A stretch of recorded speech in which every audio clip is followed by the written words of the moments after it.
Go, small. Oh. Yeah. Oh, God!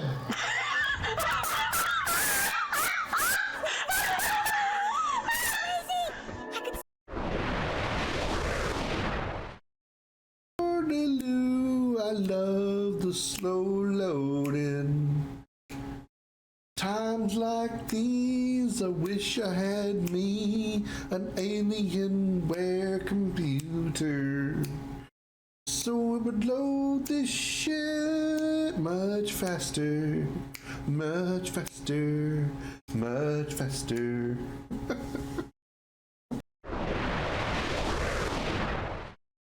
Exactly. Man, I'm so glad you guys catch on and you pick up on these things. And your people die when your Yep. father abandons you. I'm just glad y'all don't have to challenge my expertise. Unlike Yeah, some I'm people certainly, like Jose. I am complete belief that everything you say is 100% accurate. See, you get it, bro.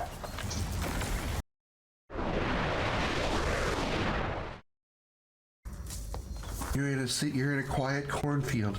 There is sunlight. Behind you is monster! Oh, I lived. I didn't live.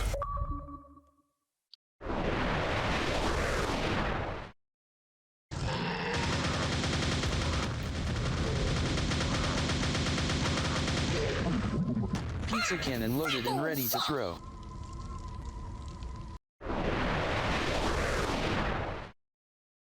I am holding my ground.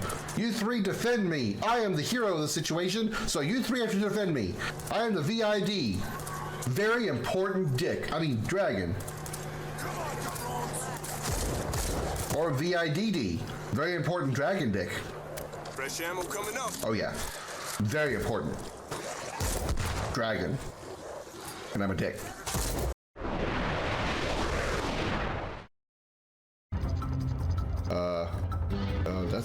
I don't have button to make jump. I don't have button to make jump. Can I make jump? I don't know that I can make jump, guys. Ah! Yeah, I made it. I'm good. I knew I'd make it. Who was worried? I wasn't worried. Were you worried? I wasn't worried. Come on, guys. Have more faith in me. Ah!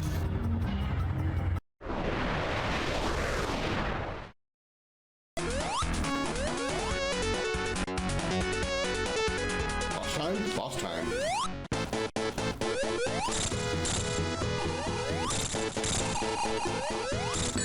Oh. Oh, I got it. It helps having tails.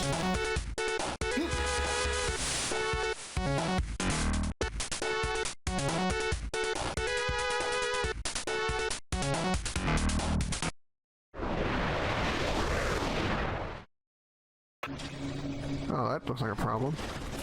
Oh, what? Is that a turret? Please tell me it's not a... Oh, that is a turret. Why? Why do turrets have to hate me so much?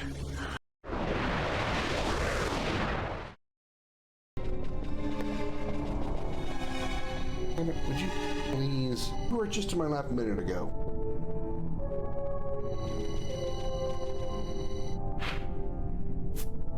Anything up here? Ooh, a goodie. Jesus, fuck!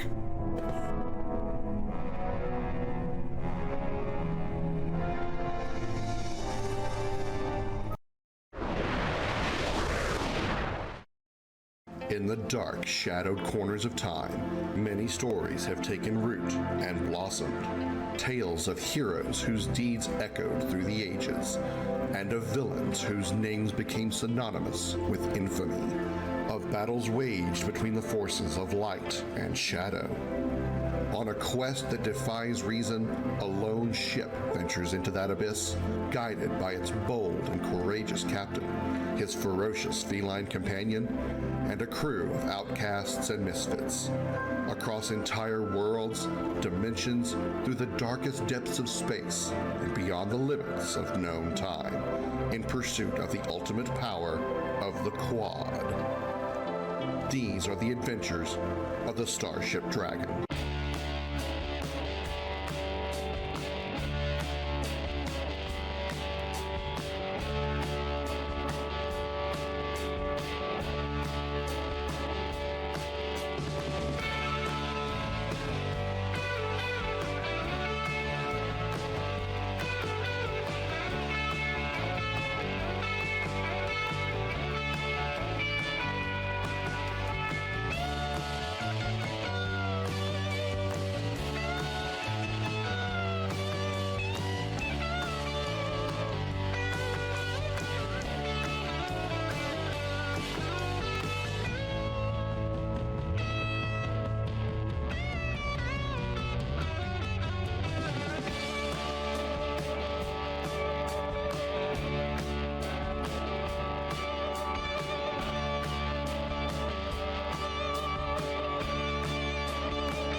Everybody put your hands in the air and say, holy shit! Welcome aboard the Starship Dragon. I am Commander Krim. Glad to have you here on this Sunday afternoon. Yes, Darth, you guessed correctly. We are now in this, what we call daylight savings time over here.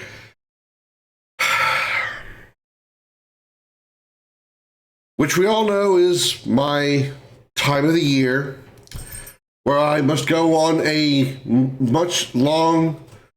very long rant about my hatred for the changing of the clocks and my desire to kick the reproductive organs of every person who thinks it's a good idea to continue to use it, as well as come up with the original idea. But today, I shan't do that.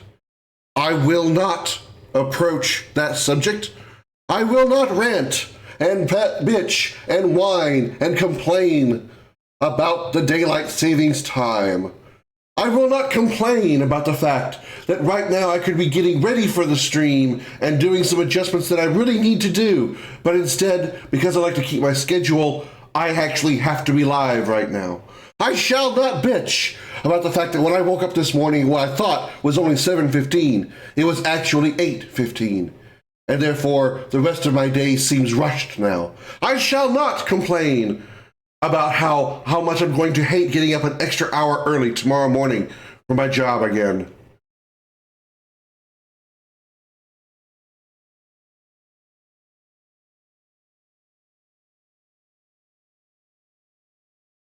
Hi, Josh. Hi, Pertu. Good to see you both as well. And hi, Bebop. Good to see you as well. Simply because 18 instead of 19 for me right now. Frankly, strangely, time changes later. France changes times later, namely the final weekend of March. I know that it's different. Not just I don't understand. It's not just weird, but it's different around the world, different locations. I just don't get it. I don't get it. Comet, can you stop? I'm having a hard enough time making this shit work and get it to where it needs to be.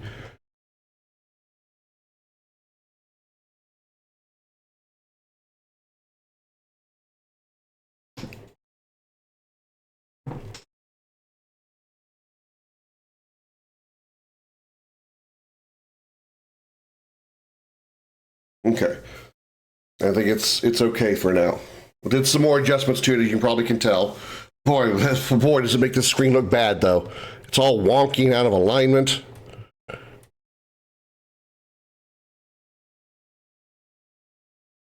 Okay. Looks good there. Screen looks relatively okay there. All right. We're good. Hi. Hello. Happy Sunday, everybody. Hope everyone's having a great weekend. If you guys had to deal with daylight savings time or whatever you called it in your area, I apologize. If I seem to be on an hour earlier than usual, well, that's because my country still applies daylight savings time or whatever you guys call it, and therefore it is now an hour earlier than normal.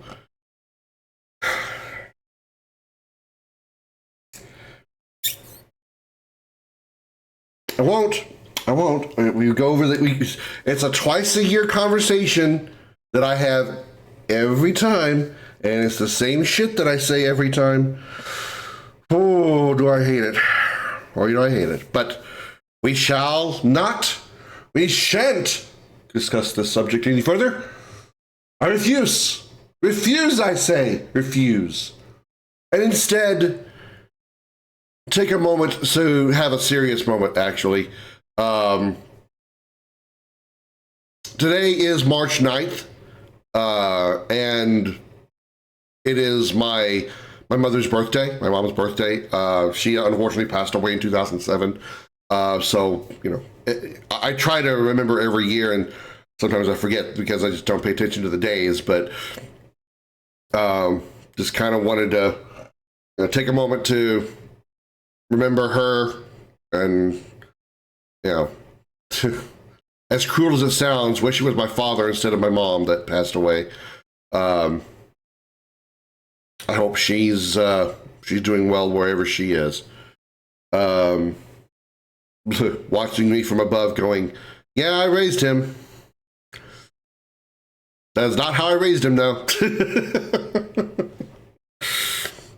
hopefully she's watching my stream in heaven, or that kind of thing. Yeah, it's I don't think it's been as much of a problem over the past years, because I had a self-realization about it, but I had noticed a pattern, but I never could connect the dots, that right around like the beginning of March through like the middle of March, give or take, right around the 9th of the month, I found myself being more easily upset, more easily depressed, more easily like just down in the dumps in general, even though there really hadn't been anything that triggered it, hadn't been things that like pissed me off more than usual, or anything out of the ordinary that really upset me or caused me to feel that way. I just noticed that right around that time of the year, I would, for about a week or two, I would kind of get that way.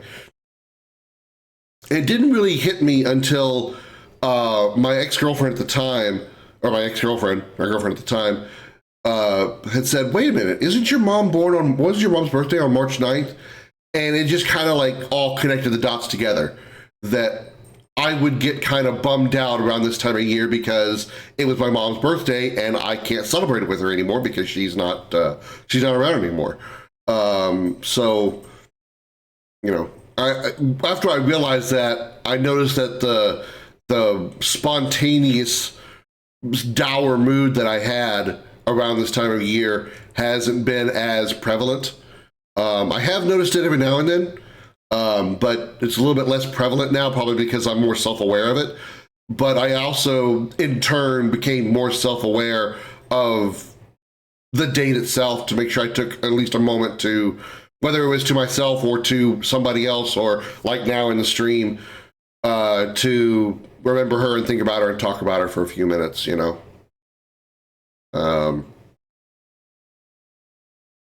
So yeah, it's, I miss her. I really do. I'm not trying to sound like a mama's boy here, but I wish it had been her. I wish it had been my father instead of her that passed away in 2007. I think things would be, things would be certainly different in a lot of ways, probably for me. But yeah, I think about her sometimes. It's kind of weird that I've had dreams involving her over the past couple of years. Every now and then I'll just be like, just a regular dream, and she would be in it, and I didn't realize until I woke up the next morning. I'm like, Mom, that was my mom I was thinking about, huh? Yeah, it is what it is. Not everything is wrong with past relationships. Your now ex helped you for life. That's true. She pointed something out, and that, at any point somebody probably could have, anybody could have pointed that out as well that knew me. My friend Eric could have probably pointed it out too. They didn't, just didn't happen. The whole thing was something that I didn't even really notice. It took me a while to even realize that it was actually happening on a consistent basis right around the same time of year every year. And then at that point, it just became like, well, I don't know what's causing it, but this is my time of the year for it to happen. So I guess it's just, what it is. And then it was when she pointed out, I'm like, okay, well, now that makes sense. Are you considered seeking a grief counselor? No. Nope, and I never will. I don't trust counselors. I don't trust therapists. I don't trust those kind of things. They don't work for me. They make no sense to me. I will openly admit that I have probably a sort of, I don't know if I want to say morbid, but kind of a weird sense of false closure regarding my mother's passing, because there was never a funeral for her, not one that I attended or anything like that. We didn't actually have a funeral where she was buried or anything. She was sent to the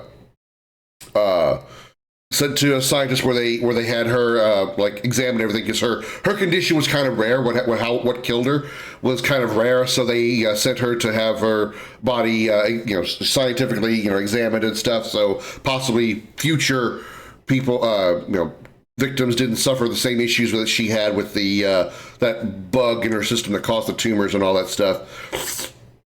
Not necessarily autopsy, but like what is it?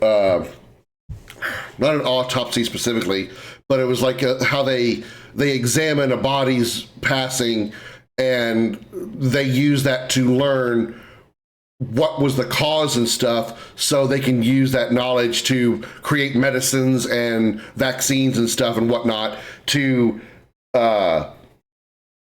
treat people who have similar conditions. The aforementioned ex-girlfriend that I was talking about, her mother passed from an issue from MSL. I forget the exact letters, but it was she had a usual case of melanoma, leukemia. It was a rare form of leukemia that she had. And when she passed, they did the same thing for her. They had a scientific examination where they essentially like cut her body up and like examined what was the rarities and the rare causes of what happened. I guess that was an autopsy. I don't know. I feel that's a different kind of thing than what they did. But regardless, they donated her body to science in shorthand. My mom, and the same thing for my ex's mother. And then they had her body cremated, and we didn't have a funeral or anything of that kind. And getting back to the point of where I think I'm probably a slight bit have a false closure about it is I never actually saw her dead. The last time I saw her, she was alive, breathing. Where she was living at my house at the time, at mine and my dad's house, and the laundry room was off of her bedroom. So where she was sleeping, I had to go past where she was sleeping to go into the laundry room to get my clothes. Well, that evening, I went into the laundry room to get my clothes because I'd done some washing, and thought I'd just check on her. I looked at her. She was asleep. She was breathing, and she was alive. So did all that, got my clothes out of the dryer, went back to my room, didn't think anything of it. I went to bed that night. Was woken up in the middle of the night by my father saying that he went, son, she's gone. And I called my another girlfriend that I had, my girlfriend before that one at the time, and because my mom and my girlfriend at that time were actually pretty close friends. My mom was teaching her how to do some like sewing stuff and things of that sort. So they were actually kind of close. So I called her, and luckily she was working a night shift job. So when I called her, it didn't really bother her that I didn't have to wake her up or anything. I said, "Hey, she's gone." And we had like a few minutes of conversation. Her asking me if I'm okay and like stuff like that. And then I hung up, went back to sleep. Got up the next morning, and obviously her body was gone. And I never, there was no funeral. I never like saw her body. I didn't see them carry her out or anything like that, or them, anything like that, or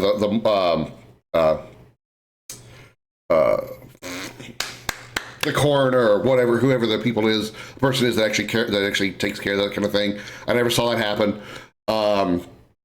And I've never consciously seen her urn that her ashes are now in. My father has them. And when I was visiting him one time, way back when I was still talking to him, I was at his desk and we were doing something, talking about something else. And then later on that day, we were talking about, I think it was something related to the fact that he wanted me to be like a power of attorney on his bank or something. It was something completely unrelated.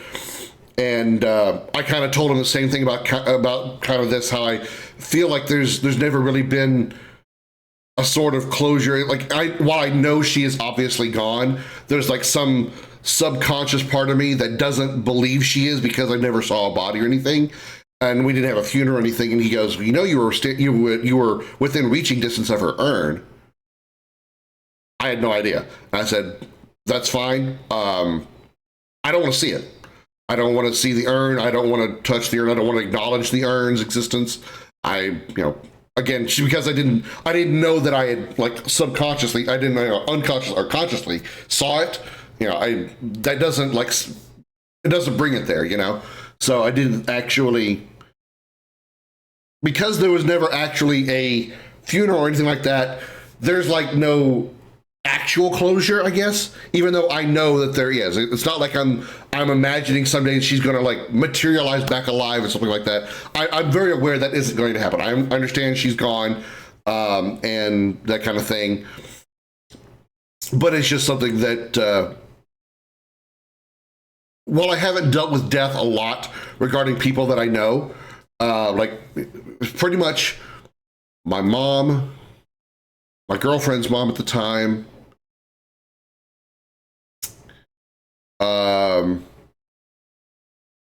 those are really the only people. Sort of my grandfather, I was there at his funeral, but I was never really close to my grandparents. I wasn't really that close to my girlfriend's mom either, but she was living with us at the time. I haven't really dealt with death that often, so it's not like I had to deal with family members. I never had siblings that passed away, or siblings at all, or any other like family members that I was really cared about or close to that passed away. So I never had to deal with it that often, but that is one that is just never, I guess, like, I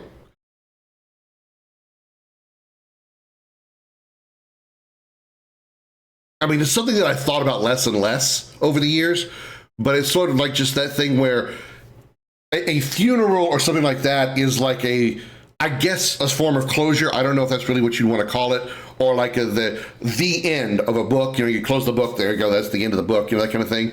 And since I never did that for my mom, there was never a the end book closed kind of thing, to kind of give it a weird analogy, but it reinforces my stance that you need grief counseling. It's not just to speak out your emotions, it's also to receive professional coping tools to make your life easier. Like other therapies of the style, it's hard as fuck to open the book at the beginning, but if you keep at it, it does work. Being aware she's gone isn't closure.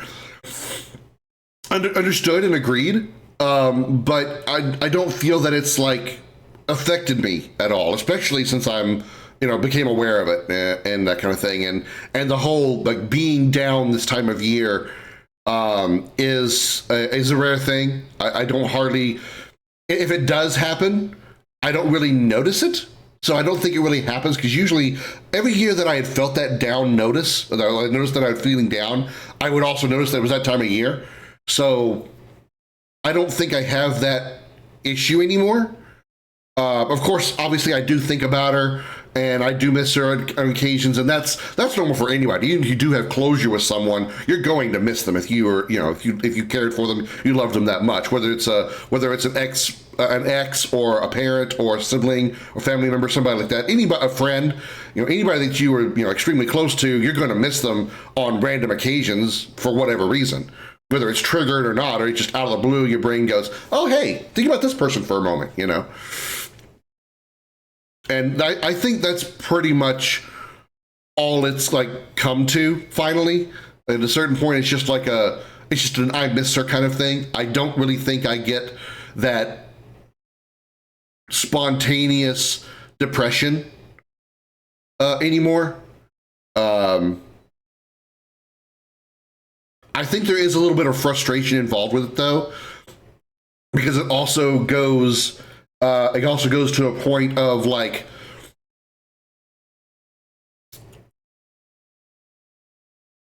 why her?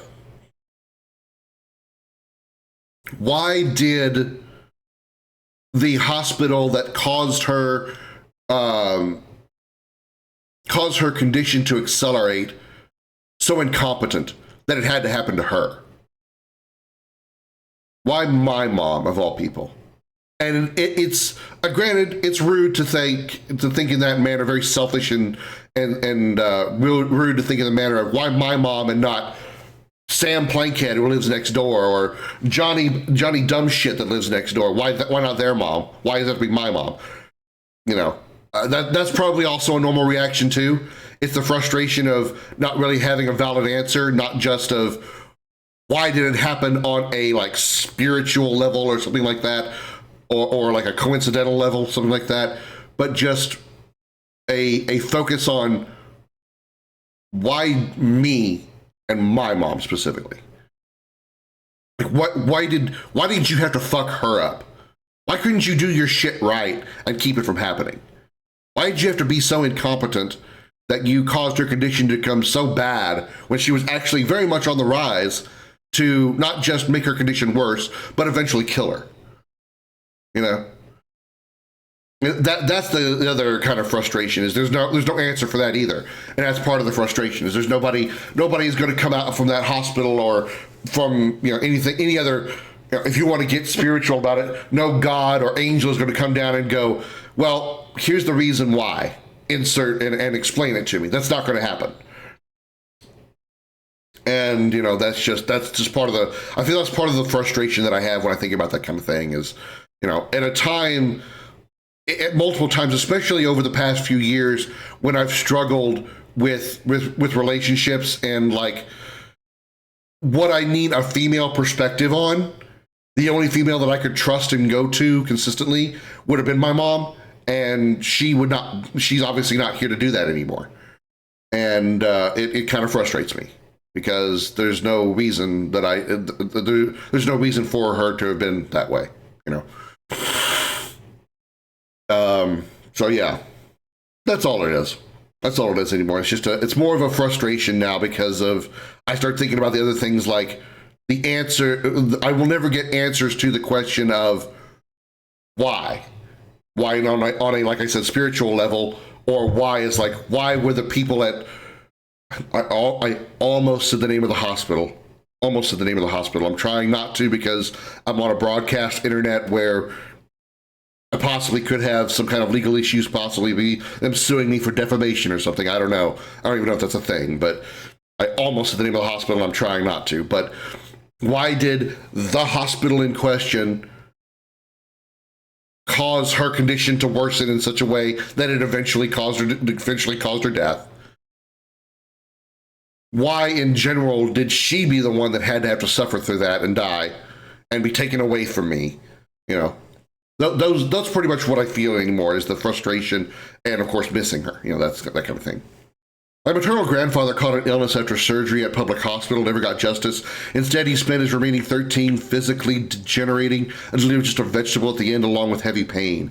When I see photos from before his illness, I can't reconcile with the grandpa from my memories. When he passed, I was still a teen, so yeah, his surgery would have happened when I was still a baby or toddler.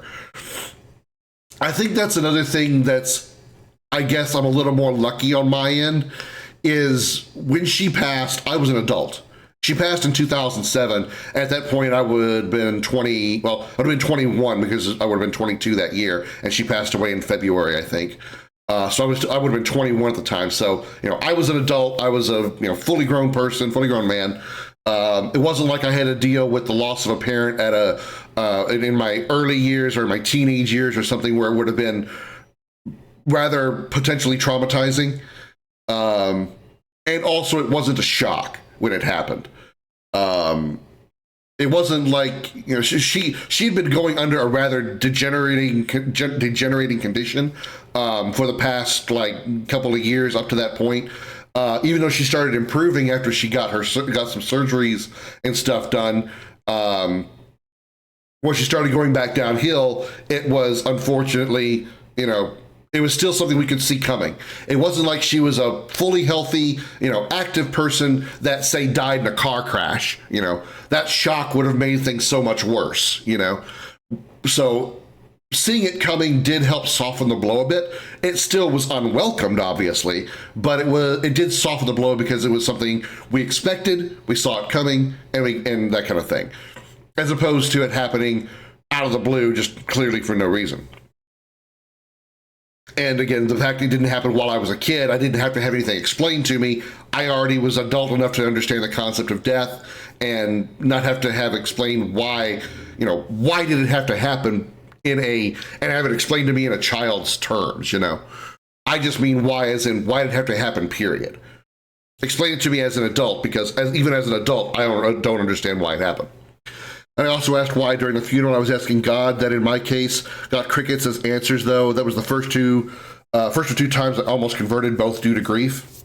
And that's one thing where, while I am not a huge believer in religion in most cases, I can understand those that do rely on that, lean on that, who are dependent, if you will, on prayer, because it gives you the opportunity to talk to someone, even if you don't feel you get a valid or just response. Speaking to someone like that, a superior deity, a superior form of life, if you want to get kind of vague about it, I see why people do that. Because when they can't come up with answers, and the people that they know that they think are probably smarter than them or should know the answers also can't give them the answers they want or need, they have to go somewhere to ask those questions. And I see why people are religious in that way, because they feel that at least they can talk to someone or something that could potentially give them some kind of solace or consolation, or in some cases an answer. And I get that. I understand that. That's why I could never see myself as a true atheist by definition, because even the, I guess you could say, placebo effect of asking a god a question could be something that all somebody needs to at least feel better about their situation. Whereas an atheist, at least from my own perspective, I feel like atheists are, and I'm not trying to slam atheists here, but atheists are just like, why are you asking a god for a question? They're not going to answer you. I can understand why people would want to do that. So that's a different conversation. I don't want to get into that. The decade after that, my grandma, his wife, was going downhill mentally and passed away. I never connected as much with her. Not a bad lady, just different personalities. But 1 month after she passed, one of my uncles passed, and this passing, nobody saw coming. Still no idea why. It's the second time I almost converted. Same, asked why, got crickets. Atheist doesn't necessarily mean anti-theist. I'm a staunch atheist, but not only am I anti-theist, I have a bad taste with anti-theists. Yeah, I think it sort of comes with like one person screwing up the batch for everybody else. One bad apple doesn't necessarily make the entire batch bad, but in some cases, unfortunately, it leaves a bad taste in the mouth of those kind of people. So you have like the atheists that are like absolutely talking shit to people, the people that even do any kind of religious commentary or anything religious at all. And while many other atheists are probably more accepting of that type of thinking, just because they don't believe in it, it unfortunately puts a bad name on them just because of the association, especially if it's a notorious person, like a very famous person that is an atheist and is like publicly damning religion for whatever reason. It makes the rest of them look bad. So it just ends up being like a stigma, if you will, only guilty by association, essentially. And that's not really a good thing to look at. That's not really a good way to look at it. An example that I can compare to in relation to what you're talking about there, Darth, is like something like PETA. I don't know if you are familiar with PETA over in I don't know if it's a very common thing internationally, but in the US, there's something called PETA, People for the Ethical Treatment of Animals. And I completely agree with their cause. Obviously, by the definition of PETA, People for the Ethical Treatment of Animals. In other words, they're an anti-animal cruelty organization. My problem with PETA is they're too staunch. They go overboard with their beliefs, their thoughts, their commentary on mistreatment of animals. So much to the point it's almost like extremism. And so I have a hard time liking PETA. Now, there are other similar organizations that I'm all for, like the SPCA and the ASPCA. Obviously, I'm much more for them because they don't publicly seem so extreme. So that's the kind of comparison that I can make, that I can relate to, is while I agree with PETA's idea, I don't agree with their methods of trying to relay a message, because they go overboard with it. I'm very familiar with PETA thanks to the internet. They're hypocrites. Yeah, exactly. They support practices that contribute with animal suffering while doing it in the name of protecting animals. Yeah, exactly. My problem with PETA is they're all almost extremists, pretty much. Like that's the comparison I can put on as extremists. I think I need to zoom my camera out because I'm really close to the top of the frame here, and I lean forward and like, you can't see the top of my head anymore. You can't tell if I'm bald or not. I mean, you can, but never mind. That's. I think maybe for like this scene, something I should like sit back further or something. I don't know. I need to frame these scenes a little bit better. I think my live scene, I worked on that this morning before I went live on the stream, and I think that kind of helped out, but. I think I got that one right. I mean, but this one, I think I need to do some work because I think I'm a little too close to the top.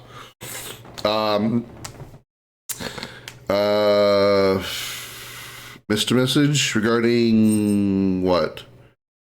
Oh, as atheists are to atheists, what religious fundies are to believers.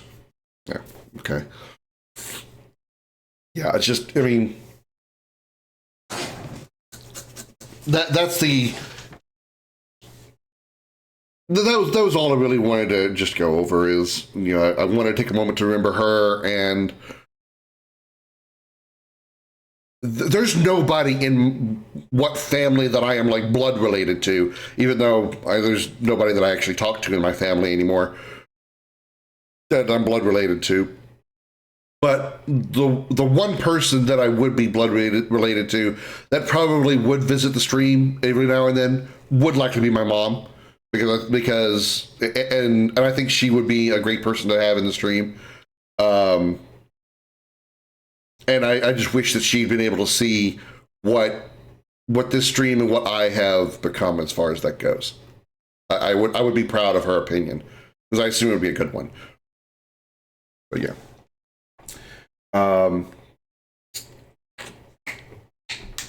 But I think that's enough of that. We are playing some more Final Fantasy XVI today. I don't know how far along we are. We're on day 5 now, and I've been playing this game each day for roughly 8 to 9 hours each day, give or take. So, I really can't imagine that there's that much left. I don't really know where we are, like what chapter or anything. There's no such thing as chapters. But hopefully we're kind of getting along there, because I want to be done with it. It's kind of getting to the point, kind of like what was the other game we were playing not that long ago, that I was just like, I'm ready to be done with it. But 16 so far has been kind of mediocre. It's not a broken game by any means. It seems to be it functions extremely well. It's more of the storytelling that is lacking. And so I'm kind of ready to just kind of wrap it up. I'm glad that that I managed to play it finally. That way I can, officially say that I've played every Final Fantasy mainline game save for 11, which I have no reason to do. And it's just a game that I'm happy to have gotten to play just because it's Final Fantasy in the title. I feel I'm kind of obligated to play a new Final Fantasy game whenever they come out like this with the main numbered series, primarily because of the title, just because it's called Final Fantasy. This game was just called the 16th Eidolon fight or something like that. I probably wouldn't even notice it. And that's probably commonplace for most people. Most people that are probably Final Fantasy fans would probably still play the game just because it says Final Fantasy in the title. And that's just kind of how sometimes it goes. And no matter how bad I hear a Final Fantasy game is, if there's a Final Fantasy 17, even if I hear it's absolute trash piece of shit, I will probably still play it just because it says Final Fantasy in the title. And that's just how I am. That's just how I am. there are groups that will go overboard with their agenda, be it religion, animal welfare, etc. Yeah, there always is. Always is. There's always one group that has to, they feel they have to be more extreme than everybody else because of reasons. Because reasons.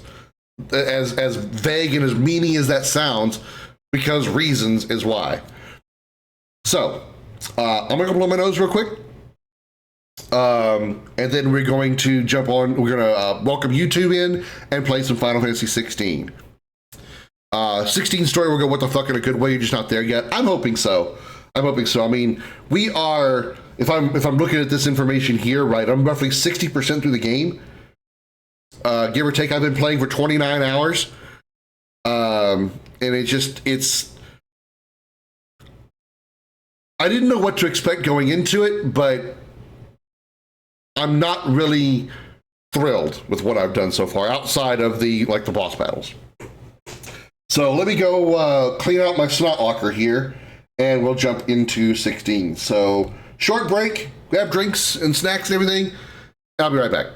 We're expecting 40%. I'm just going on what says on this screen right here. I mean, literally right there, where it says 60. That's what I'm going on. I don't know how accurate that is, but that's what I'm going on. Be right back, guys.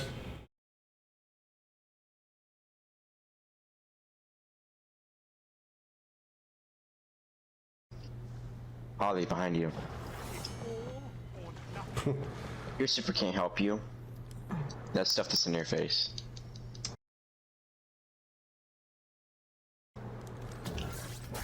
Stuff that in your face. Again.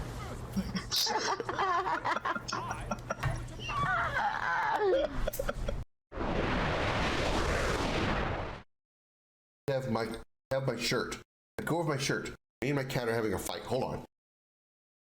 Let go of my shirt. Let go of my shirt. You guys see this? He's got a hold of me. It's your fault for getting your claw stuck, Goofy.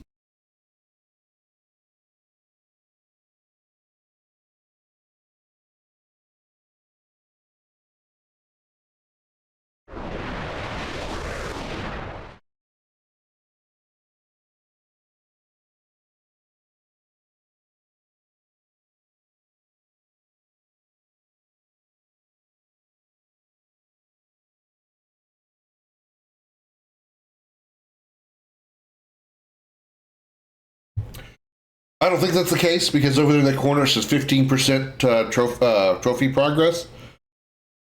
I'm just going on, game progress, 60% right there. This is your progress completing the main missions within the game.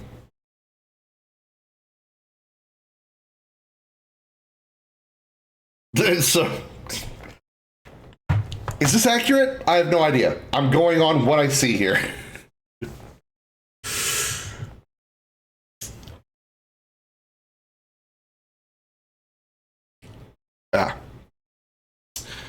Not what you are in the story, meaning if you get a trainer cheer or pay in the dog, you get increase the percentage without advancing the story. Yeah. Say hello to YouTube. Hold on, my ear is clogged.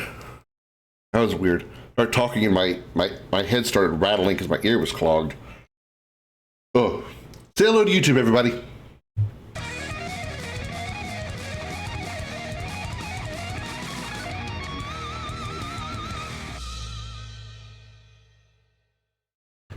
Welcome aboard the Starship Dragon. I'm Commander Krim, and welcome back to Final Fantasy XVI. We are picking up where we left off in the story. So let's go do that. We're still in this town here. We were gonna do these side quests, right? We were gonna get ready to do those side quests last night, and we decided to just go to sleep because I was tired. And my ear's clogged. I blow my nose and my right ear gets clogged for some reason. Probably got like a hole in my ear, nose, and throat area, and I'm like snotting into my ear. Just don't mean to be gross about it, but I've got some sinus issues for sure. All right, side quests. Welcome, sir. What can I do you for? A question, if you don't mind. Could you not ask that I question? need to know what makes a good carving knife. You a blacksmith or something? Something, I suppose. Something, I suppose, Fair yeah. enough. Knives, is it? First and foremost, it's got to hold an edge. Most knives will make it through fat, no problem, but sinew dulls cheap steel in no time. Give me a blade which can slice through anything that crosses my chopping block, and I'm a happy woman. So a knife that stays sharp. Makes sense.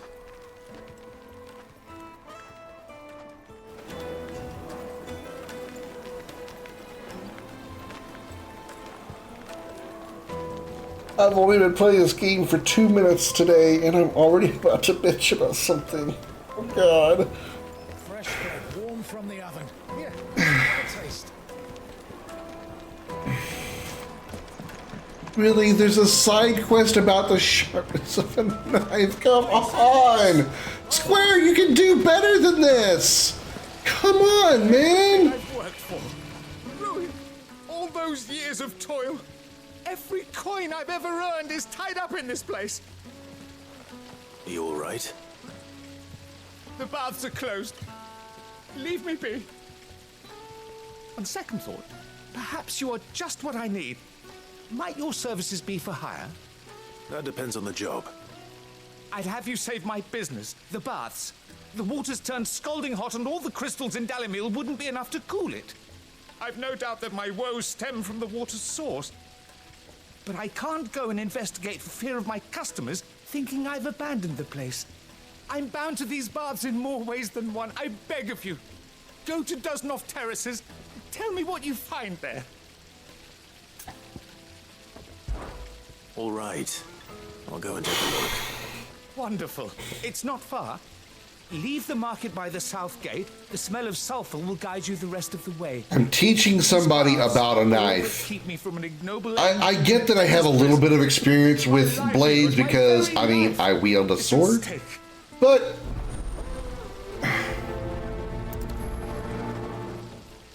these side quests, man. The premise behind them, their objectives, short of a couple, are just awful. One of the few side quests that's actually been remotely good was the one we discussed in the last episode, where when we finished it, we got an upgrade to our potions. Like our potions were more potent. Because we got like a booster or something we could sprinkle into it. Not too late. What is it, Lubo? A question that I neglected to ask earlier. Where is it that you're bound? To Drake's Fang. To finish Hugo Kupka. Just as I thought. Then allow me to share a secret. Drake's Fang is currently riddled with royalists. Tolmeki and Walud are allies, and as you have seen, their soldiers work hand in glove. But no nation has ever before allowed a foreign army to make a barracks of its holiest of holies. Not by choice, at least. And there's more. My man on the inside of the Fang has failed to report for several days. I fear there may be more trouble lying in wait for you on the road ahead. Isn't there always? If you're determined to beard the lion's den, then promise me one thing. That you will enter via the mines, where the guard is lightest. I've lost one Cid already. If I lose another, people will start to think me careless. I don't plan on dying. Not before Kupka does, anyway. Well, so long as you have a plan.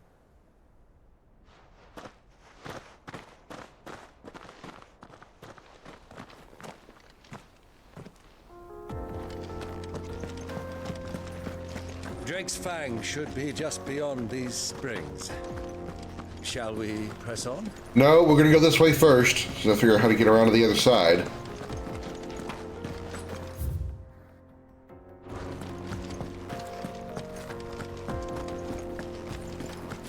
Come on, girl, the gate's open now, we can press on.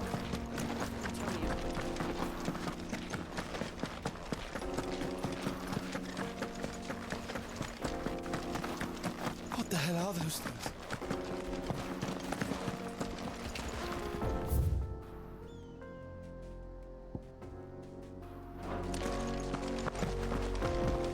I like the environment here, though. This place looks really good. Of all the things I bitched about in this game, the visuals are definitely not one of them. This game looks very good in pretty much every aspect. All the locales have been beautifully designed. The characters all look good. Even the NPCs don't look too rough. That explains the heat.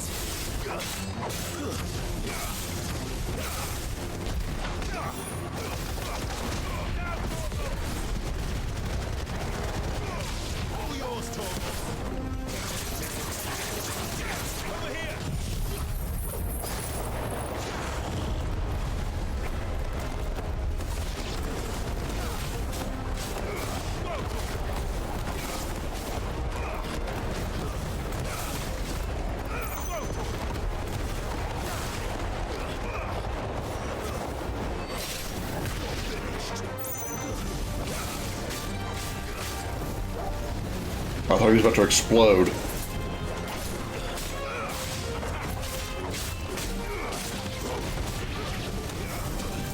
I just realized these things are called bath bombs. That's hilarious.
Still one left? Holy crap, I thought I was done with this.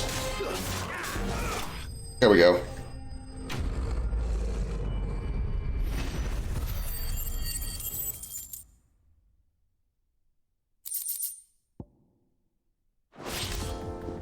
Let's cool things down a bit.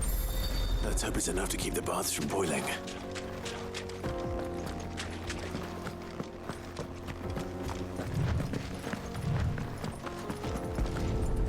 Nothing wrong with a hot bath every once in a while. So you'll lose a few layers of skin and get third-degree burns. The man who saved my business. I was hoping we'd be seeing you again. The baths grow more bearable by the moment. It won't be long now before we are back to business as usual. I'm glad to hear it.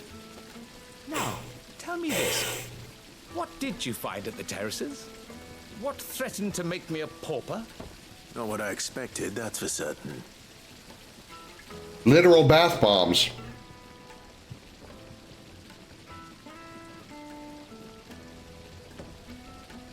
You tell a fine story. That's not to say I don't believe you, though. Creatures made of flame, eh? That's something new to worry about. But I burdened you with my worries enough already. Here, a small something by way of thanks. Right. It's high time I got back to work. With a little luck, the day might yet be salvaged.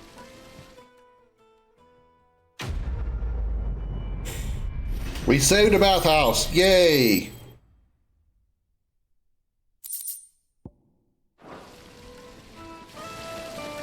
Okay, call me ignorant, because I've never been to an actual bathhouse.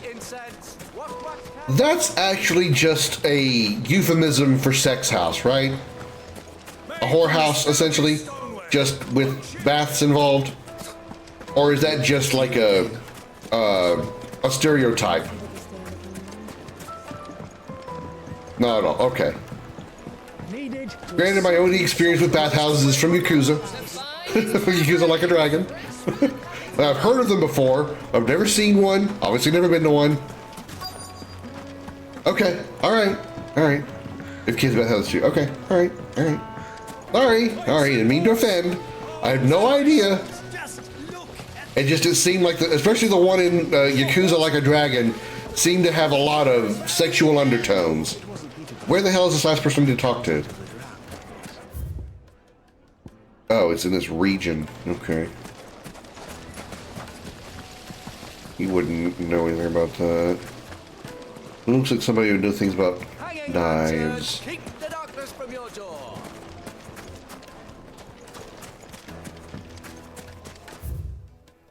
Maybe somebody out here? You can't even fill my No. You? No? You? Oh, wait, maybe you. Hey! What is it? Everything usually made in cultures that have no problem with nudity, not sex nudity. There's a difference. Got it. Okay.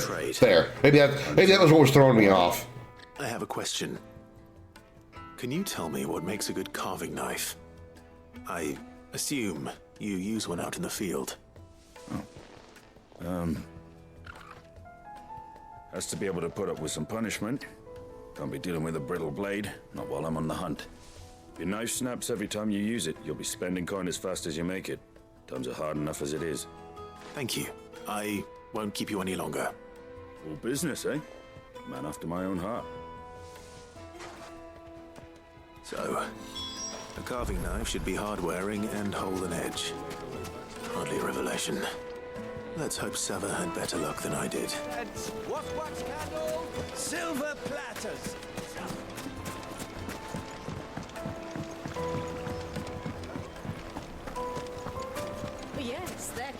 So, as bathhouses and bathhouses are two totally different things. Okay. So there are bathhouses that are meant to be sex shops. I think that's all there is to that. Nothing important. So, how'd it go? You learn anything useful, or should I be looking for a new trade? Only that a blade should be durable and stay sharp. But I don't see how that relates to the spirit of Dalamil. I didn't have much luck either. All the cook said was that he needs... No, because you're the one in the air quotes, yeah. Because what I remember about that bathhouse is like there was walls and walls of basically chicks in bikinis. And I believe those were the employees of the place. That can't be right. I've bandied enough words with the man to know that he chooses them carefully. No. He must be missing something. Something right in front of our noses, most likely. No doubt you're right, but I have to make a start soon. I can't put off making this knife forever. Agreed. Luba wouldn't like that much. Right. I've been trained to work iron. The cheap stuff, mind. But it's hardy enough if you don't hammer it too thin, and it sharpens up nicely with a bit of effort. Trouble is, it's either durable or it's light. Meaning someone is going to be disappointed. Forge Master Lubor. There are also massage parlors and massage parlors. Yeah, I've actually heard of the massage parlors part before. Normal bathhouses are just swimming pools except no swimsuit. It's meant for relaxing. But yeah, you're right. That's definitely got to be a cultural thing because I can't imagine a bathhouse in the U.S. in any locale, short of like something like, you know, like California or something where they have like nude beaches and stuff. That's definitely a cultural thing. It's just having casual people casually be naked around other people. Yeah, that's not a thing here.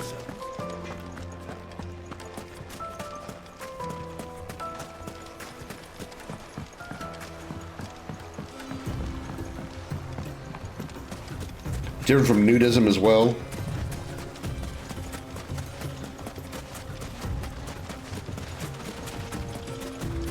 I mean, I guess it makes sense.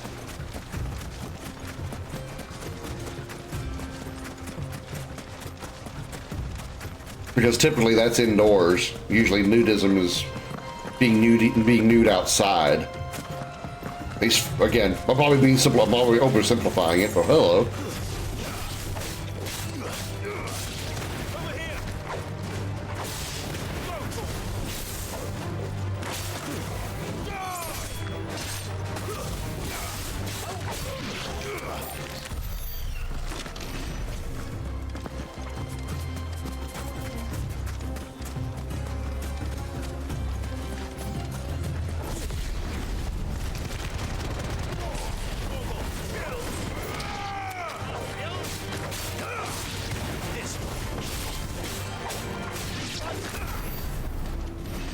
I think I'm getting that four swing magic attack combo down pretty well.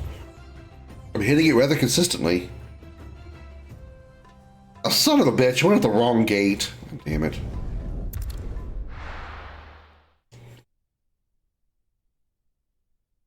Well, this is no good. I was hoping to get out of the heat for a little. Has anybody ever been to one? Bathhouse, I mean?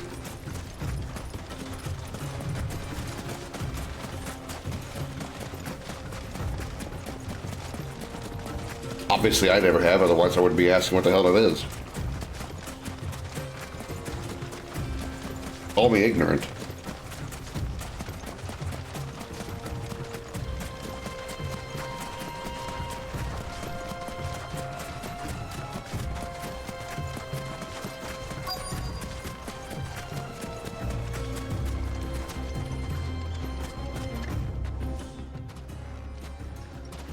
Any luck? Or will you be needing help with your bags? Well, I asked her, but... Oh, you tell him. If you're looking to make a knife that will impress a master like Lubor, there are options, but they're just not that viable. Featherlight adamantite knives will get passed from generation to generation, never needing so much as a lick of the whetstone. So I gotta go get some adamantite. Is unique to Ash, so it doesn't come cheap. And it's beyond my skill to handle. Unique to Ash. Are there any materials unique to Dalamil? Something which could be mixed with iron to refine it. Make it lighter. What are you getting at? You said that Lubor trained you to work iron. Then that's what he'll expect you to use. But he would have known that it would either be too heavy or too brittle for a carving knife. Perhaps his Dalamil remark wasn't a riddle, but a hint. If it's cheap metal you're using, then there's always limestone, I suppose. Folk first settled Dalamil to get at her mineral deposits. And, if you know the trick, it can be melted down in the furnace to drive out impurities from low-quality iron. Bloody hell! That must be it! I don't suppose you know the trick, do you? It's hardly my speciality, but I've been around. Limestone and a blade? How it works. Looks like I've got some learning to do. Clive, I hate to ask after all that you've done. Outdoors bathhouses exist, alright. You can't peek unless that a little bit. Chat. You can't peek unless you're already in the perimeter. The difference is more about contact. Bathhouses, everywhere you go, it's about your relaxation and health, whether you're taking relaxing in the pool, get up for some shampoo, or get to the stressed restaurant with special dishes to go, or you're still in robes. Nudist resort, you do everything nude. Right you are. I'll see you shortly. Nudism and naturalism. I've always been confused by that as well. I didn't realize there was a difference. Each ash means it can only be mined from the soil of the Deadlands. Right. So we gotta go gather some limestone.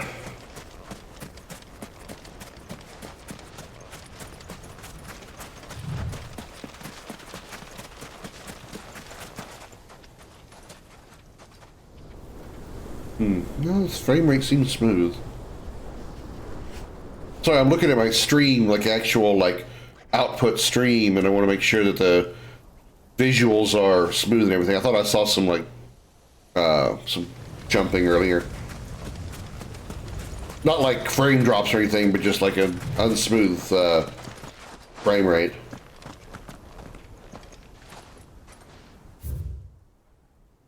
And of course, it's got to be on the other side of the town.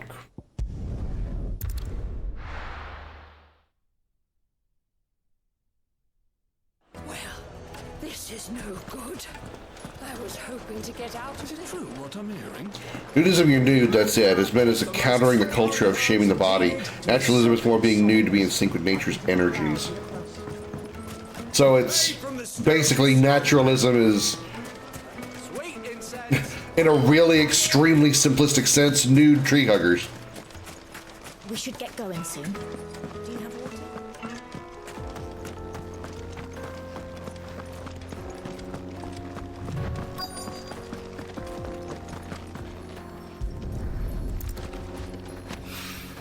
So I'm just gonna reach down and pick this rock up out of the ground.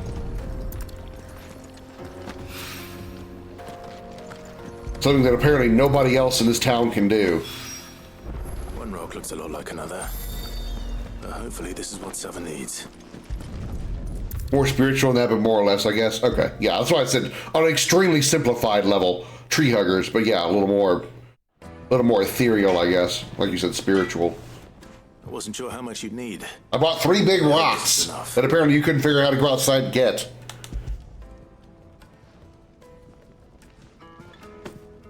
You are one of the good ones, you know that.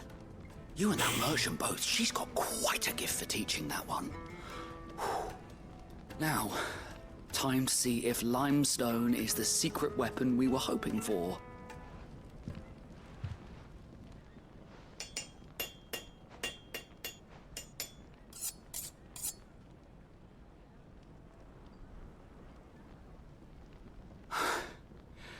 That'll do, I reckon. A knife forged from the very rocks of Dalimil. Her spirit, if you will. It's a fine-looking blade. I only hope Master Lubor agrees. That sounds like my cue. And just as well. I was getting tired of waiting. I'm sorry, Forge Master Lubor. Hey, Zeus. Let's take a look. Happy Sunday, how you doing? First things first, Sava, do you think this is a carving knife worthy of the fine people of Dalimil? I'd like to think so. But what do you think? What do I think indeed? It's sharp-ish, but it won't last long with hard use. And it's heavy, heavier than it should be. You might not think it just to hold it for a moment, but sell that to a cook and you'll never hear the end of it. It looks like someone paid a visit to the terraces. The limestone was a step in the right direction, granted, but one that still leaves you short of the mark. I'm doing all right. I'm so certain I had it all worked out. I don't know who you found. You played 16 yet, Zeus? Trick, but it certainly shows initiative. Next question. How much do you think I would charge if I'd made this? Well, if it took you even a fraction of the time it took me, I would say you could demand a heavy purse. And who would be able to pay that? 2 weeks ago? The butcher? The hunter? The cooks over at the inn? Dalimil is home to humble traders, not wealthy lords and ladies. Rule number 1 in any business, Sava, know your customers. Yes, Forge Master. This is just about passable. Brilliant game? Just, I'd say you're worth keeping around a little longer. Starting tomorrow. I think the combat is fun, and some of the boss fights have been absolutely, like, mind-blowingly phenomenal. I'll be perfectly honest. Thank you. I honestly made this for comparison. I think some of the icon fights in this game are better than some of the summon fights in Rebirth. I enjoy Reaper so much more than, oh yeah, by 1,000%. I'd make sure it holds. I feel like this game isn't a good Final Fantasy. It's not. I really don't think it's a good Final Fantasy game. On its own accord, it's kind of just a mediocre game. If you were to just ignore the title of the game and just play it itself, I don't think it's that horrible of a game. I think it's just mediocre. But as a Final Fantasy game, it holds a higher standard just by the title alone, and it does not reach that standard, not at all. I couldn't have done it without you. So much for the Forge Master's riddle, though, eh? The spirit of Dalimil had nothing to do with limestone or anything much at all. See, we did Strangers of Paradise. I had you run around for no good reason. I do want to do Strangers of Paradise. Pass your test. I played the demo of Strangers of Paradise, and I kind of enjoyed it. But again, that was just the gameplay stuff. I'll craft you the finest carving knife. All I really know about Strangers of Paradise is the main character is obsessed with the word chaos.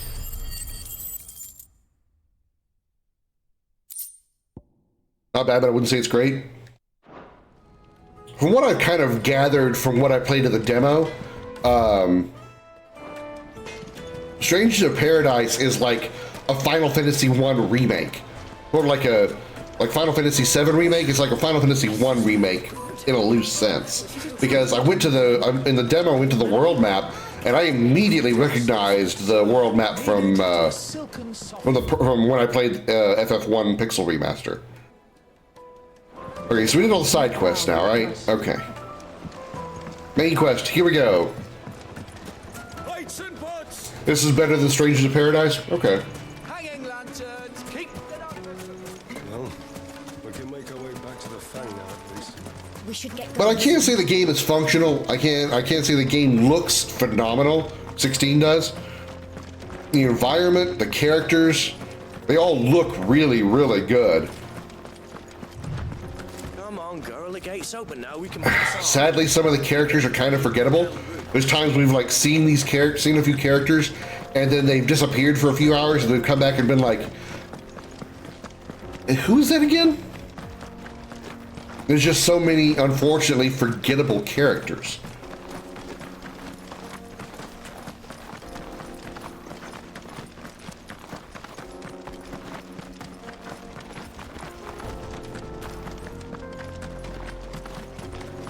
And the pacing is so all over the place. It's just like slow burn, then really good when you get to the Benedicta first icon fight, where you fight her as Garuda. Really, really good. And then back down again to, oh, another boss fight, another icon fight. It's really cool, really awesome. Oh, yeah, back down again. And the side quests. Oh my god, the side quests in this game are awful. Drake's Fang.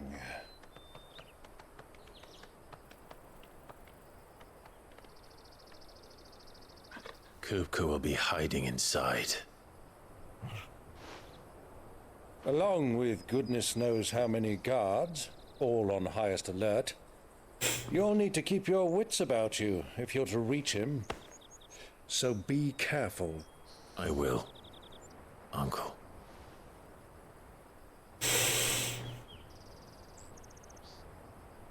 Before you go, Clive, allow me to apologize.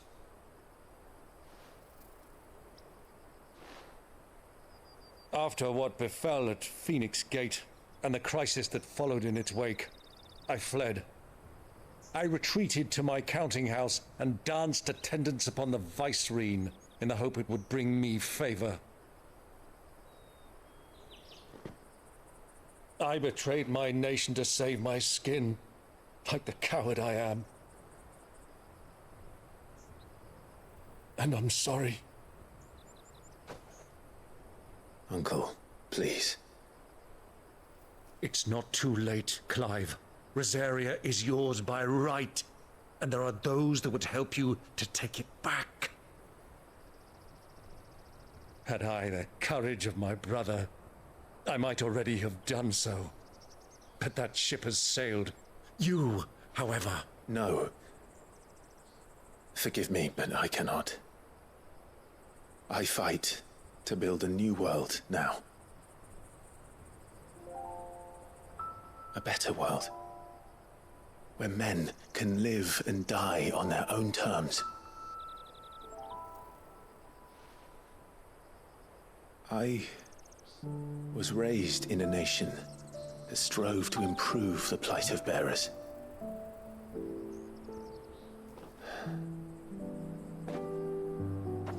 Only later did I realize that spark of freedom did not arise by chance, but was kindled by my father. You would see me follow in his footsteps. And that is exactly what I mean to do. Not by ruling Rosaria, but by extending his ideals to the whole of the twins. Though every soul in the realm may judge my actions heresy, I am certain my cause is just. You really are just like him, you know?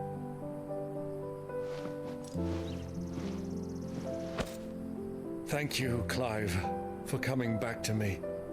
I am proud to call you nephew.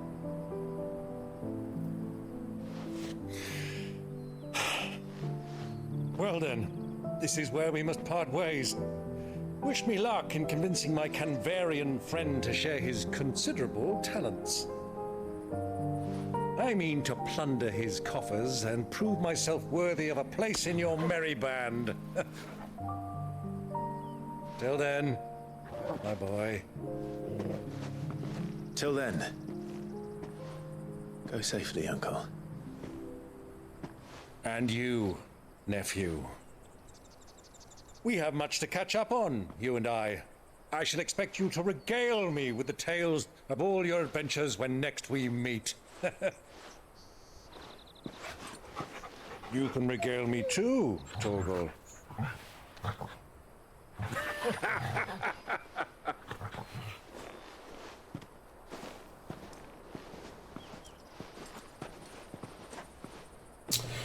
I've heard of other game titles where the well-known title is a selling point of the game itself lacks quality of the previous games. Yeah, unfortunately, that is a thing. There are some developers, and that's not necessarily related specifically to video games.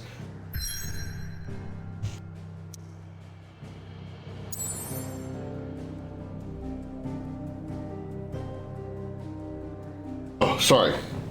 It's not specifically related to video games. It could be. It's related to just about any form of media. If you get a title that takes off really, really well, you can make another movie. You can make another TV show. You can make another video game that uses that title, and it will likely be a guaranteed money, a cash cow. For Square, they've got Final Fantasy and Kingdom Hearts. Those two franchises, as long as Square Enix exists, will never die. They will always make some kind of Final Fantasy game, and they will always make some kind of Kingdom Hearts game, no matter how they end a series or a trilogy of games. There will always be a Kingdom Hearts or a Final Fantasy game, because those names by themselves are money makers. It's guaranteed. But unfortunately, just because, like you said there, Pertu, just because they name those games with those guaranteed money-making names, doesn't mean it's always good. I'd say the second half is where it starts to get good. It's kind of like another 13 in that sense. Fair enough. Yeah, 13's story isn't bad. The problem with 13, I've said this 100 times, 13's problem is their story is hidden away in a data log. It's hidden away in a book. So while you're playing your Resident Evil, while you're playing the game, you've got to, you reach a point where info is put in the data log. You have to stop playing the game and essentially go read a novel in order to catch up on the story. That is an awful way to tell a story. It is an awful way to tell a story. They should have taken a majority of what they put in the data log and put it in cutscenes or NPC dialogue or even dialogue between characters in the game itself. That's one of 13's biggest problems. Yeah, the long narrow hallways cliche is a problem as well, but that's just poor level design. But the whole storytelling thing, the way they told the story is a problem.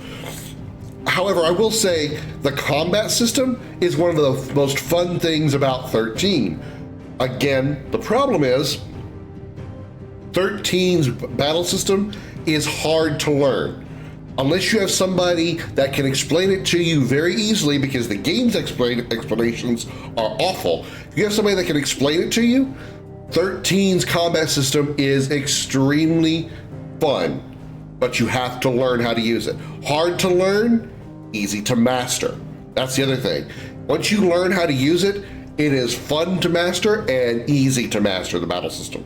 You can 5-star every battle in the game, including some of the hardest stuff, if you know how to use the combat system effectively. That's one of the great things about 13. Sadly, it's quite a steep learning curve in order to just get to knowing it. That's the problem.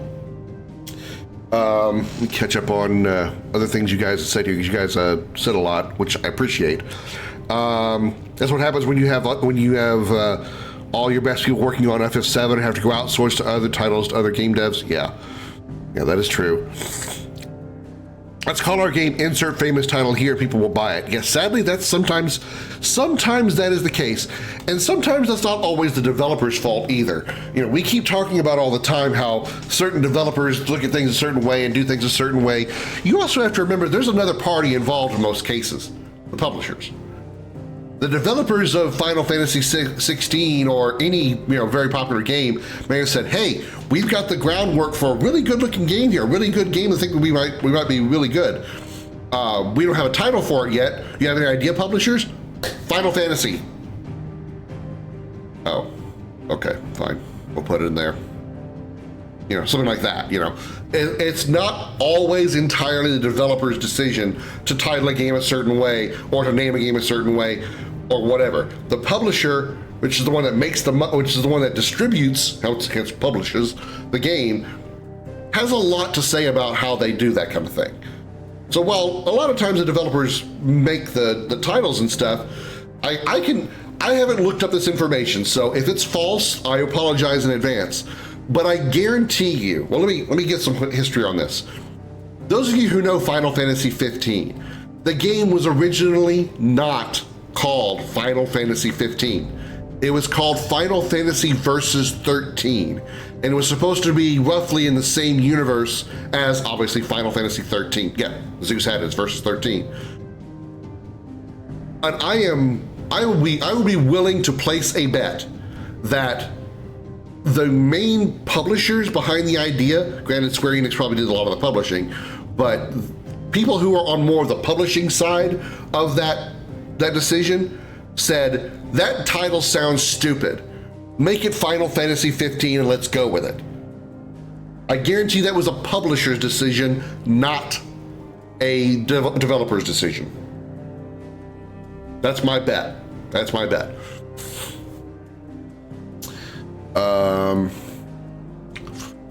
If you go by Square Enix sales numbers, this was a bit of a letdown, but they said to themselves, it sold so well on release, they announced the planned DLC. There was a holdback while they see that the game sold. That's what they do. That's what they do. And if they make a game, especially when they do one that's a guaranteed moneymaker like a Final Fantasy game, they already have plans to do DLC. How much of that DLC gets developed is all going to be based on how well the game sells overall. Case in point, also referring back to Final Fantasy 15. Final Fantasy 15 is supposed to have gotten at least 2 seasons of DLC content. Season 1 was episode Gladio, Ignis, and Prompto. Season 2 was supposed to be episode Arden, episode Lunafreya, and episode Aranea. We only got Arden because they decided, we don't want to do it anymore. It's not making enough money. So they finished Arden because they had already started the process of season 2 and then said, 15's done enough. We don't feel like doing any more of it because it's not making enough money. So we're going to cancel the rest of season 2. So the story about the extra story for Lunafreya and Aranea, fuck it. So that's already a precedent we've seen. So there's 2 DLCs for Final Fantasy 16. If 16 didn't make enough that they feel they could make both DLCs, they would have canceled one of them. Guarantee it. Square Enix sales targets ridiculous. That's the other thing. Yeah, Yeah, Rebirth, somehow Final Fantasy VII Rebirth didn't make their sales target. Like, what were they expecting? Were they expecting to make $500 million? Or sell 500 million copies of the game? Rebirth is fantastic, but really? Oh, Resident Evil coffee, yeah. The auto battle function. Well, see, I don't agree with that, Zeus. I don't agree with that because the auto battle function is optional. If you try to play the game with auto battle mode, you are not going to win. You're not going to be able to beat that game. It is not possible. The way the auto battle system works is not viable for trying to play the entire game that way. It is not a press X to win game. You can't do that. At some of the more random battles, maybe you kind of could, but no, you can't. You cannot. It is not possible to play 13 with just auto battle mode. It will not work. It was scrapped 3 times before it was renamed 15, yeah. 15 was a decent game, but it was far from finished, and it took them releasing the World Edition to fix 80% of the game. Yeah, that is a big problem with 15, is its original day one release was severely lacking in content.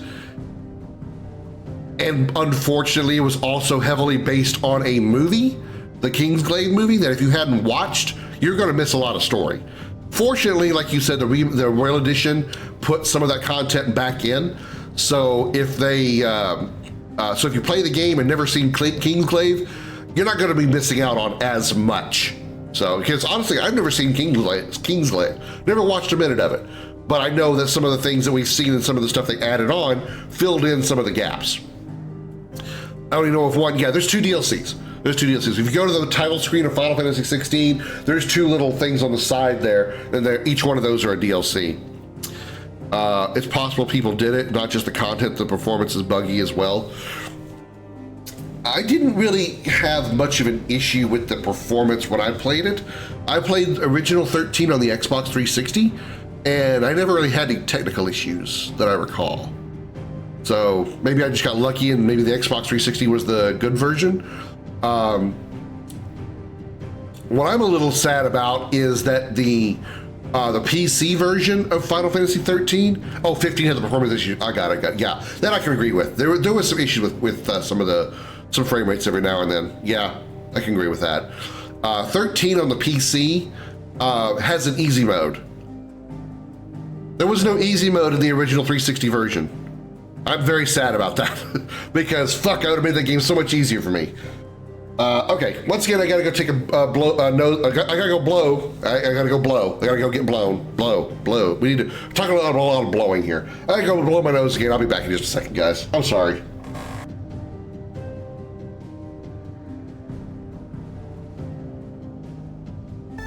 Cloud, what are you doing, you sick fuck? Stop trying to touch stop trying to touch Ares with your sword. GDI building captured. GDI building captured.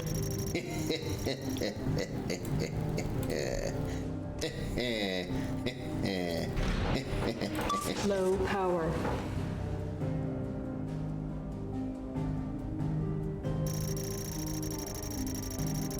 Shit.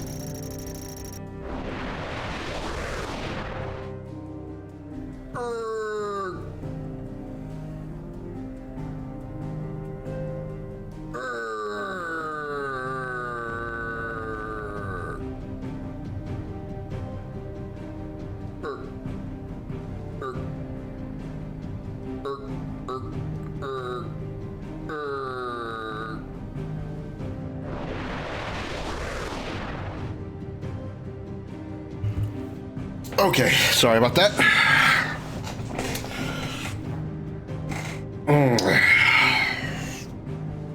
Drake's Fang. Unlike the other mother crystals of Valistea that tower above the realm, Drake's Fang lies buried deep within a hollow crag scholars call a geode. Did I check my items? I don't think I checked my items. I might be out of potions again.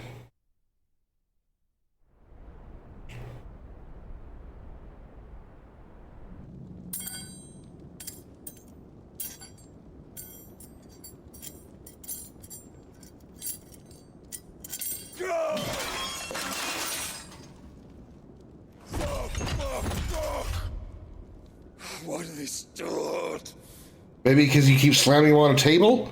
What has that gutter rat done to me?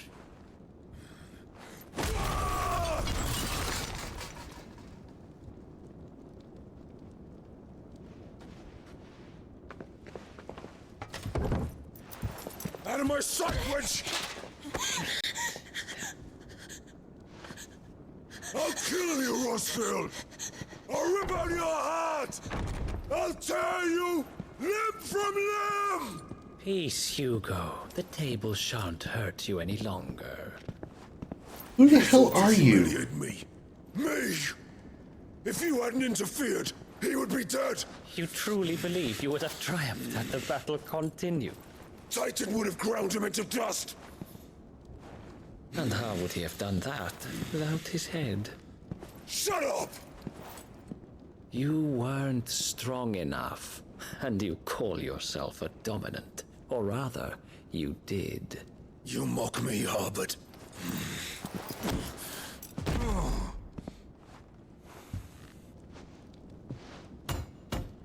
Do you see, Hugo? You are weak. Fuck! But so long as that fire burns within you, there is still hope. There may yet be a way for you to take your revenge. Tell me, what must I do? Please, I'll do anything. Just tell me.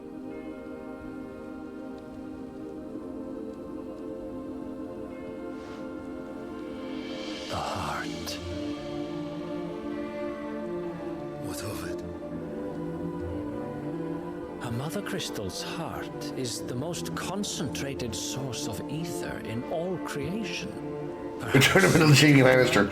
Double! Of course, the crystal would not. At least Jamie still had one hand. To any ordinary man.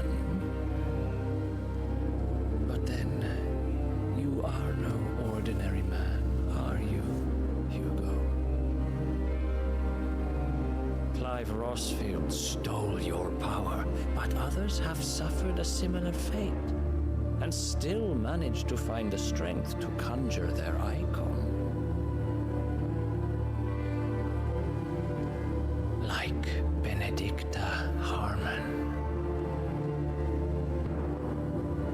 She too drank of the ether and gained a power beyond human understanding.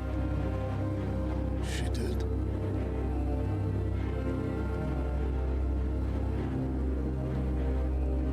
Benedicta. Benedict.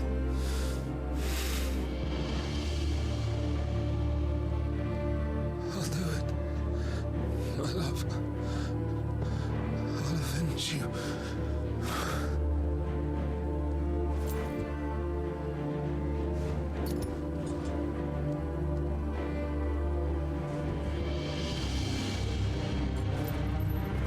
Run along now, Hugo.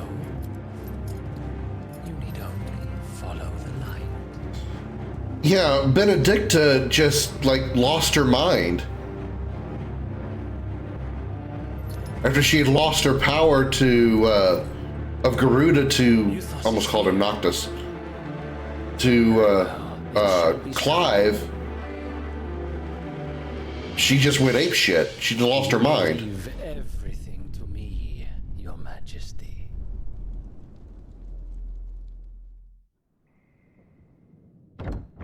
So I'm guessing that's Ultima's dominant? Or Ultima in human form? I'm just not fully understanding who that guy is yet. The scary part of skilled manipulators is that they sprinkle crumbs of truth in their lies. Yeah, Benedicta did get her power stolen and primed into Garuda. Yeah. Yeah, she lost her mind. And part of that breaking of her psyche was becoming Garuda.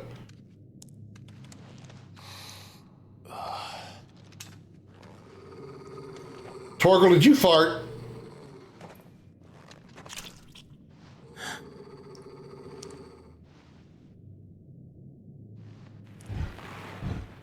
Well, they be dead.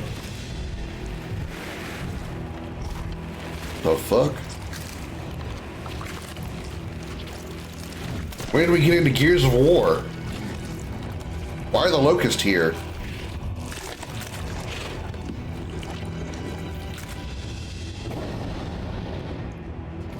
Orcs. Oh. Because we haven't had that fantasy type of people yet. Did the royalists bring them from Ash? We've had so many other fantasy cliches. We haven't had the orcs yet. That was the Lord Commander of someone we don't know of yet, but we know enough to speculate it could be a follower of King Barnabas. Well, it did say Lord Commander of the, what did it say? Royal something, I think. I forgot.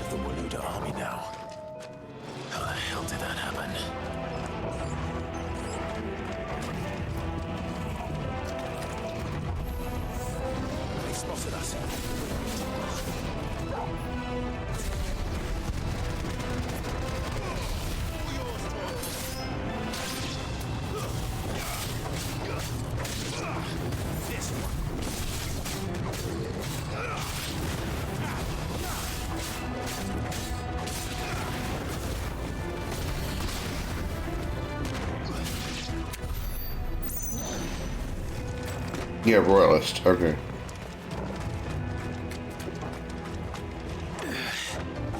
Taken over the entire mine. I feel like Ultima is involved with that character somehow, though. Because again, it's because he's calling Clyde Mythos.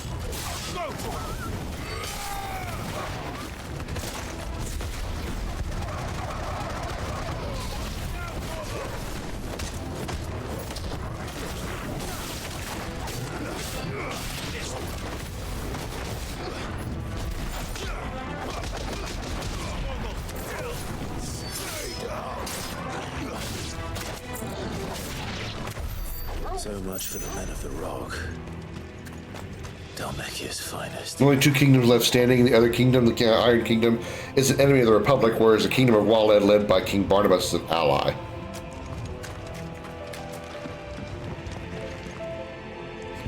Hurrah! And they're taking the Holy Empire and Sandwich, right.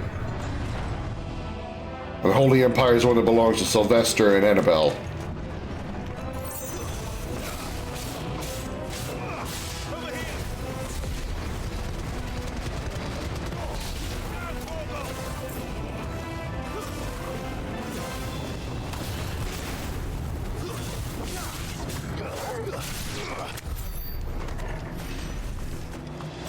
Holy Empire Simbrack. Okay, yeah. That's what I mean about there's a lot of this stuff is not easy for me to remember. I don't think it's because it's just there's so much information. I think it's just because it's so forgettable. I'm not remembering it because it's not worth remembering. Maybe that's just me.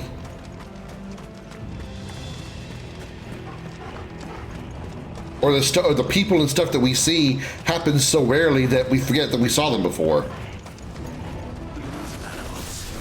You should never have left Ash.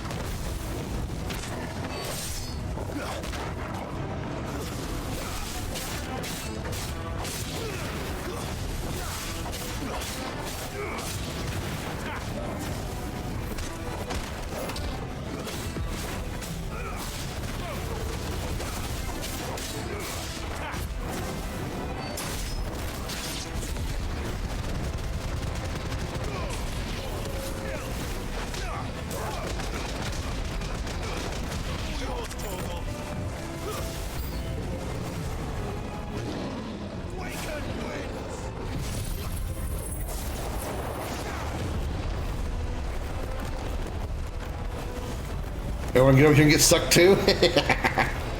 Sucks to be you guys!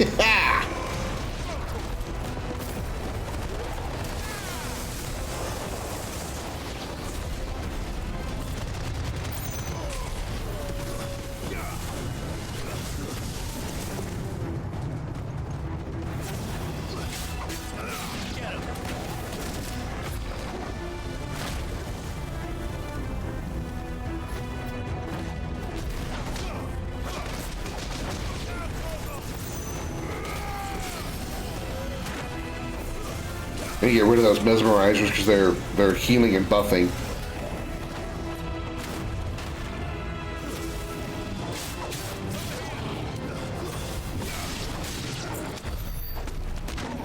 Damn, 600 experience. Holy shit.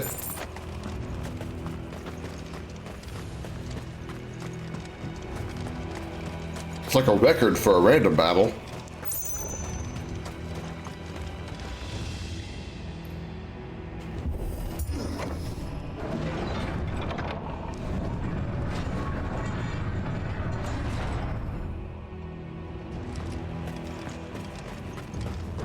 Kingdom box.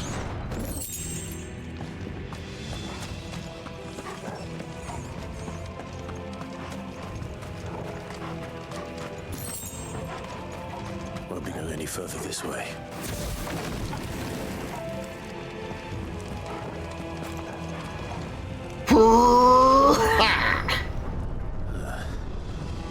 Stairs. This must be the way out.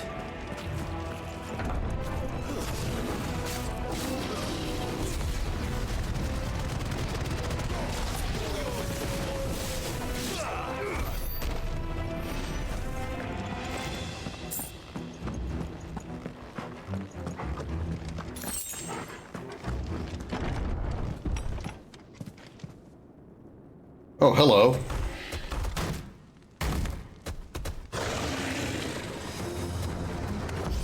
This Grom Hellscream? What's this one? How did it get in here?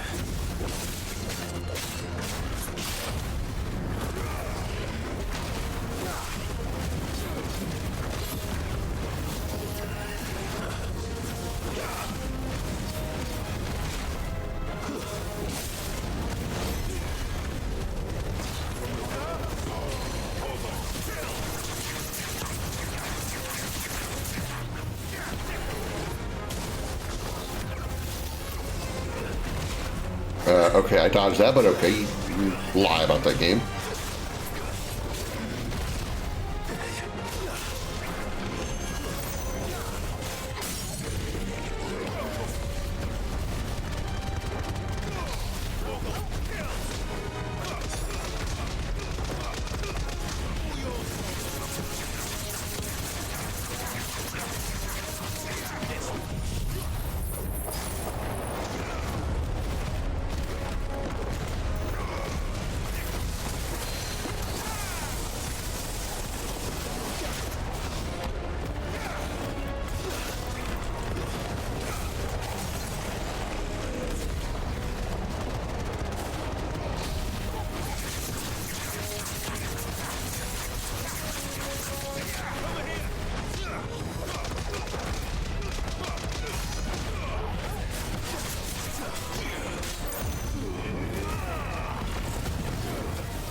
That was easy. Shit, I got more experience from the random battles than I did that fight.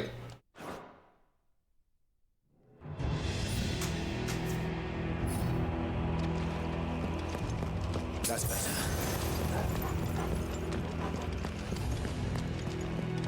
This is where I came from, right?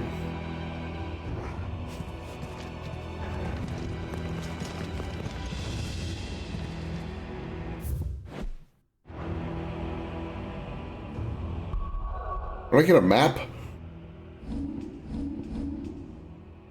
No. Why did I ever think I had a map before?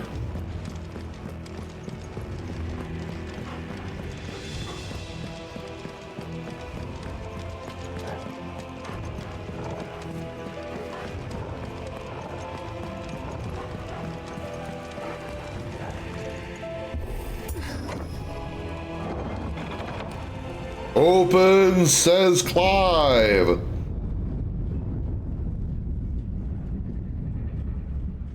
Very crystally in here.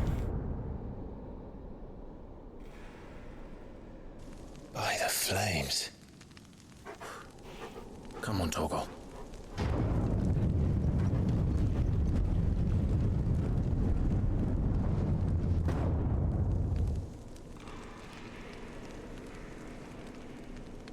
Kuka never did do things by halves. As if taking the Mother Crystal for his own wasn't enough. He had to build his castle in it.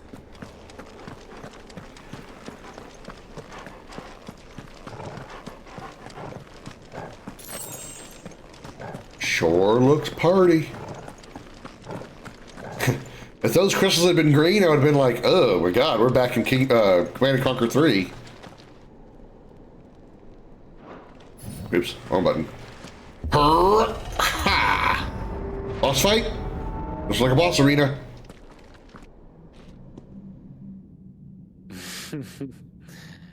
Let the trial begin.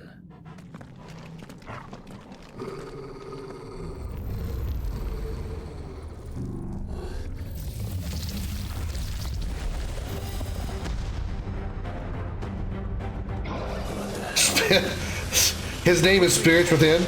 Really?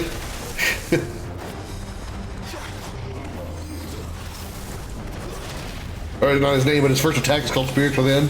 Really?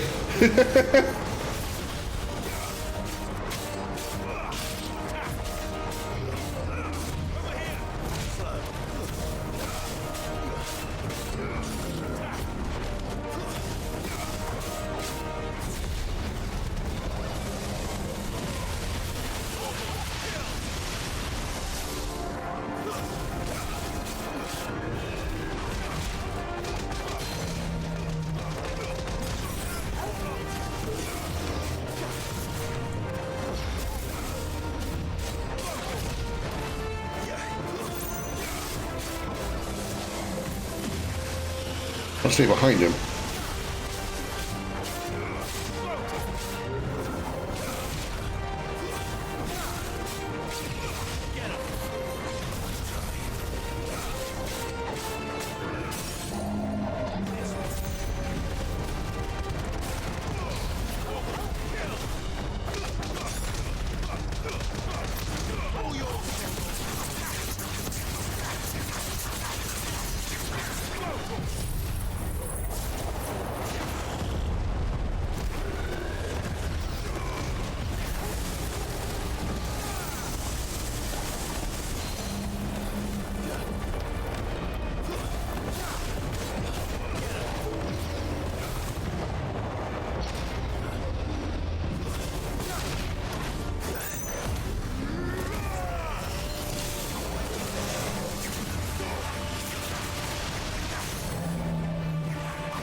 Get your ass on the ground.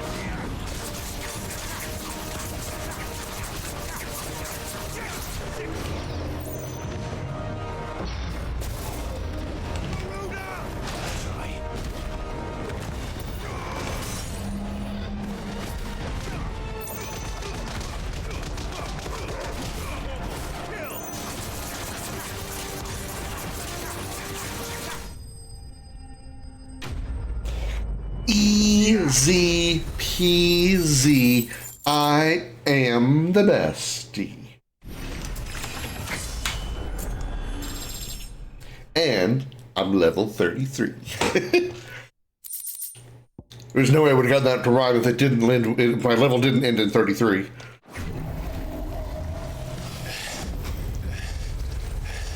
That's right, guys. I just beat The Undertaker. WWE my ass.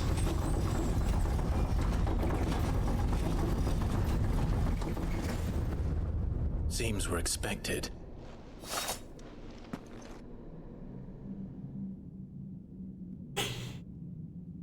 So this is the power of Mythos.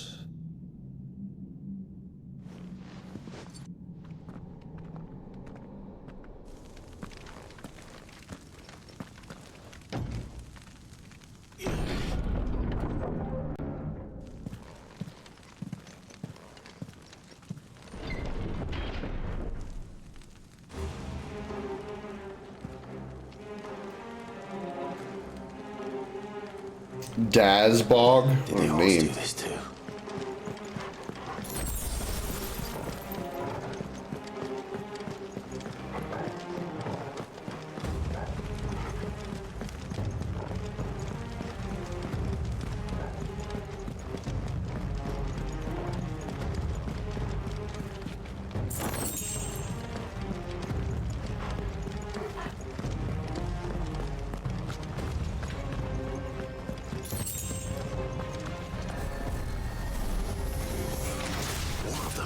Huh, alright. Clearly not orcs.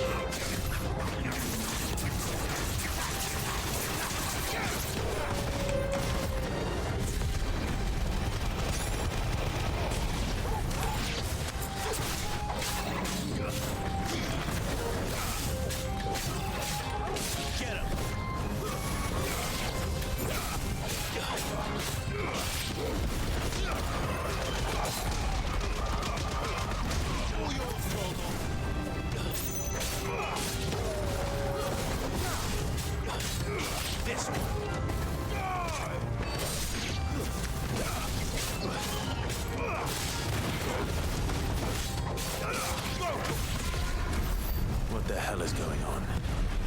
Are these things here for me? Or for him? Well, I'm sure they're not here for a nice, gentle Subway lunch.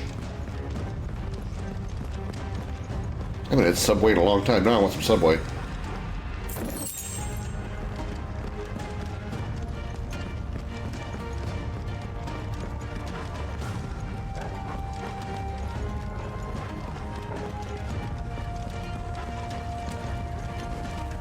Wiki.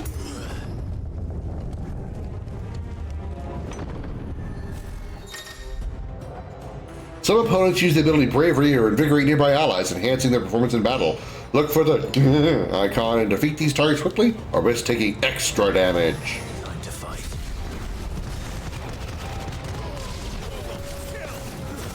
Stay down.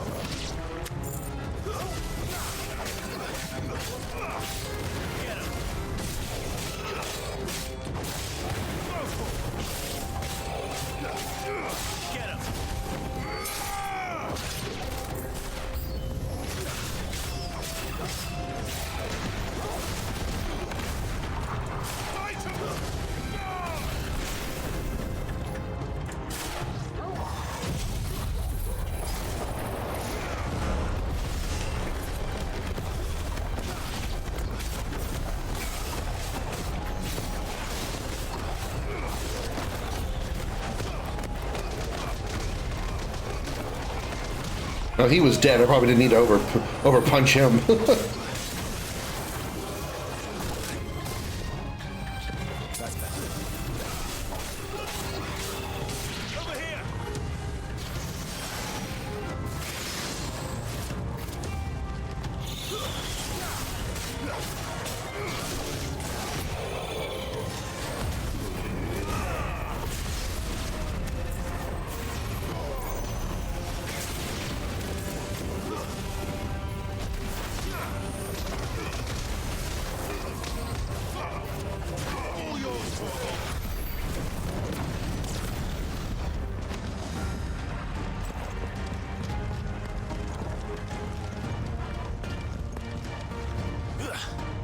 Oh, I can't sit on his throne. I was gonna jump on his throne and just be like, ha! Now I own this castle, bitch! First orcs, now these nightmares. Is this your doing, Ultima?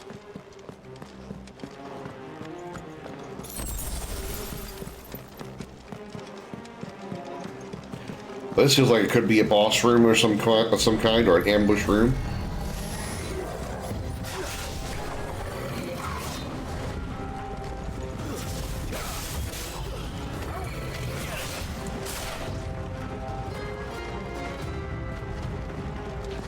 Come on, come a little closer.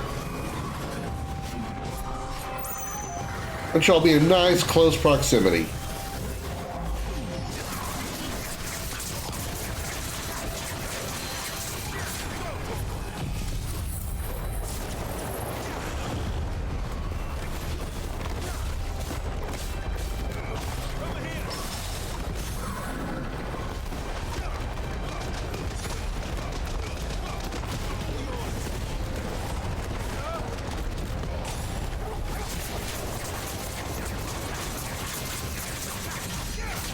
$21,200 damage.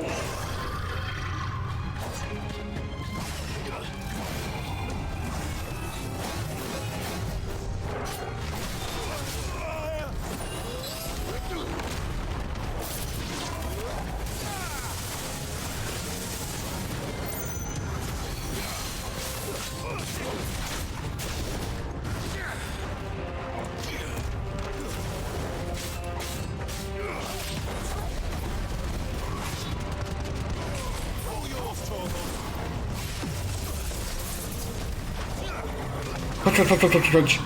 Maybe even punching you in the dick.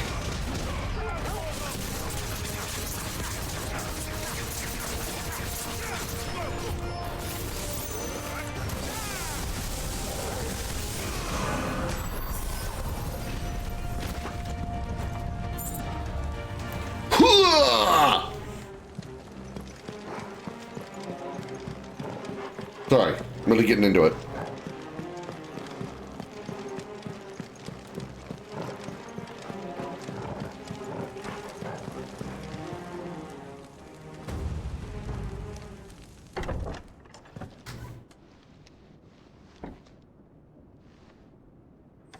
A Coopster, I'm home. You've been busy, Koopka.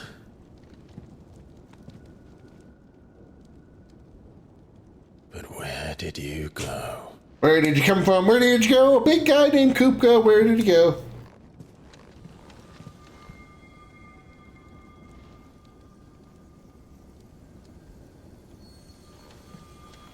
Does the monster even have a dick? Not anymore. Punch it the fuck off. I hit him so hard he's probably a woman now.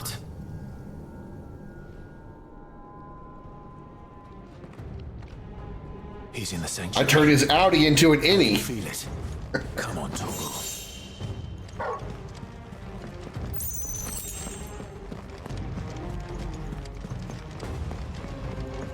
That's where we came from. What's behind door number 2? Oh, goodies.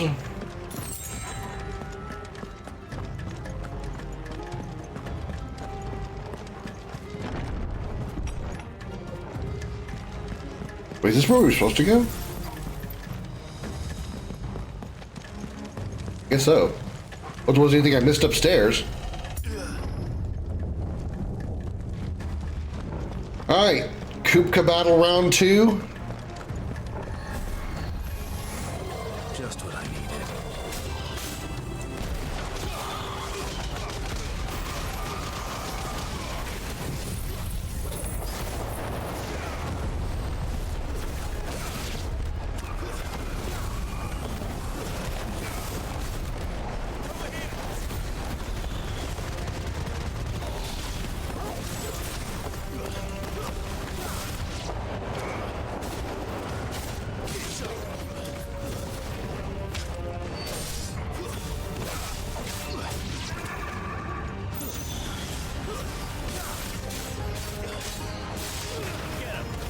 It's very unique, yeah.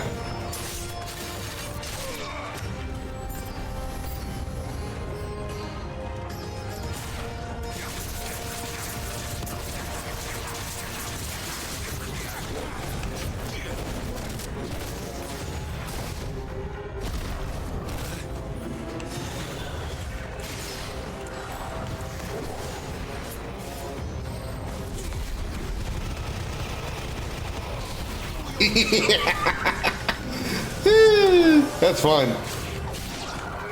You're the collateral bursts like that.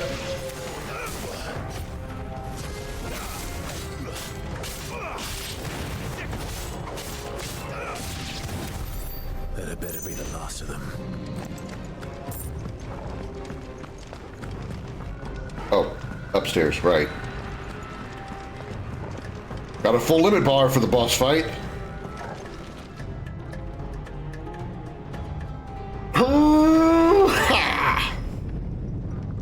Sup, Coops? Got your hands back yet? You got an upgrade on your digits? You got a digital upgrade? My everything. I've missed you so much. Kuka!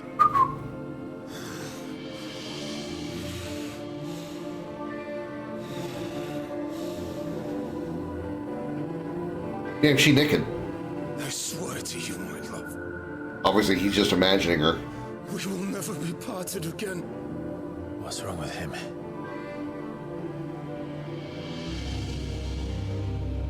Yep, he done lost his marbles. As well as his hands.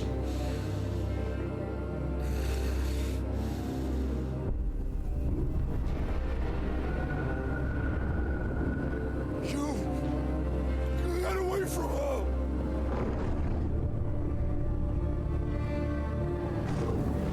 Benedicta!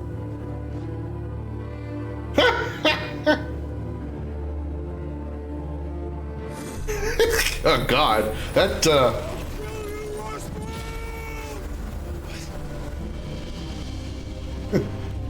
that got awkward.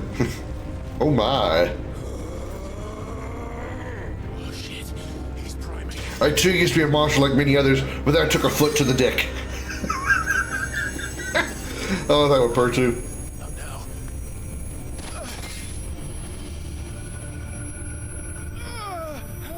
He kicked me in the dick. Why? Why did he have to kick me in the dick?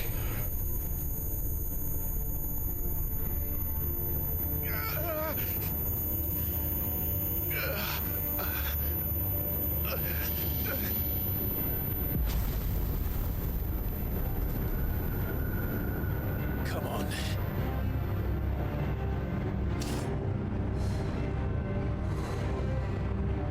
Find him. You've done this before. You can do it again. Let the flames burn within you. No. Let them burn without. Come to me,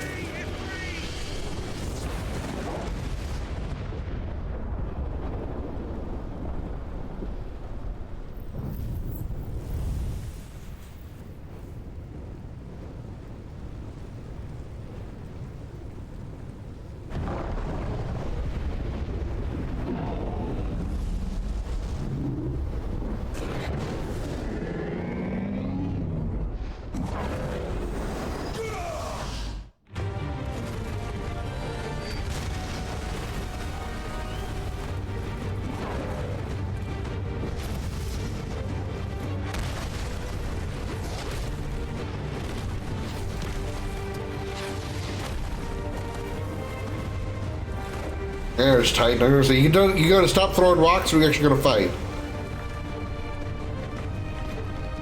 Ah, he ain't got no hands, Lieutenant Dan. Oh shit, he got hands.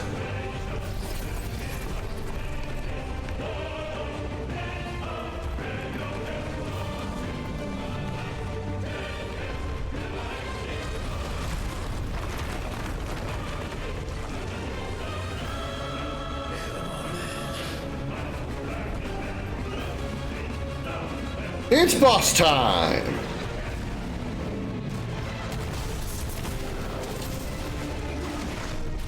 I'm gonna hit you in the shins.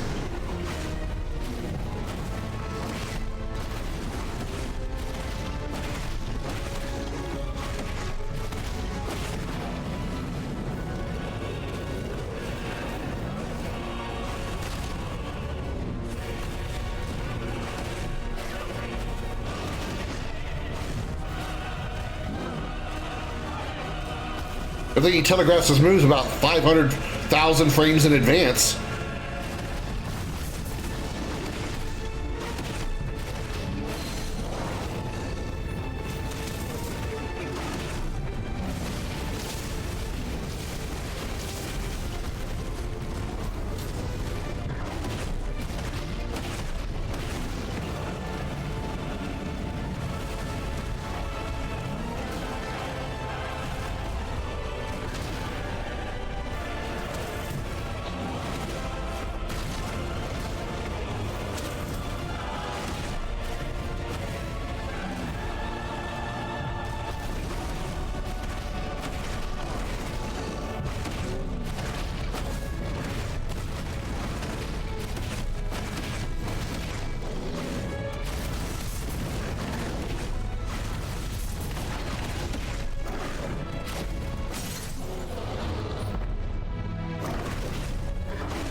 509,000 damage. 500,000 damage.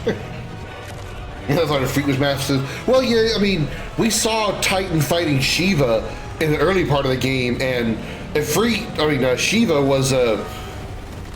was tiny compared to Titan, so it makes sense that Titan would be still larger than Ifrit.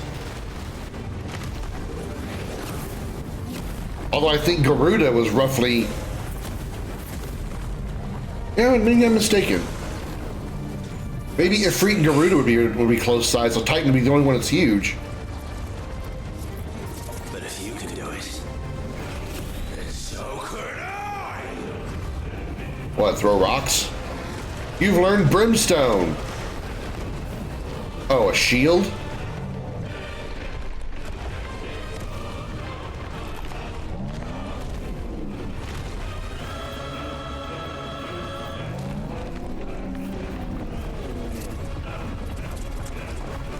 That's a big rock. That's a big Dwayne Johnson.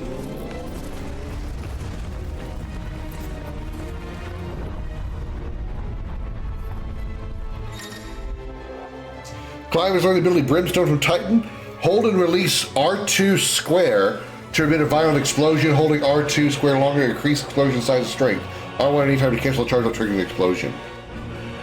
Ifrit is invulnerable to damage while charging Brimstone. Suffering an attack, however, will automatically trigger the explosion. Got it, okay.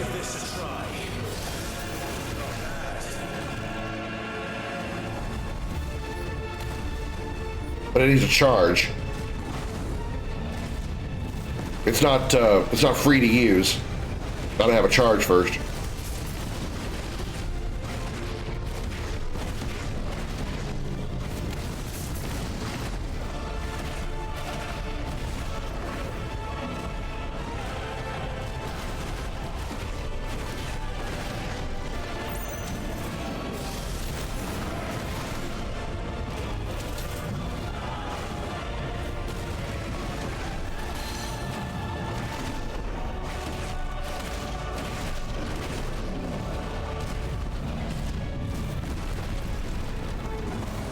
Honestly, this fight has been probably the easiest Icon fight so far.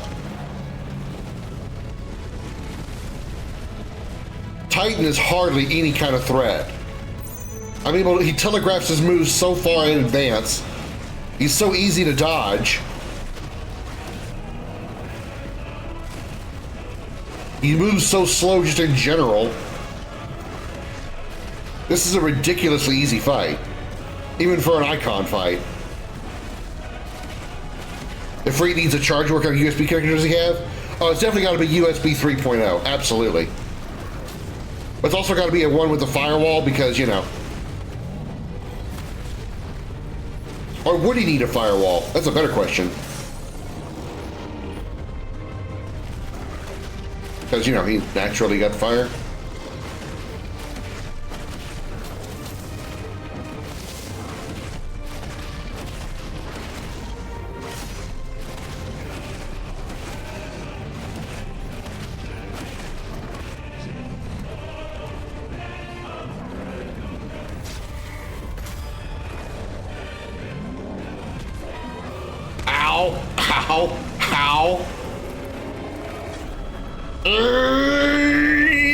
So hard! Woohoo! Did I just like use my legs to front flip him? What the fuck?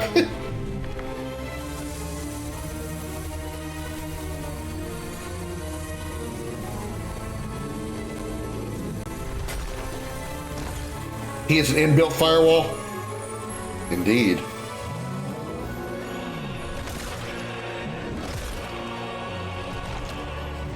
He ate the crystal. Okay. Phase 2?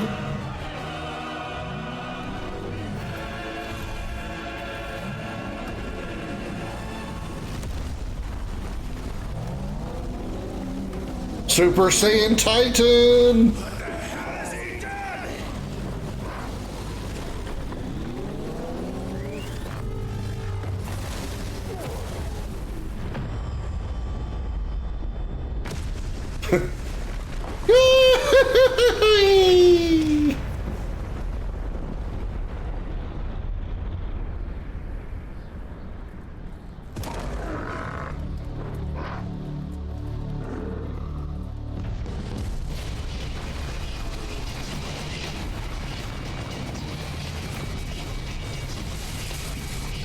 What in the holy hell?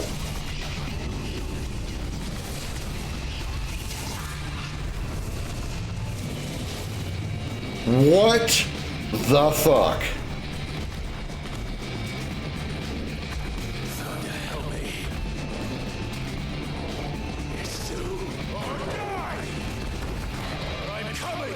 What is going on?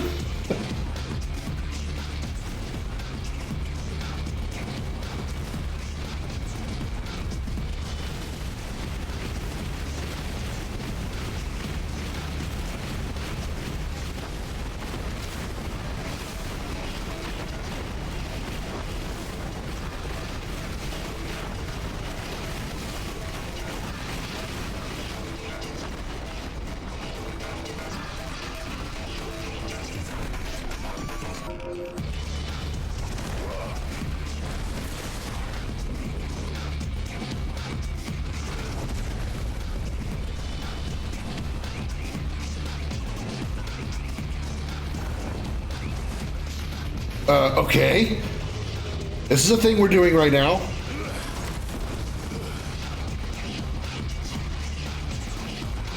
Got some Dirge of Cerberus flashbacks here with the way Vincent had to run up the arm of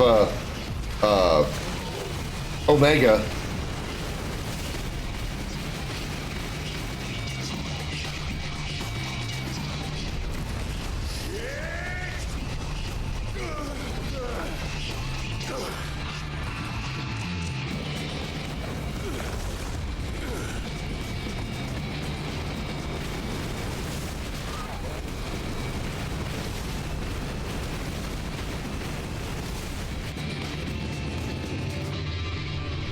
See, I think that section would be more fun if it lasted longer. That's what she said. But like those little sections, they last like 4 or 5 seconds, 10 at most. Give me like a couple of minutes of cuts of gameplay there. That'd make it so much better. Like a dropped opportunity, I feel like.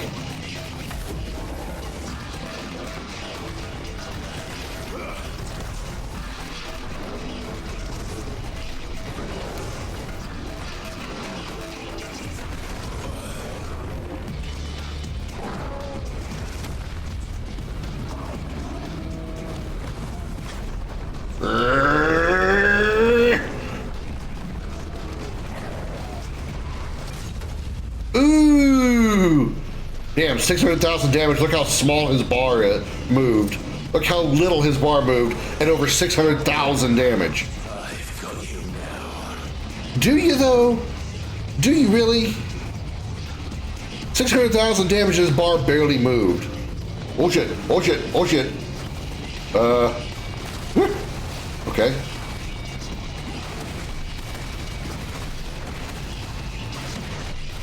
Beat the shit out of your middle finger, buddy.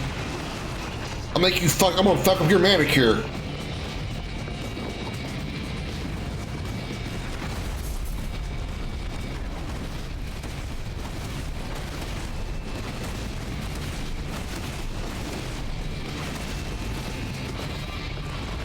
Make sure you get carpal tunnel.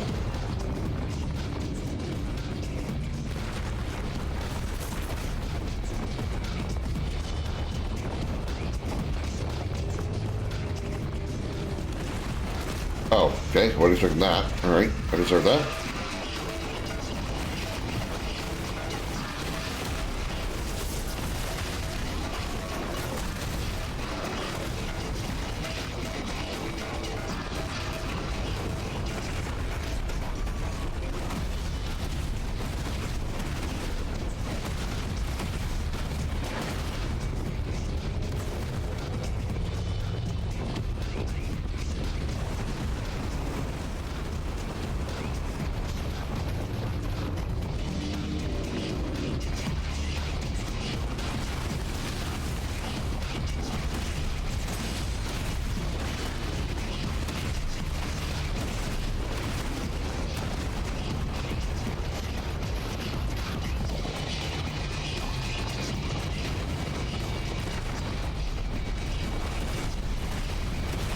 Beat up your wrist.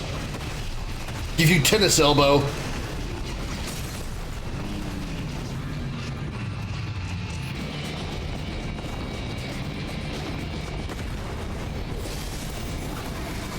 think I missed with that.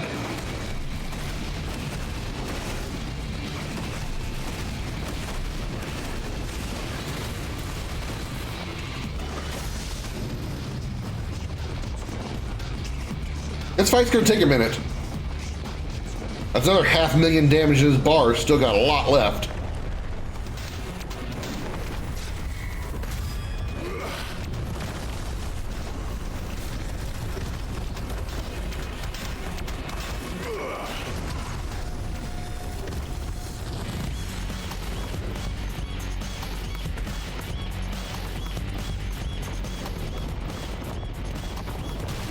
Oops. About to use the brimstone ability to block that.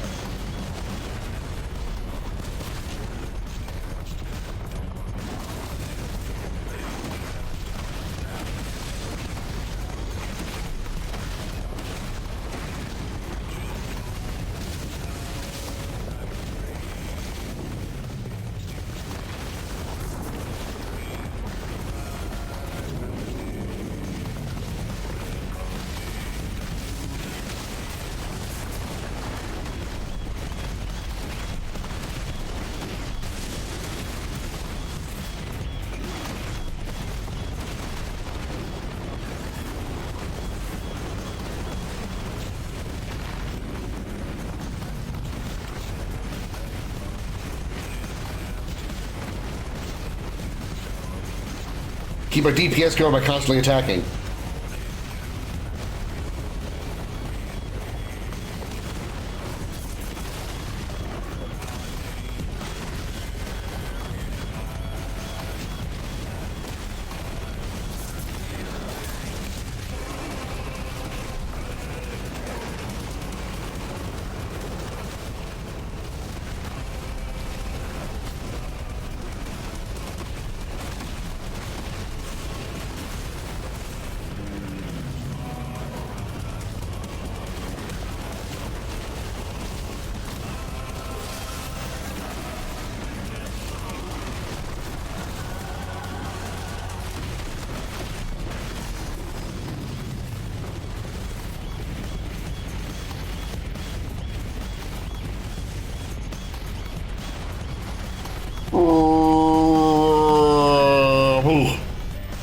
Dodge.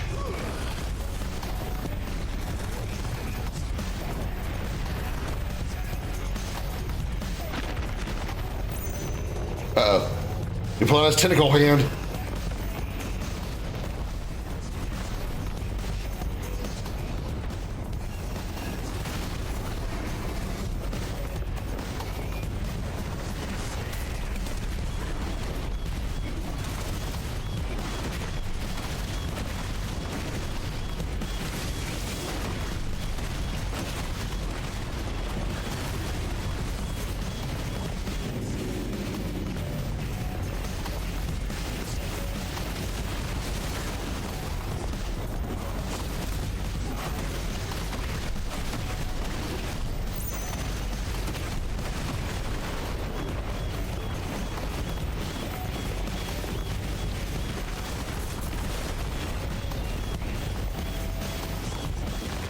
Oh, I mistimed that. His hand was coming back too slowly. I knew he was coming back, though, and I just missed it.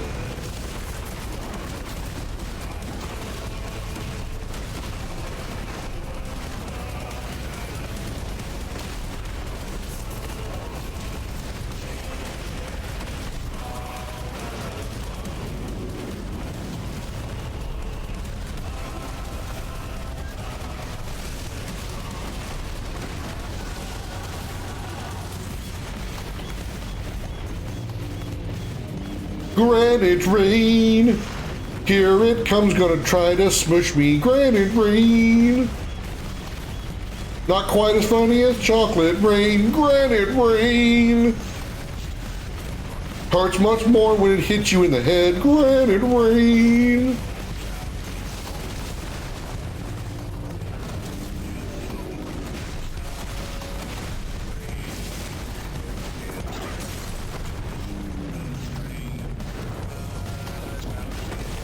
Welcome back, Darth. I'm just beating the shit out of a giant rock man.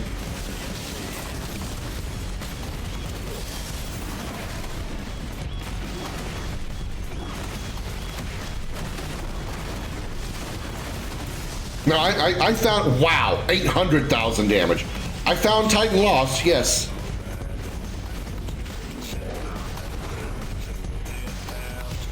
The running up to him fight, running up to him part, I kind of wish lasted longer. I think it would have been cooler if there'd been like, you know, much longer like section of the game as we were like running down the corridors and stuff and running up his like tentacles and stuff.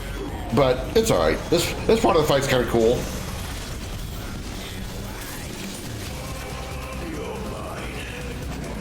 I mean, I look still pretty small compared to his original form. When we did his first form a minute ago, it was still pretty small. I think we were smacking him on the shin. Kamehameha! Well, that's more like Big Bang Attack. More like Vegeta's Big Bang Attack than Kamehameha. Yeah, tentacles. Tentacle rock monster. Welcome to Tentacle Hentai featuring Rockman. I don't mean Mega Man. Take your tentacle and shove it up your ass. Uh-oh, wait a minute, what? What am I doing here? Oh God.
Titan is the biggest and physically strongest. Yeah, yeah. I expected it because, I mean, we saw the fight with Shiva earlier. We saw Shiva and Titan fighting earlier in the beginning of the game. Right in the face. 270,000 damage. 450,000.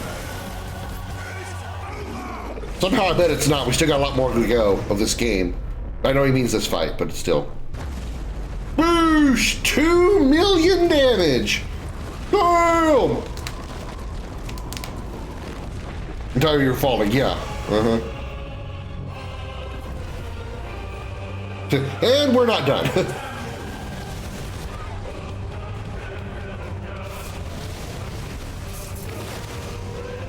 Like, Kupka, you are just stubborn, aren't you?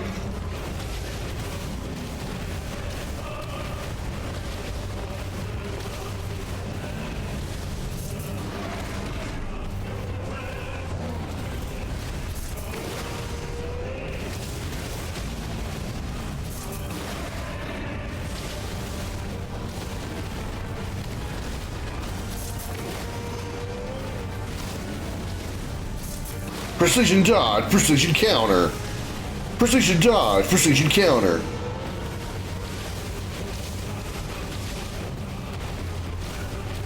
Precision dodge. Oh, I need the precision dodge, really? Dodge, counter. Dodge, counter. Swish and flick.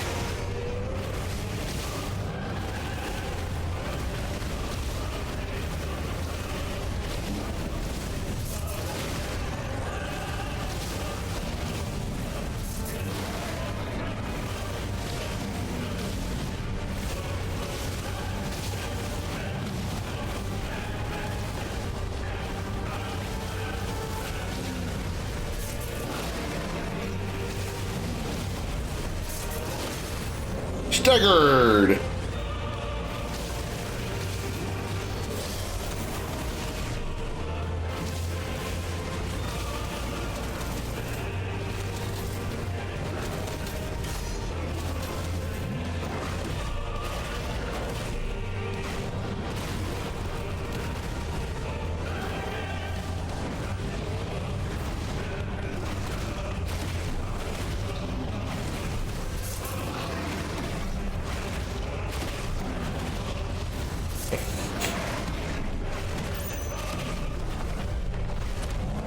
What is... Uh-oh. What's this about to be?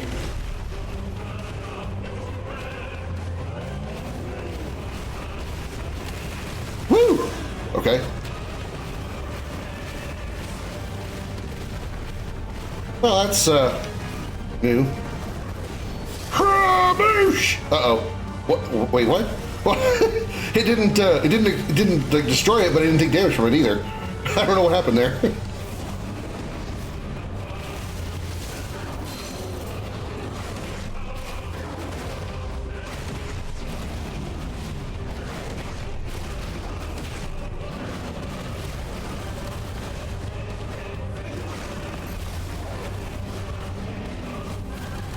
Yeah, but the rock that I destroyed didn't destroy. It just kind of disappeared. It just kind of faded away from existence.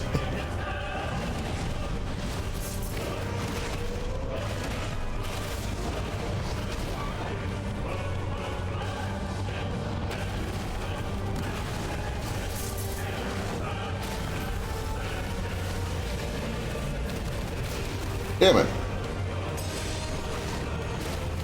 Come closer. I can't hit you from over there. That's what I meant by getting closer.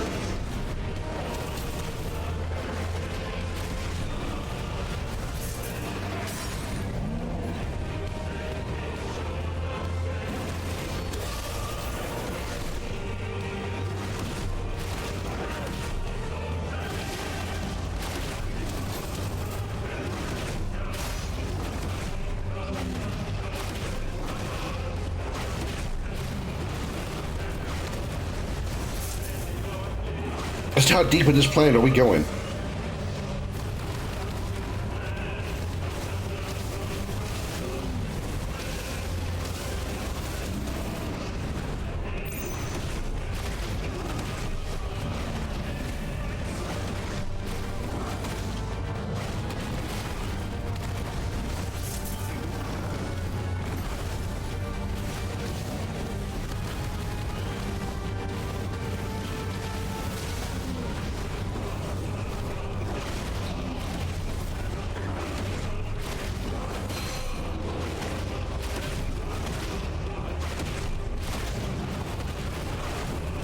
Woo!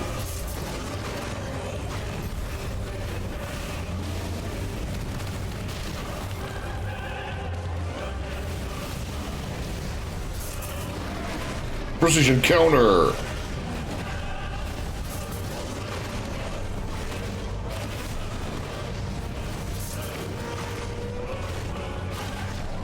What's the matter, big boy? Having trouble hitting me? It's because you're too slow.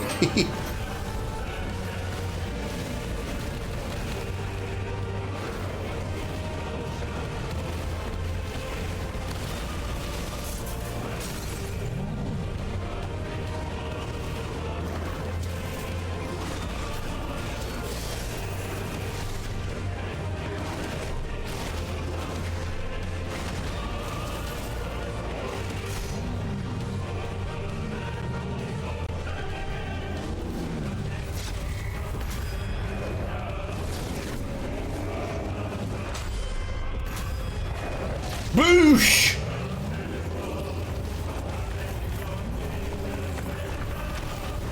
Okay, you got a tough jaw there. Definitely can't say you have a glass jaw, that's for sure.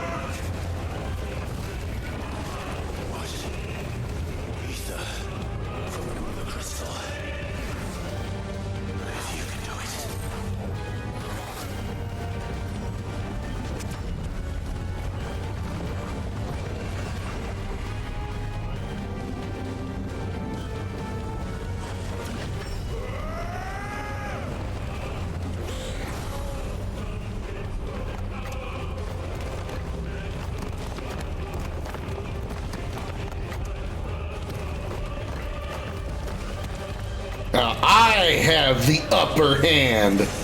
Get it?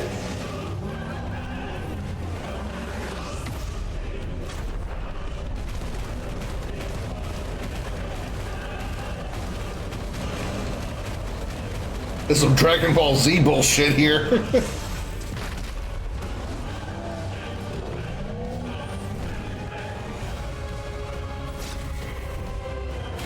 Ow! Okay, hit the wrong button. I hit X instead of circle.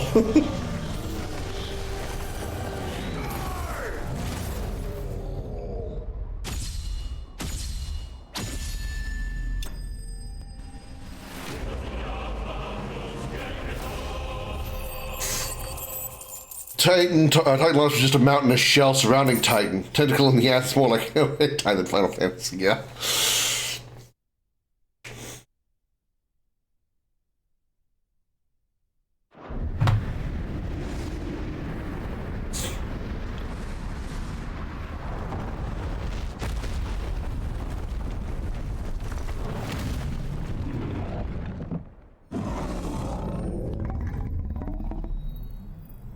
I don't think we destroyed the Mother Crystal yet. We're probably going to have to do that because he like absorbed it. And that's how he became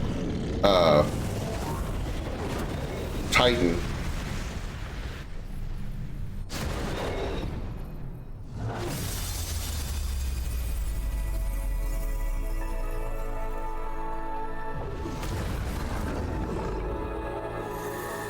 Well, that's why he became Titan, or when he became Titan. Because he was seeing Benedicta and it was like causing him some issues.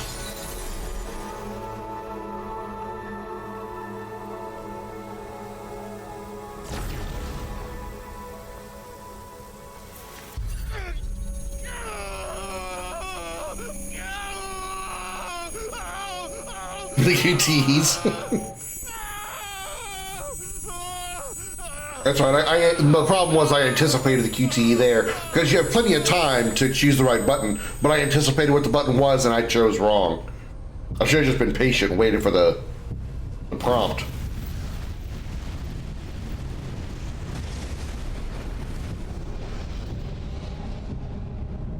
Is that you, Ultima? What do you want?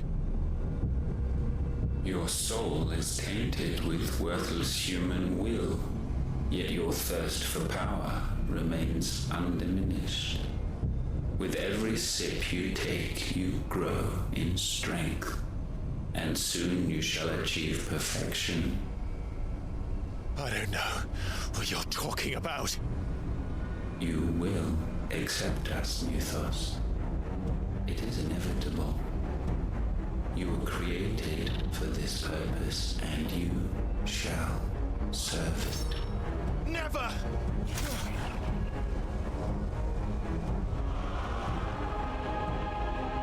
Ow. My abdomen.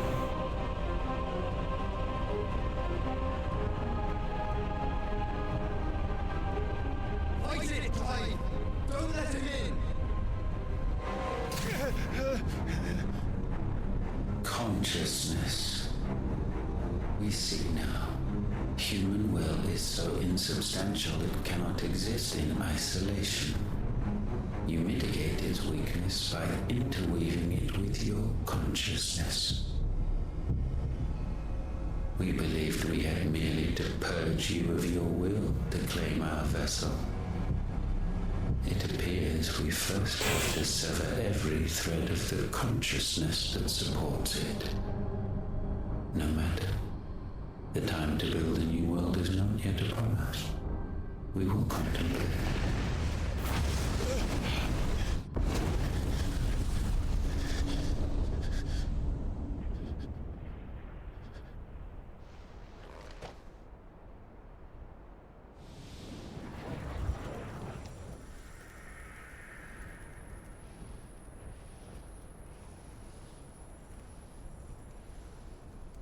Thank you, Joshua. Now go over to Kuka's stone body and kick his head into dust. One can no more command the power of ether by drowning in its flood than one can constrain the tides by standing in the sea. I had thought Hugo wiser than this, but it seems his head was full of rocks after all. Get it? Because he was the Earth summon? Get it? Titan was strong. It's funny. Your Majesty. But Mythos is stronger. For 5 years, that man lived only for revenge. Clinging fast to a fiction, even as it swept him into the abyss.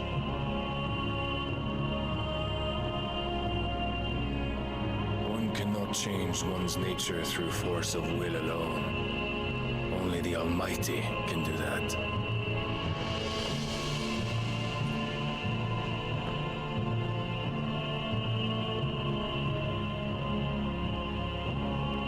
Hugo Kupka, the man who gave his life for a woman's head.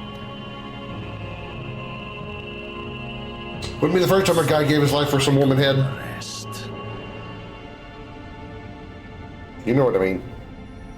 Don't you, chat? Wink.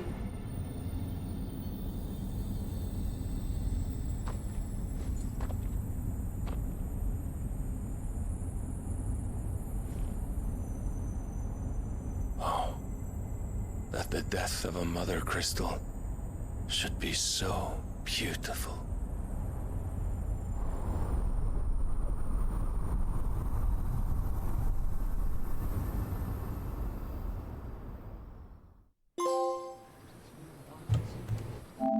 Exact revenge. Holy Order of the Knights Dragoon.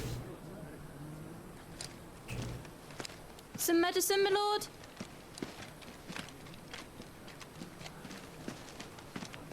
I have salves, potions, anything you need. Stop bothering me, urchin, or you'll feel the back of my hand.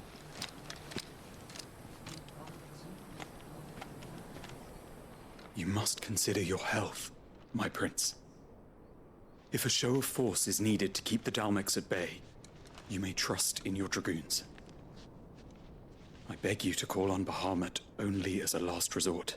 His strength comes at too great a cost. The Empire agreed to an armistice with the Republic, and yet the Emperor still plots its ruin. For now, the Dalmex suspect nothing, and as long as I can hold their gaze, war need not be inevitable. But more than that, Bahamut is the champion of the Empire. When our people look to the heavens, the sight of him gives them hope. Yeah, Barnabas used the name Mythos, that's extremely sus.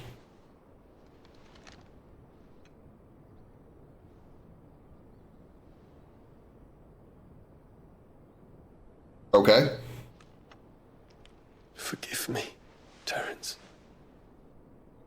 Would that you were my master. But alas. I will always be your loyal servant.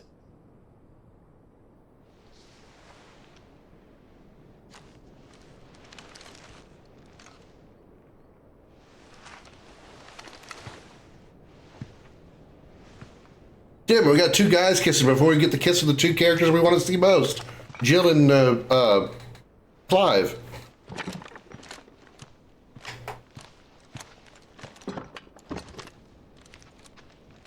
Should the Council's brazen maneuvering prompt the Republic to tear up their own treaty and launch a new assault, our soldiers would advance to meet them, cutting across the Central Isles, but not in time to prevent their forces from breaching the southern defenses and storming Twinside.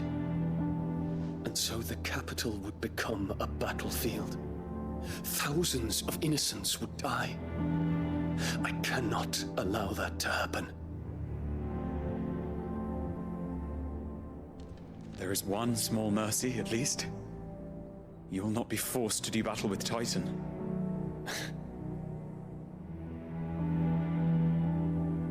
Would that I could avoid doing battle at all. 1,000 pardons, Your Highness.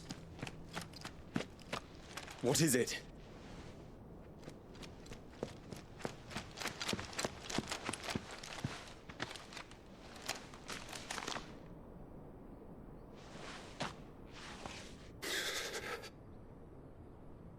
Olivier has been made Emperor. What is the meaning of this? My father's orders. What were they? Quickly! Yes, Your Highness. His Radiance requests that Your Highness maintain position here and... Gah!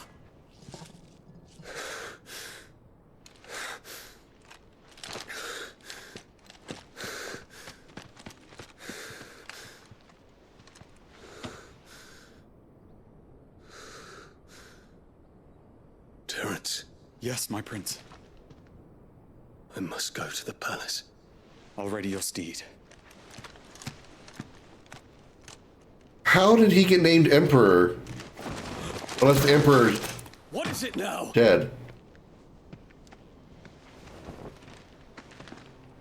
Oh. Forgive the intrusion, Your Highness. I know you. At ease. We stand in the presence of the Phoenix. You wouldn't want to get your fingers burned. I hope I'm not interrupting. Not at all. Though I admit, I did not expect such a distinguished guest. How many years has it been since the Remembrance ceremony? 20? I thought you long dead. Do I address a ghost? Many have told me that I look like one. But no. I'm alive. Just.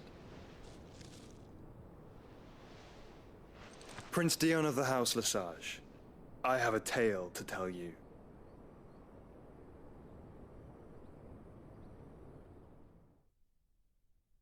Call the Holy Empire because the official religion of the Empire is all about salvation, the light, and the worship of dragons. The champion being Bahamut is very fitting. Yeah. Yeah. The only thing that would have been slightly more fitting, save for the dragon part, would have been if their champion had been Alexander, because of the history of Alexander being the holy summon in the Final Fantasy franchise.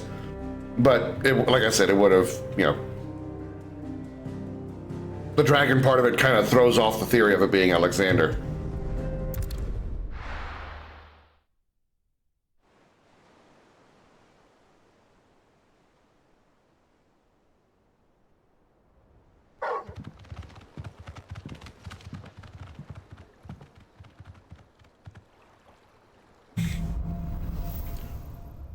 Out of the shadow. I'd better give Otto the good news. Always need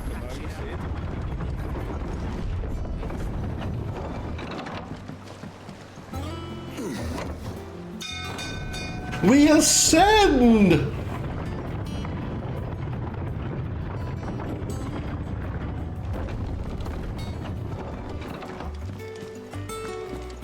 Jill's got to be awake now, right? She's been like unconscious for really, really long time. She hasn't had enough rest, right? We're seeing troops amassing at every port. Oh, I wasn't expecting you back, son. Here you are. You earned this. Best of luck out there, Sid.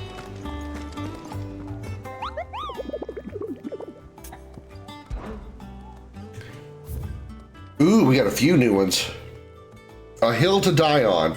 Among Republican merchants, reports abound of caravans being crushed by a black boulder, a creature indeterminate in nature but quite dedicated and quite decided in size, strength, and spite.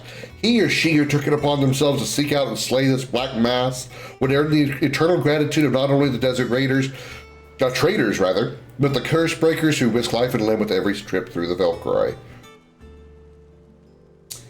Black boulder.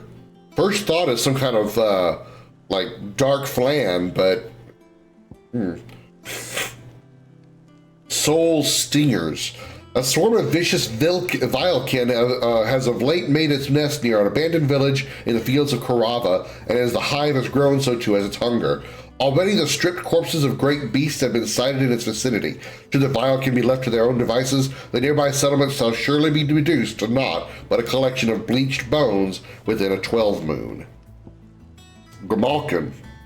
Just off the Sickle, the road that leads from the Dalimil to the Jaw, lies a dead-end canyon into which travelers moving at night are wont to stray, providing a constant supply of sustenance for a feline most foul. With the daytime desert heat ever its own threat to life, and merchants ever mindful not to waste their last shards of crystal on the lighting of lamps, only the monster's demise might save them. The Nine of Knives. A person? The Dalmekian traders are wont to say a prayer for unwary travelers journeying from Dalimil to Drake's Fang, where there lurks a bloodthirsty brigand, one who appears to be more interested in letting the blood of his quarry than he is in any gil or goods he might plunder from their caravans. If the road is to be made safe again, then at least one traveler passing through the place must not flee, but stand and fight. The Breaker of Worlds. Urgent notice to all curse breakers due to the discovery of a fallen giant and the Rosarian ruins we have lately been investigating. All work in the region is to be halted with immediate effect, and all members are to proceed no further than the village gate, lest the echo should be awakened by our presence. No further action may be taken without Sid's express permission. All right. Master, Mark rank S. Oh my, we got some big ones on this one. All right.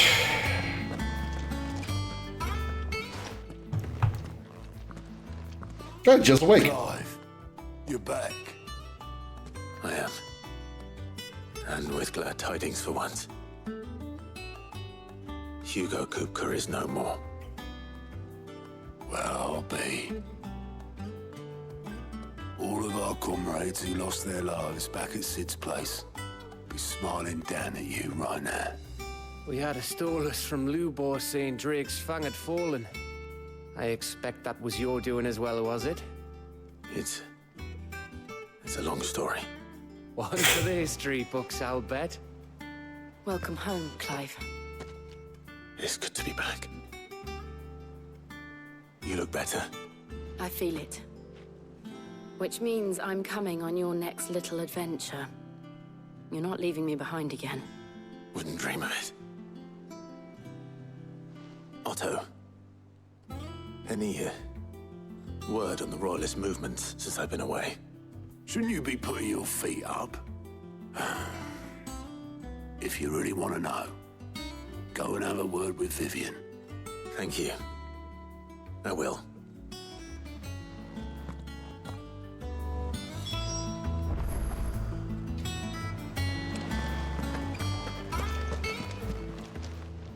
Fancy a look at the list, do you? Here you go. Nice.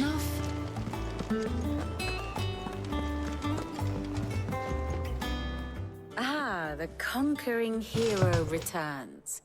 And with hardly a scratch on him. I may have picked up one or two. Well, the fact that you came straight to me instead of visiting our resident physiker suggests that you picked up something more important. A scent. The scent of Waludas. The very same. But whatever plans Kupka was hatching with the Royalists, he took them to his grave. As did his men. Slaughtered by the orcs who'd taken over the Fang. Orcs, Vivian. I've never seen such creatures in Storm before.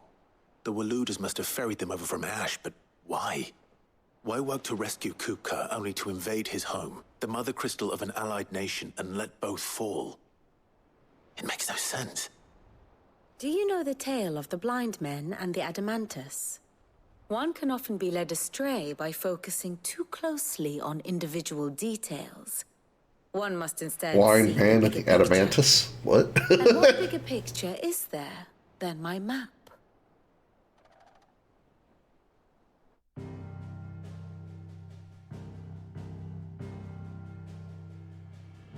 The Kingdom of Walud claims dominion over all of Ash. It is a nation forged by the bloody conquest of Barnabas Tharm, the dominant of Odin. The Canvarian War of Independence in 849. The Battle of the Twin Realms in 865. The Battle of Belinus Tor in 873. Wheresoever his armies fought, Odin was found where the fighting was fiercest. But of late, the warrior king appears to have laid his Yeah, I know what sword to Adamantus rest. is. Battle Just rages for the control tail of the being called the crystalline blind man of the Dominion. Adamantus is just like, Farm sends what? not a single ship in support of his Dalmekian allies. Meanwhile, the Blight ravages great swathes of ash. Yet warlike Waloed shows not the faintest interest in laying claim to untouched lands. So why go to the trouble of sending an army of orcs into the heart of Drake's Fang, only to make no attempt to claim the Mother Crystal for Waloed? It can hardly be for lack of men. Tharm's armies rival any in the Twins. No. We have not seen the last of the Waloed standard. Odin will ride again. It is but a question of when. And on that day, who will be trampled underfoot?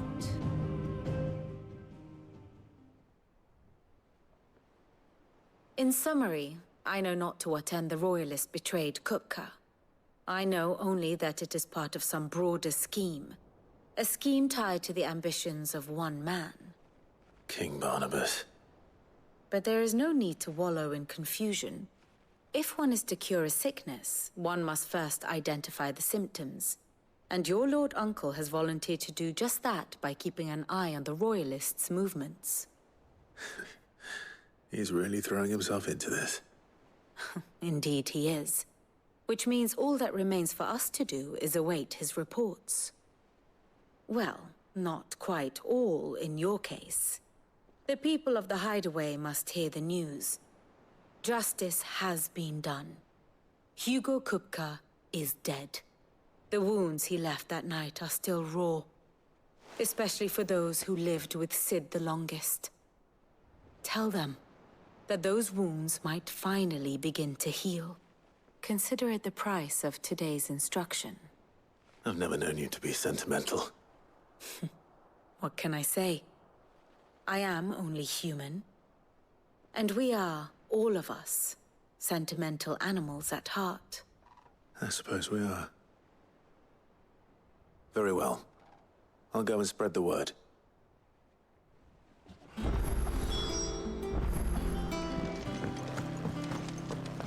Okie dokie.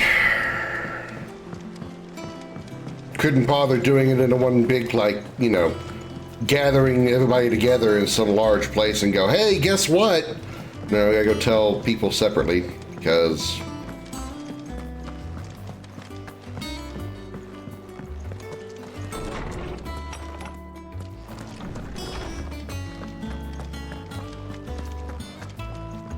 Ah, Clive. Have you come seeking the gift of knowledge? No. To share mine, actually. Hugo Kupka is dead. Oh my. Can it really be true? Look, he's crying. He is. Big baby. And with good reason, children. These are tears of joy. We must offer up a prayer to your parents that the heavens might weep with us. There shall be no lessons today, only thanksgiving and merrymaking. Go, put away your things. All right. Brilliant.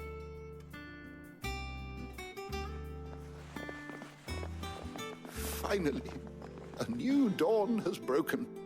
It has. Thank you, Clive. I cannot wait to share the good news.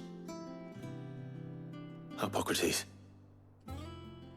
After Kupka fell, Ultima came to me. I need to know what he is.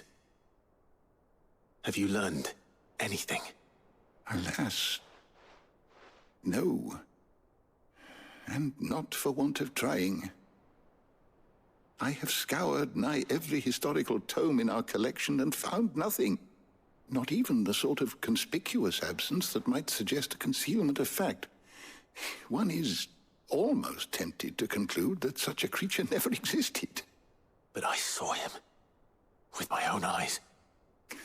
I don't doubt that you did. So he's managed to keep himself concealed from even history books for who knows how long.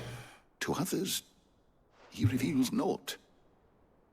We see only that which he leaves in his wake, like some terrible force of nature beyond the ken of mortal man. A bringer of death. Whether the Ultima you met with was the being itself, or merely another projection of its power, I know not. But until I do, my investigations shall continue. Thank you. It means a lot.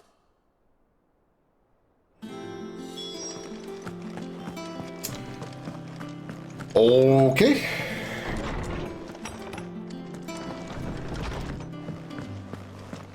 Thanks to Sid, the man. Karen?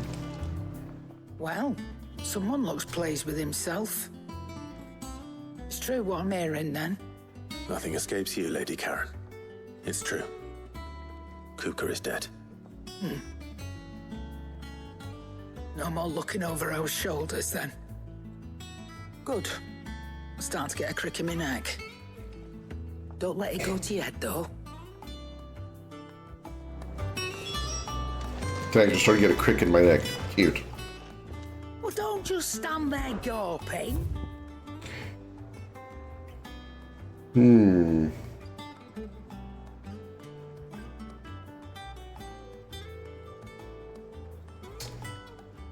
Increased attack power by 10, but only a 5-point loss in stagger capability, which isn't that big of a trade-off. I'm not against that.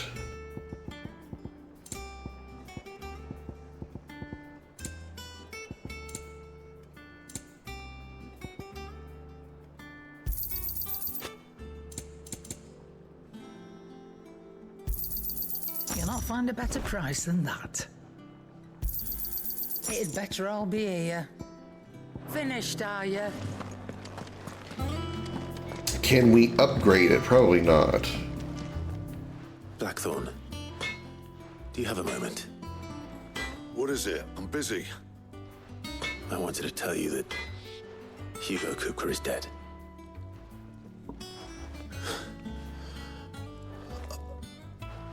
I can't tell you how long I've been waiting to hear those words. This is it then. A new beginning under a new Sid. I'll try to live up to the name.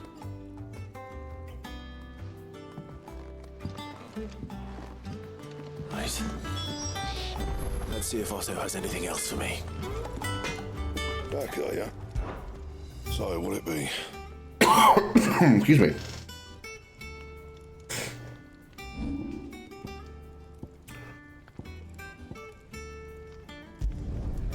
My best work, but it'll do.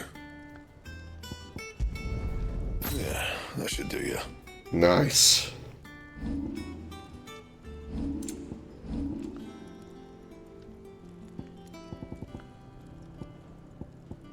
Still don't have what I need for that.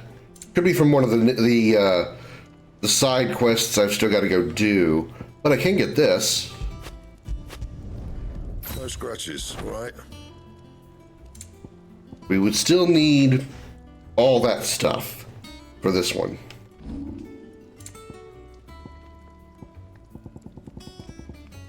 Anything else?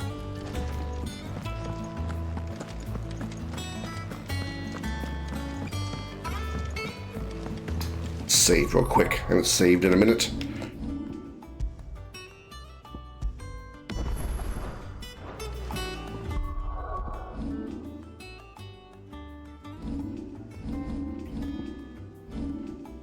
$3,000 points. Okay.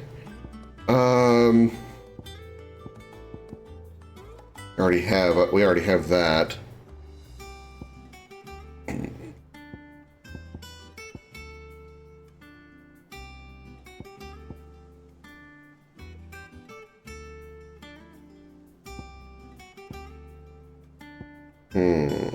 Do I want to master aerial blast? Get judgment bolt or earthen fury?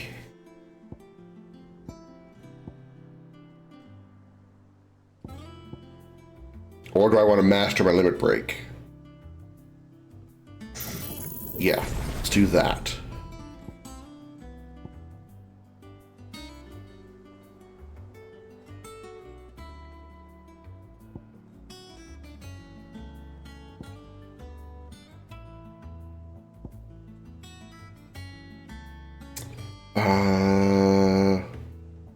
Don't use Titan block that often.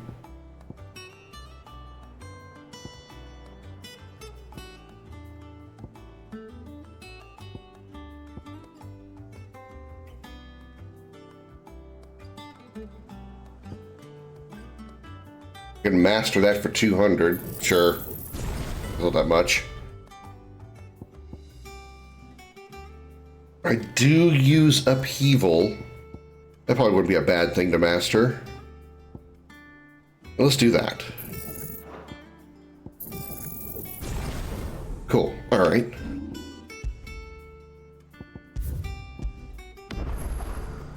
I'm telling you, it's true. I heard it from Otto's own lips. Hugo Kupka is dead.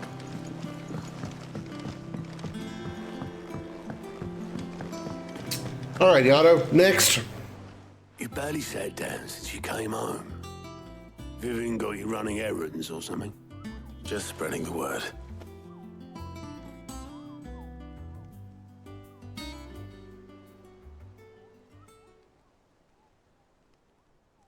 So, the professor's got a soft side, has she?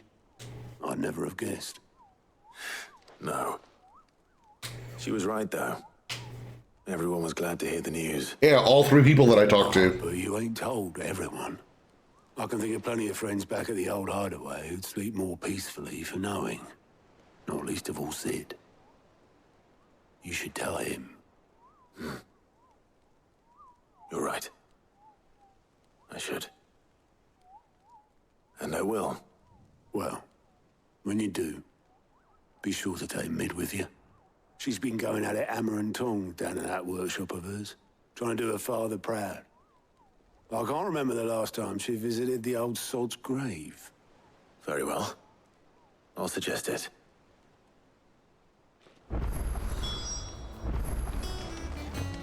All right, Mid.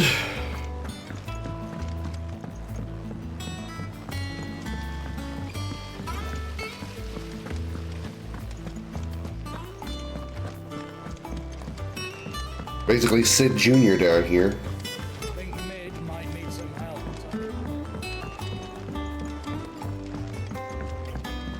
If I don't come up with something soon. All right, Clive? What do you want? I'm going to visit Sid, and I thought you might like to come with me. Sorry, I'm too busy for all that right now. I've got to get this thermal displacement stack sorted. Thermal... Displacement stack. Here. And this is for... Only the fastest, finest ship the world has ever seen. The Enterprise. Me and my dad designed it together. Where other vessels rely on the fickle winds to drive them through the water, ours is fitted with mithril engines. And those things have got more push than a behemoth in a bad mood, and more heat than all the hells put together. Which is where the stack comes in. I may have already talked some tight-lipped shipwrights into putting the hull together for me in a little dockyard in Canva. But the stack's a bit more involved, so I'm building it here. Thing is, it's so involved that I'm running behind and it's starting to hold things up over at the shipyard. I'll come and see my dad, though, when I'm done. Whenever that is. Is there anything I can do to help? Good old Clive. I were hoping you'd say that. First things first, I need some parts meching. The stack will be made up of 3 major components. There's the plating, here, that channels hot vapors away from the engine. The helm over the top, that disperses all that heat into the air. And the shielding around the sides. That stops the rest of the ship from going up in flames. A full suit of armor, then. Probably best to take it one piece at a time. Then you'll need to start with the plating. Everything else fits onto it. I've got the designs and the list of materials here. Show these to Blackthorn. He'll know what to do. I can't make head nor tail of them. Luckily, you don't need to.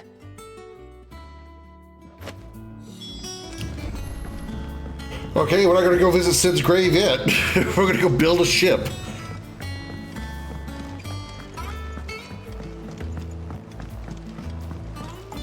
Pulling another Final Fantasy I reference.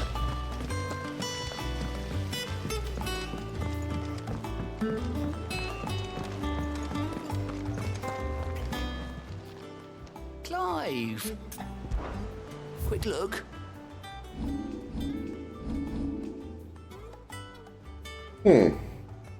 Okay. Finally have a couple side quests we can go do real quick. Then we'll go help build the Enterprise. Good day to you. Sid. It's all but spent. What do we do now? The crystals we get from the tail are all but worthless. And we had to dig a new cellar. What's up, you? Haven't seen you in like 20 hours. Clive, your timing is exquisite as always. I have a concern which you may be able to assist me with. Go on. There are whisperings afoot of shadowy figures having been sighted outside the village. Rustlings in the undergrowth, suspicious noises. My people fear that they are being watched. It may be no more than I guess Sid stands for Captain Icarus Picard. Climate, or it may be the prelude to something altogether more dangerous. Or Icarus Picard. Given what I hope you'll forgive me calling your nose for trouble, I wondered if you might investigate. Of course. Excellent. You might begin by speaking with the good citizens of Lostwing. Listen to their tales, and make what you will of them. All right. I will.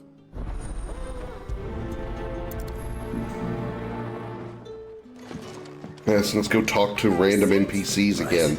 They just tell me where the hell I need to go. I have to say. I better find out if this is just nerves, or something we need to take more seriously.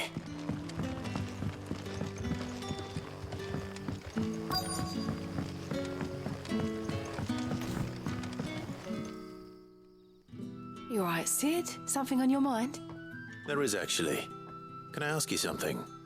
Quentin tells me people have mentioned shadowy figures out in the woods. Have you noticed anything unusual? Oh, that. No, sorry, can't help you.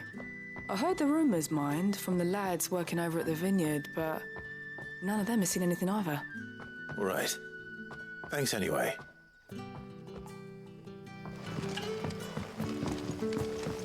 Well, that was useless. The crystals we get from the tail are all but worthless. You're quite talented with that rod of yours. You gotta see what I do with my... Never mind. Grandfather before me.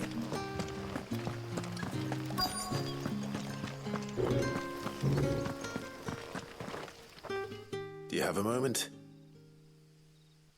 There's talk of suspicious figures in the woods. Have you seen anything out of the ordinary? No, but I've heard something. Sound of scraping metal, like someone sharpening a sword. Where was this? In Lorbert's Pass.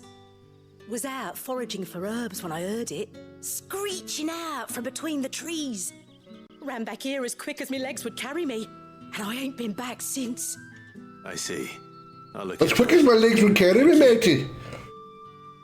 Don't you understand me, laddie? My legs as quick as my legs could carry me. Best bet then. What do you say? I totally legged it, laddie. Shall we go and investigate? Oh, good. I don't have to talk to the third person. That's all we need. Just enough to tell us about that. Now we'll go leg it out there. And then we'll come back for a pint of cider, laddie. Could I be more offensive with my terrible British accent and other words that I use?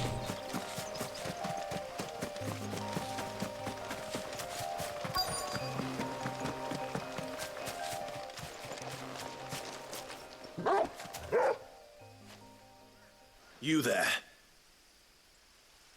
Fuck! He He's seen us. Get them before they escape. Black Shields. Here. Fuck, they've seen us.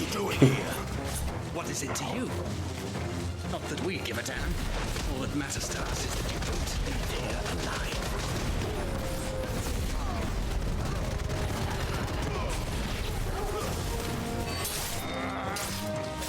We're Irish and British, you know, I really noticed. My accent, my UK accent is so bad. There's no way I could even tell you. It could sound Scottish, it could sound British, it could sound Welsh, it could sound Russian for all I care, for all I know.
Bitches.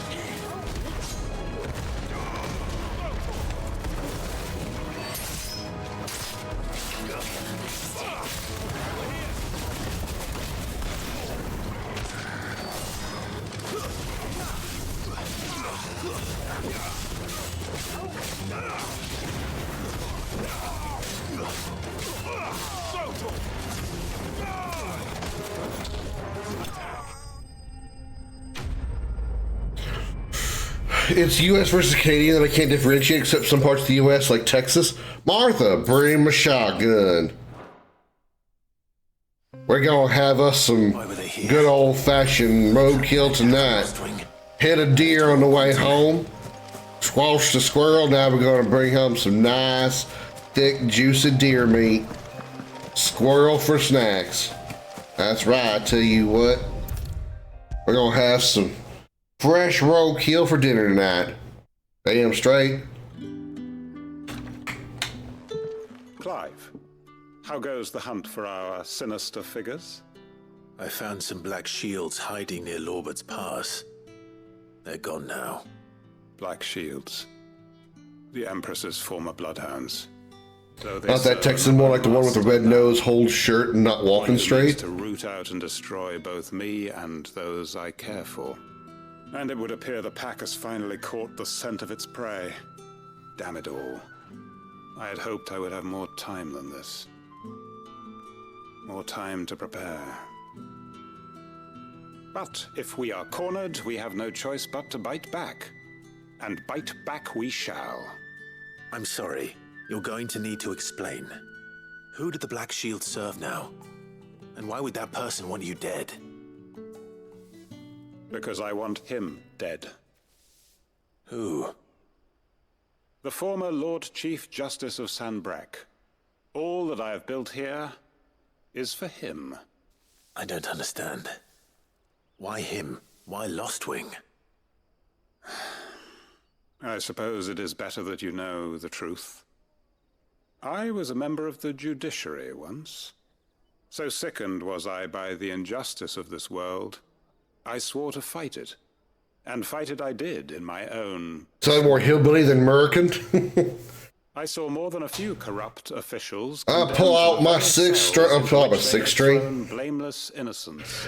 Fucked up a joke when I was trying to be funny. Sometimes that's funnier, but I still fucked it up. Pull out my six-shooter, rail up, did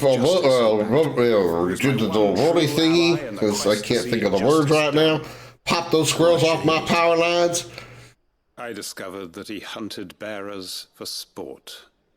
I was a fool to think he shared my hatred of venality and vice. His support for me was no more than a facade. Then went out fishing, got me a few trouts, barracudas, to hide the good old-fashioned cod. I'm gonna have us some cod for dinner. Suit against him immediately. His response. Maybe my sister will enjoy the date we'll have tonight. More visceral. He had my entire. That's right. I made that joke. And he faced no punishment whatsoever. I lost everything. My loved ones. My livelihood. I'm like talking with one tooth. The faith I had once held that any modicum of justice might be achieved through the courts. Gotta use that one tooth to hold my meth pipe. I tracked down every soul who served him and slit their throats. While I'm working on that moonshine. Proved an altogether more difficult. Wonder what would happen if I were to mix up moonshine and meth. That'd be a hell of a time, I bet. I'd need an army of my own. I came here to Lostwing and began recruiting like-minded individuals. You can tell us how much I care about the story because I'm just not listening. Everyone here knows this is what you do. Of course. They too have lost loved ones to the bearer hunts. Seen faultless friends sent to the gallows to spare the guilty. All under the watchful eye of the Lord Chief Justice. Yeah, what's only wrong to bang your sister if someone finds out about it? Neither one of you tell, nobody gonna get in trouble. And our cause is the same. We are comrades, and our revenge is already in motion. We know where he hides, how numerous and well-trained his guard. What we did not know until now, however, was that his plans may already be in motion too. Quentin. Our time is short. He may move against us at any moment, unless we move against him first. And we just get hired for that? My friends and comrades, it begins. Make ready for war.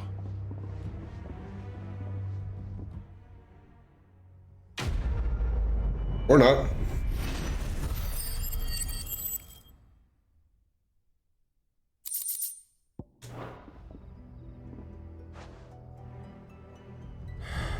I'm not going to change his mind.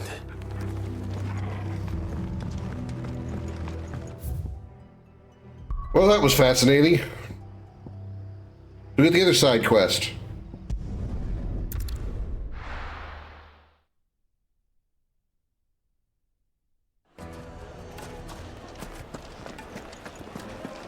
Well, then we'll see about doing those hunts that are out there.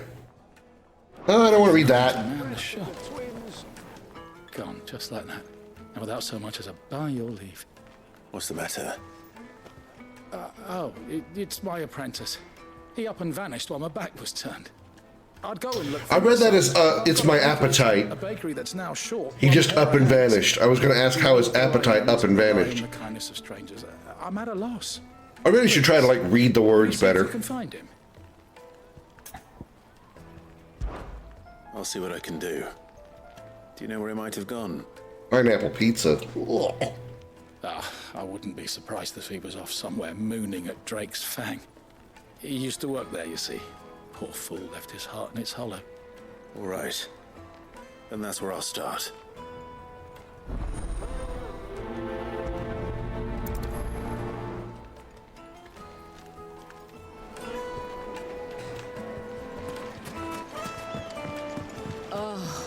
Where did all the men of the rock go?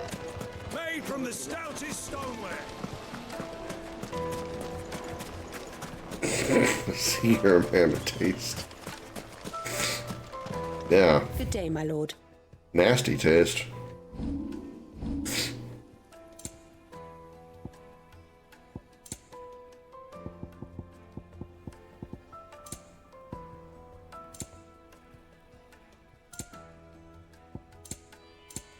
Go with Gilbert.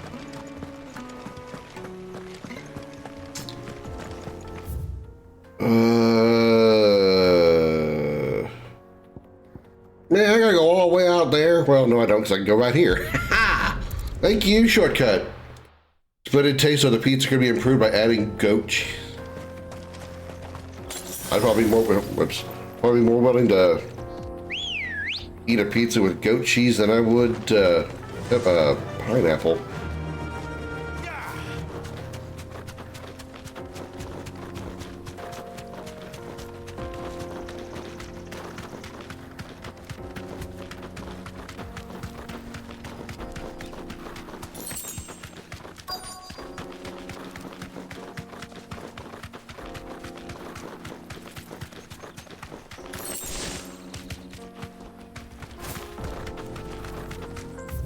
What am I doing here?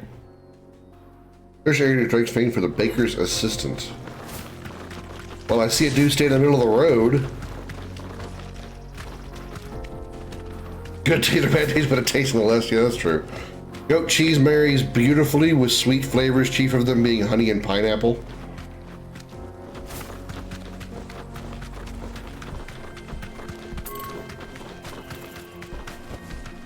Straight home now. The Nine of Knives. He's the Nine of Knives, but he's also known as Nine Toes. He cut a toe off. He also has 3 balls. My blade yet hungers, and so do I. Come, let us feast on your flesh. Your feasting days are over.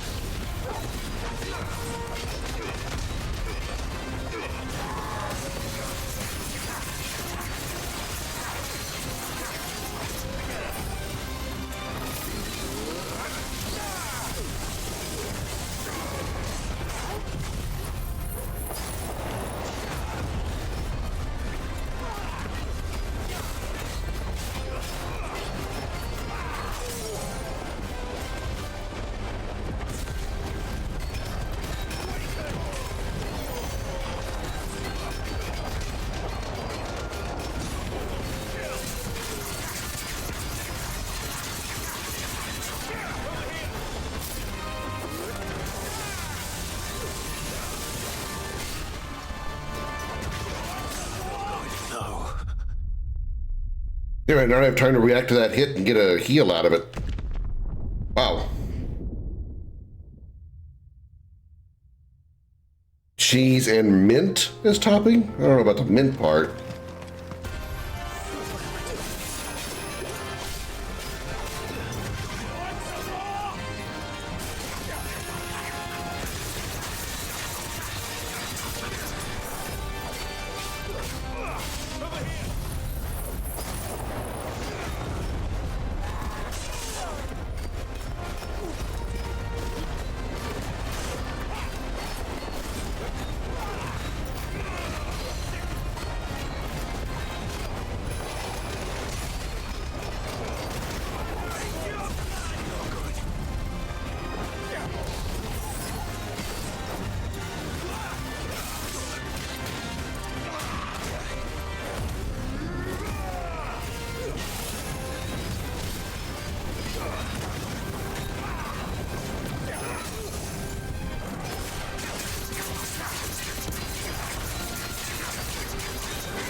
Did a lot more damage this time.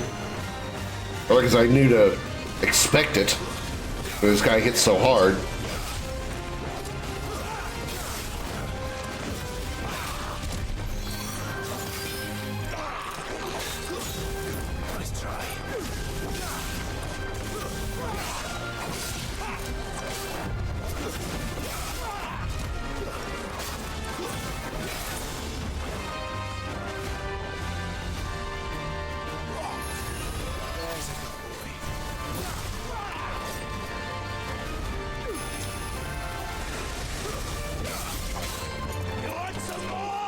You have to do better than that.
Got him. There you go. Damn, 5,000 experience. Holy shit. Sometimes you can't just, balls to the wall on all these fights. You've got to actually watch and move and do dodges and stuff. Mozzarella and mint is a classic. Not sure about mint and honey combo, though. I did make a pizza using honey, cheese, and mint as ingredients.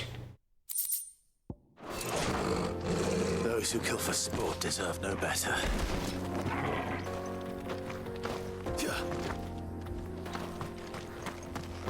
Alright, now let's see if we can find this guy's assistant.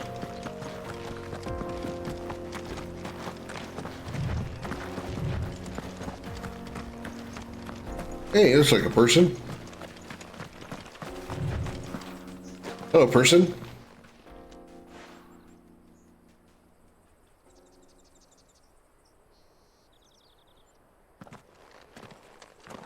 Excuse me. What do you want? The baker sent me to find you. I am a sorry, selfish sod, aren't I? Wow, so you just gotta do an emotion dump on me already as soon as I get here? Must have ruled the day he took me in. Time was the sight of the Fang used to calm my nerves. But now look at her. I take it you missed the Mother Crystal. I hated her, but she was all I knew. Worked her mines for years. And when she shattered, part of me shattered with her. I had to trade my pickaxe for a rolling pin, but I'm no good at baking. Every loaf I touch collapses. My bread's as hollow as I am. She was the only thing that could fill the hole inside me. Oh, I loved her, damn it. But now she's gone. She's never coming back. We're still talking about the Mother Crystal, right? To do? I ask her, how does a shell of a man learn to live again?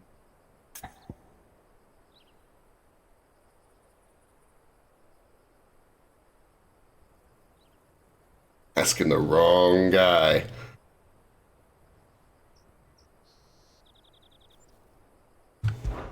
Perhaps you could express yourself in your work. If you miss the Fang, maybe you could recapture it somehow. Recapture it? I'm a baker, not a... You know, you might just be right. What a fool I've been! I have to get back to the bakery right away. Thank you. Thank you, my friend. You've opened my eyes. Wait.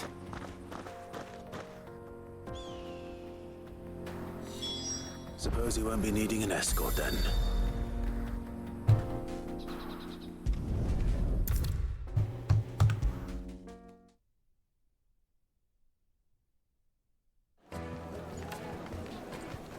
No, agreed. I agree.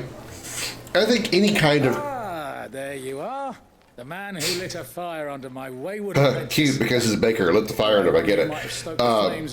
Honestly, I personally think that any kind of creation can be therapeutic. Any kind of creation.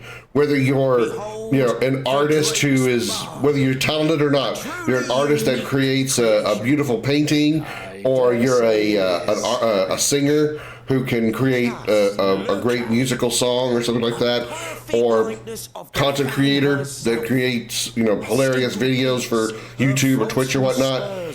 Sometimes that can be what you need to be used as therapeutic and be ways to, get your mind off of your problems and realize that, maybe things aren't as bad. Give you an outside view, and you look back at yourself and you're like, you know what? Things aren't as bad as I made them feel like they were.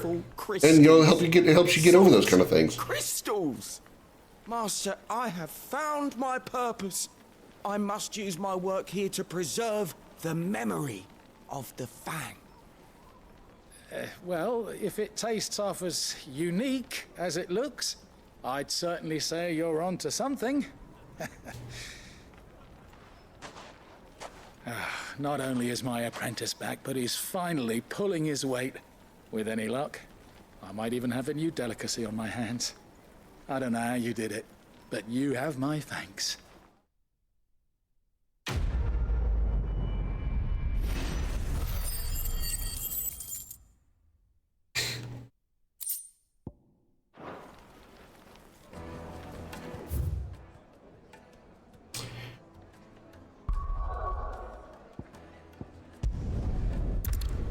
Side quests complete.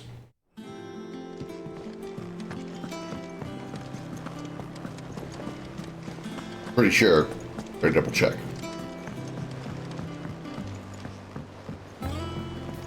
We're seeing troops amassing at every border. Well, no surprises there. How may I help you today, Clive? All yours. Best of luck out there, Sid. All right, let's see what was left. I only got one of them, but I got a pretty high-ranking one just now. The Velcroy Desert Dalmekia, Empty Hovel Dalmekia, the Cattery Dalmekia. Okay. It doesn't say where it's located, but it did say, due to the discovery of a fallen giant, the Rosarian ruins was later been investigating all work in the regions to be halted with immediate effect, which tells me that it's probably in the Rosarian ruins or somewhere near Rosaria.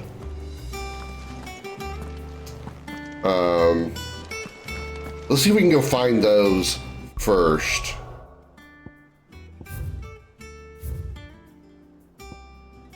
All of them were in Dalmekia, except the one. Let's see if we can find them all. Give me the names again.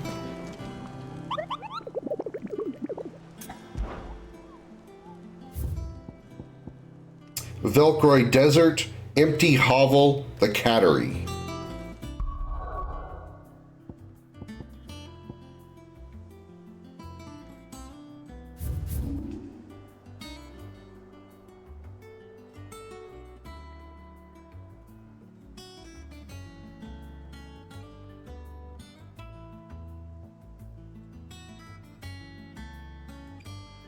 Okay, there's the Velcroy.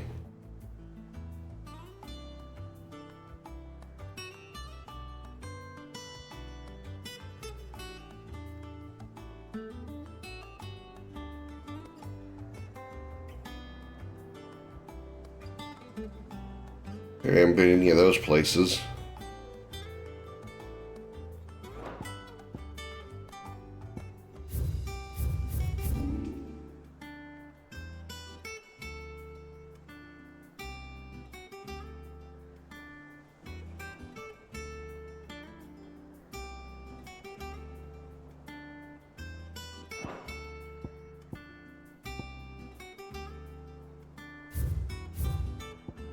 Maybe it's a place we haven't unlocked yet? I don't see those names anywhere.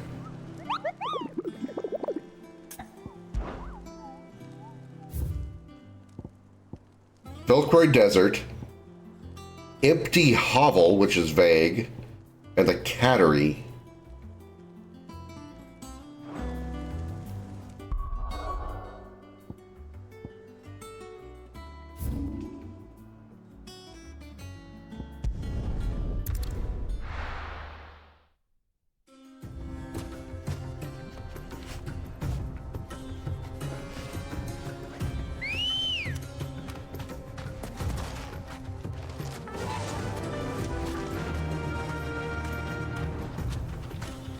Fly, Ambrosia.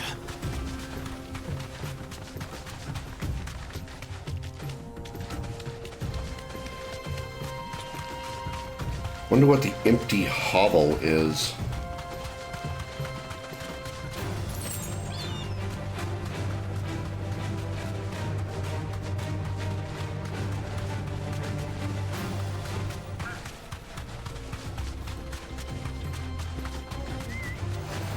Dumb vultures. Preying on the trade caravans. You've picked the wrong target.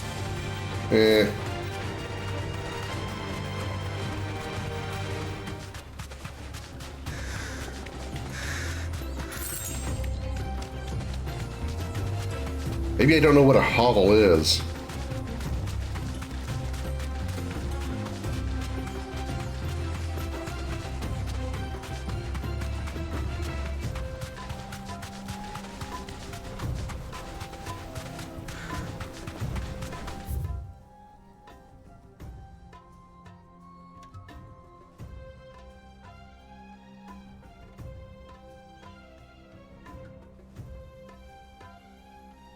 It just said the Velcroy Desert, didn't say northern or southern.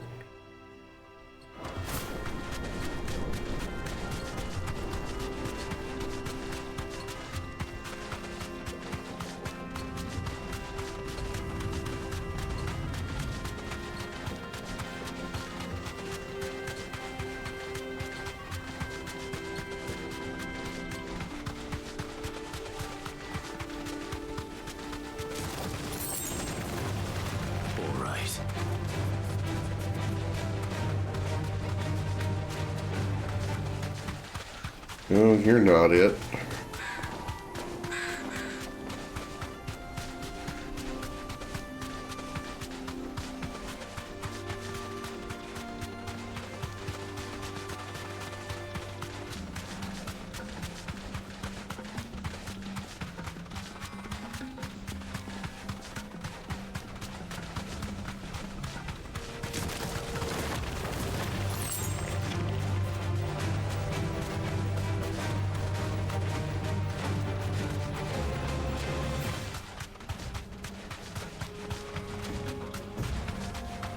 I once again did not fill up on items. That's probably going to come back to bite me in the ass.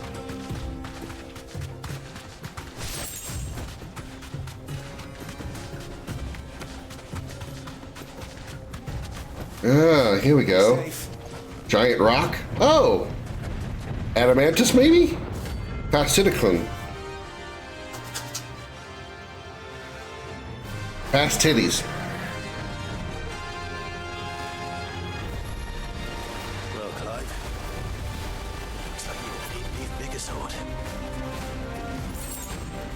Are you though? Whoa!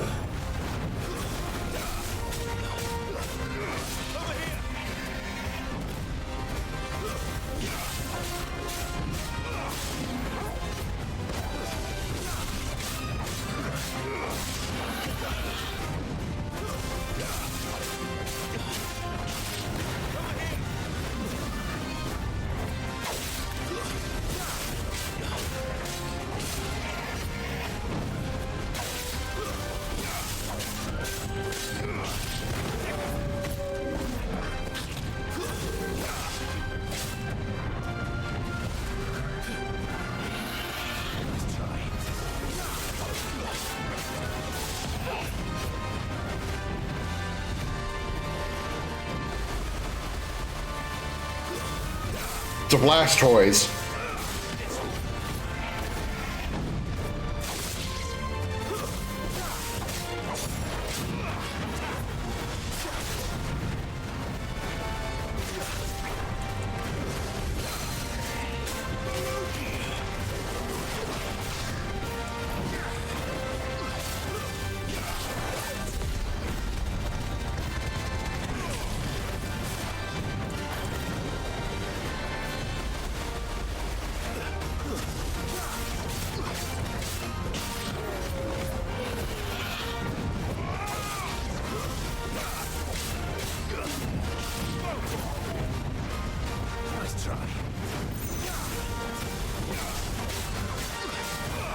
The only reason I said Blastoise is because it's shooting water at me.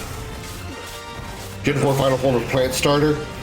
I just read that this thing's shooting water, so that's why I thought Blastoise.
We're definitely back in Monster Hunter with us having to bounce off their armor.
I'm tired of this attack because I gotta step away from him so I can't, like, attack.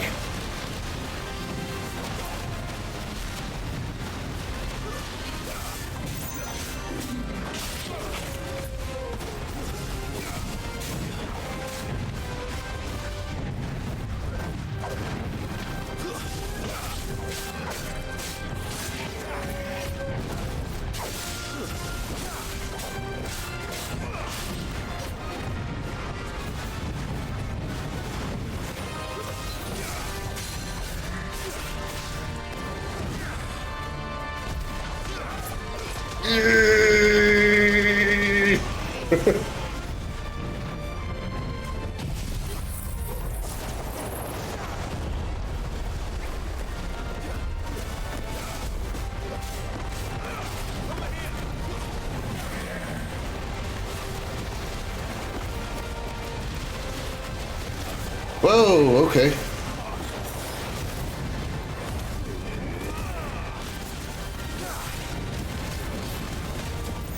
There we go.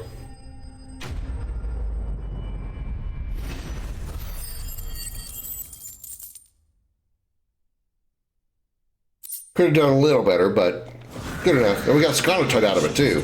Shell. Sure, state of its shell. Okay.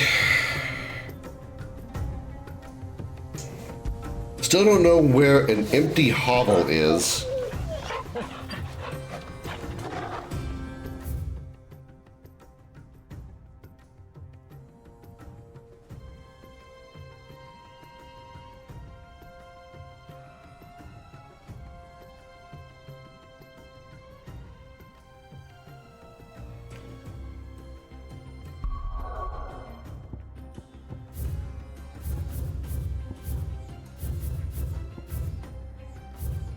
I wonder if that's an area I haven't unlocked yet.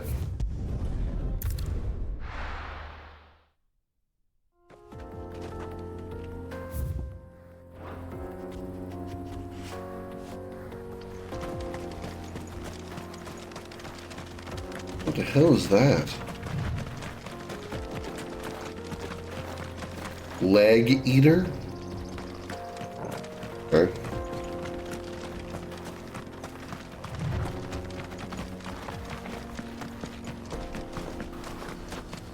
This just takes me back to the world map.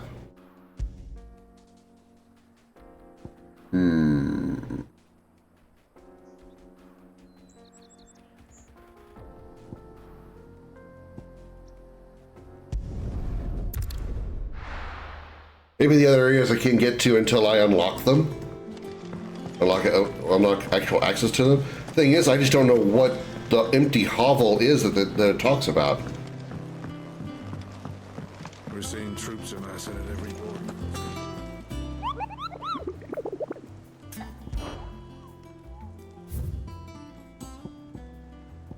The Cattery. I don't know what that is. Let me go after this one.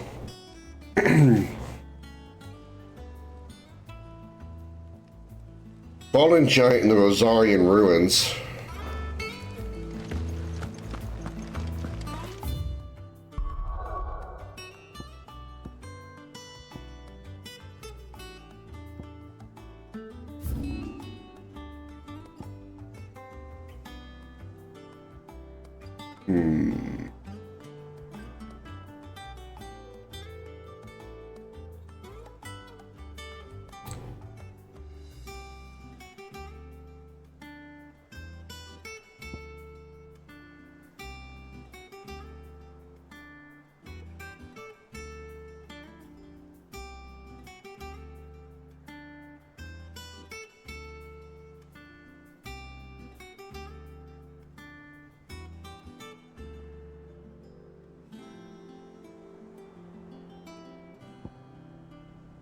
Where's the dim?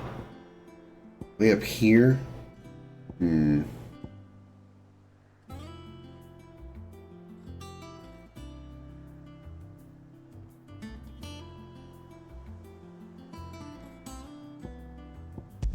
it'll take too long trying to figure out where this stuff is.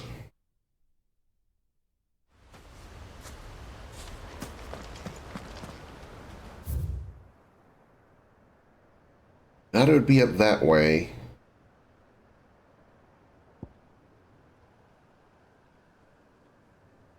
I guess it could be out by the Abbey, maybe, and through here, possibly.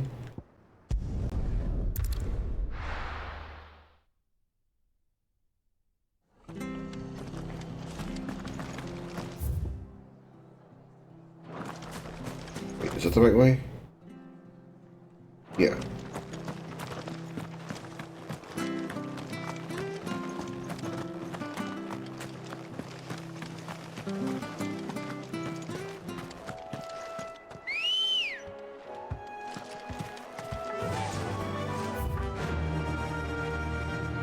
Nope, that was not the correct direction.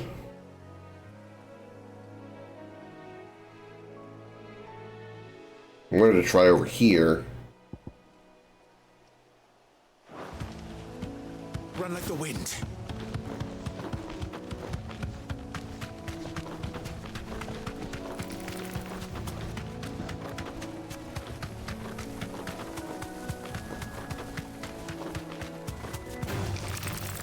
No, not engaging you.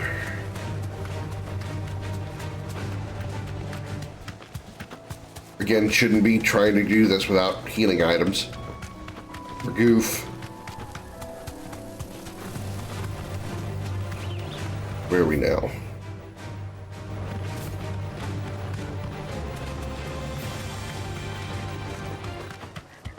Well, it wouldn't actually be at the ruins, would it?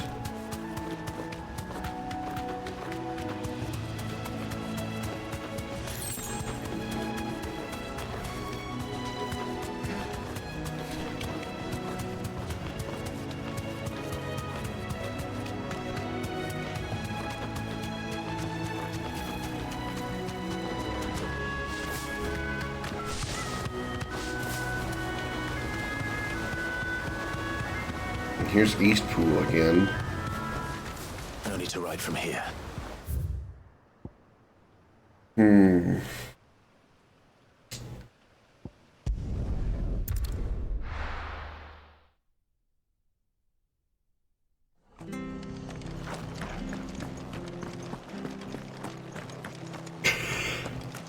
Excuse me. How do?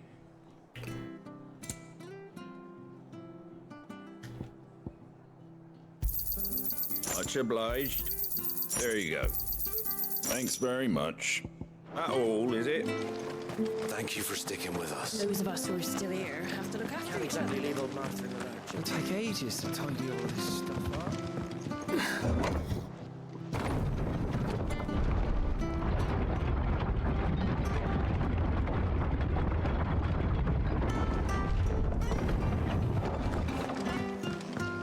All right, Sid. Ambrosia won't help me here.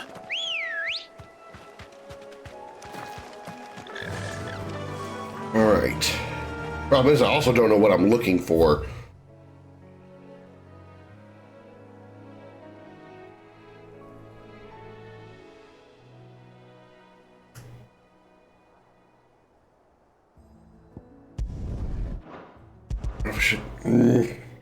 Let me just test something. I gotta see. I don't know if it's gonna do me any good.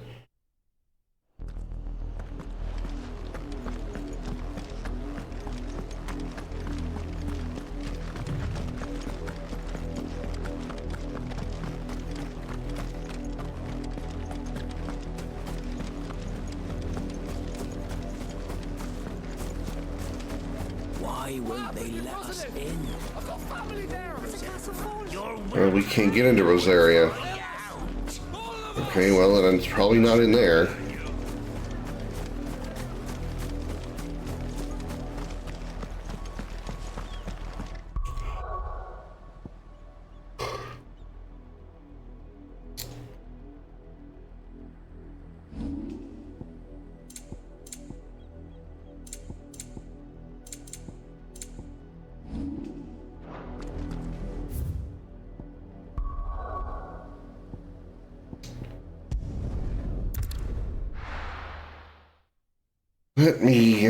Let me Google. Let me Google. Cause I'm curious. Let me Google. I want to know. So I'm not wandering around pointlessly over this entire stream.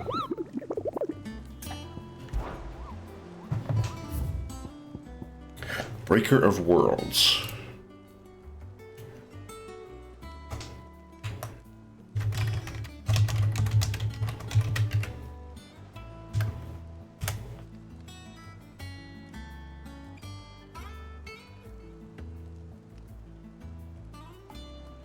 Oh. Okay.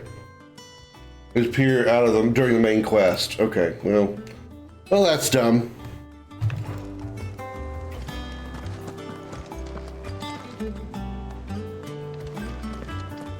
What about the other two?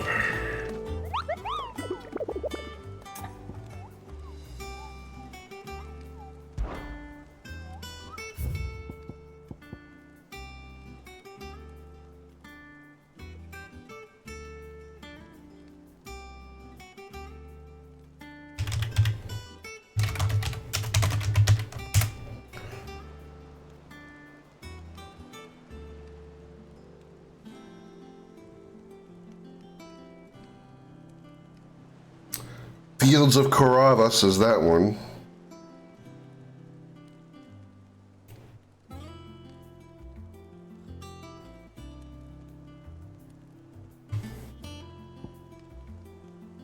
Malkin.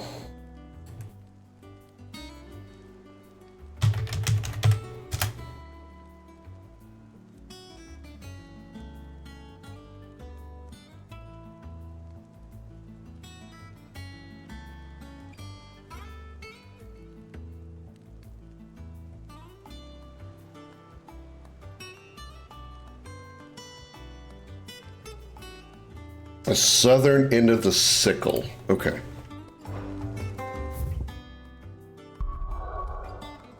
which I don't think we've unlocked yet.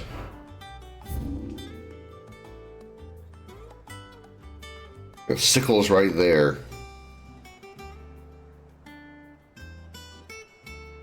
Can we even go there, I wonder? There's only one way to find out. Let's go see. If we can't, then we won't.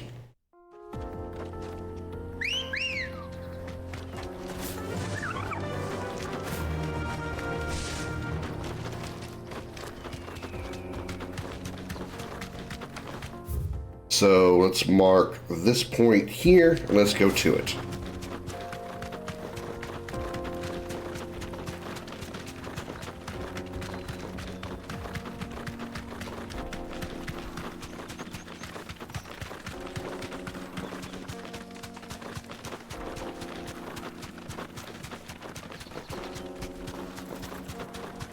Mother Crystal.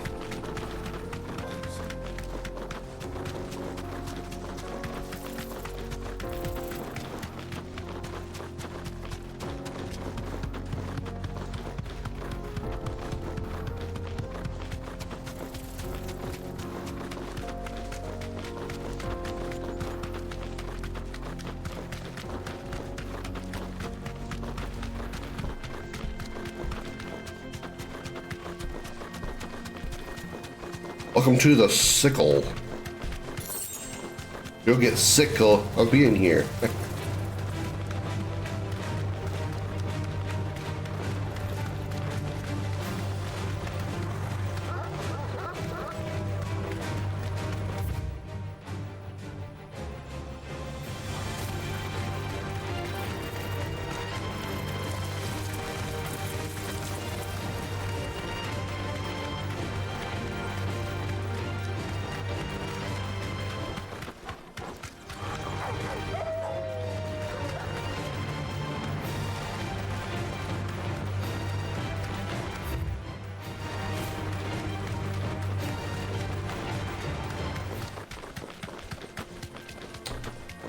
Alright.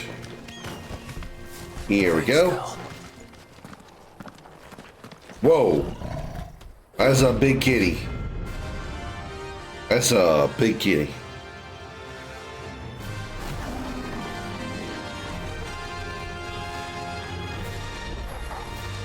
Great time for the pack, is it? Let me introduce you to mine. They introduce you to mine, which is just me and my dog.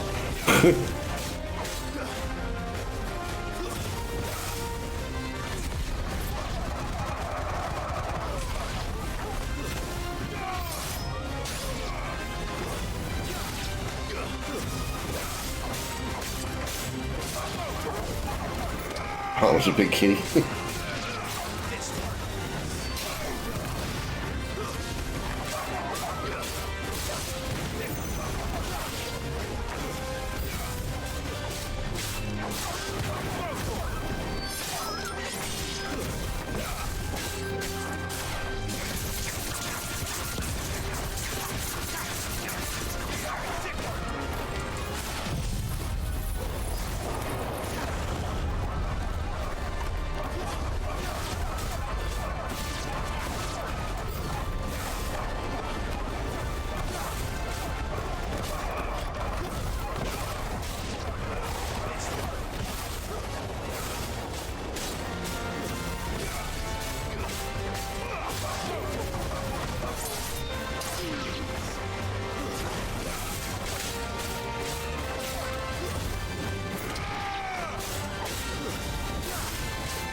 Alright, bring your ass down here. It's time for you.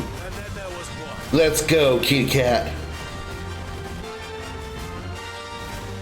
Damn, that's some big pussy.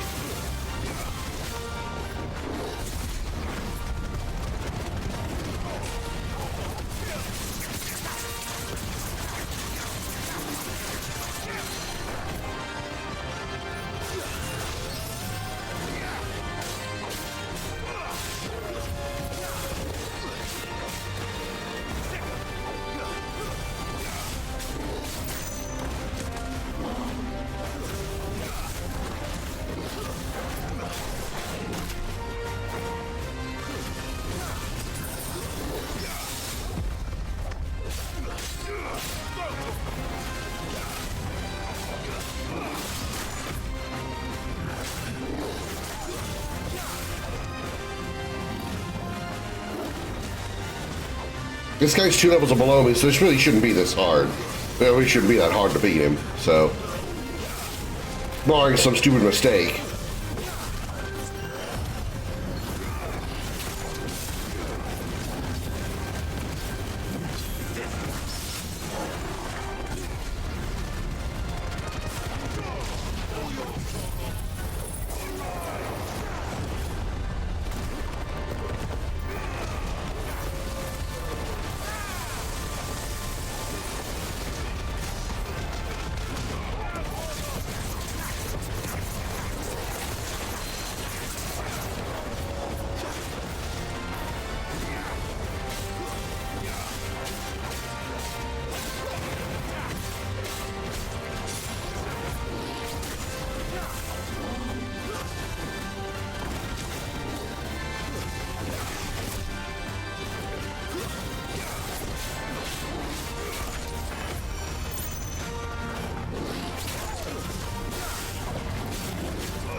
Nice.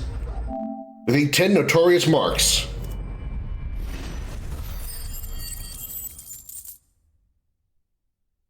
Yeah, that one was exceptionally easy. That wasn't too bad, was it, Torgal?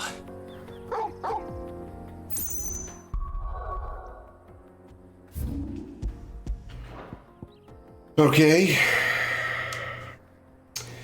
And then there was one that was where?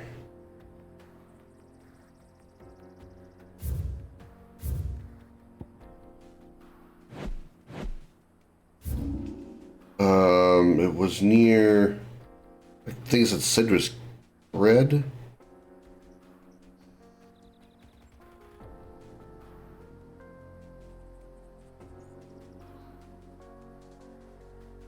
I wonder how we get there. No, it's Fields of Carava. It's Fields of Carava, so here. I killed Red 13.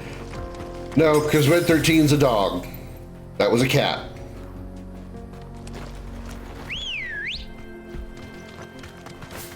Ready, go?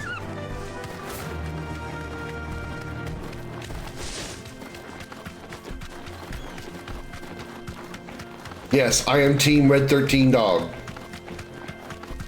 Red is a dog. Anyone who thinks it's a cat apparently has never seen a cat before.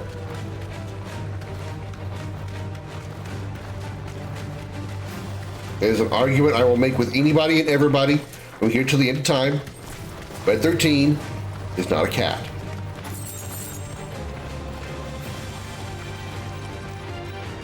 You want to keep turning, Ambrosia? You want, there you go.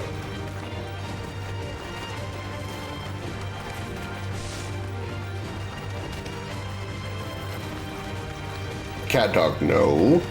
A dog, not a cat. There is no feline in Red 13. Red 13 is a hyena. Well, you're closer. Hyena is a canine.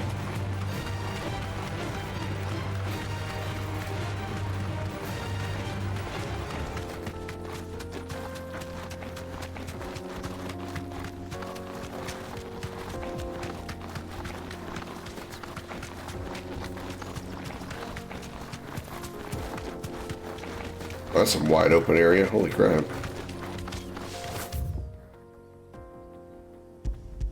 Okay, just said it was in the Fields of Carava. I guess I can just explore until I find it. I don't remember what I'm looking for. Oh, there's a bunch of bugs. Those the soul stingers, I think they were called.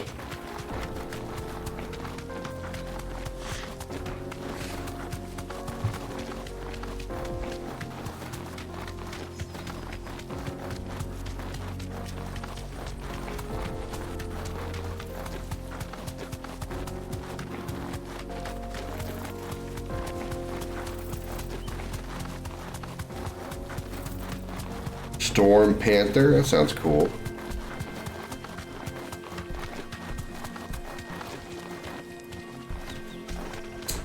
I don't see any bugs yet.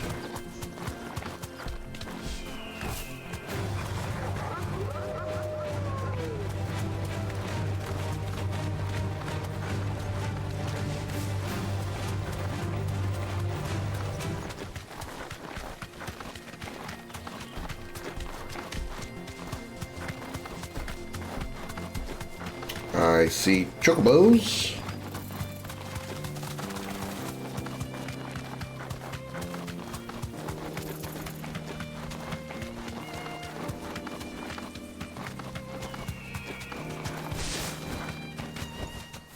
I can walk from here.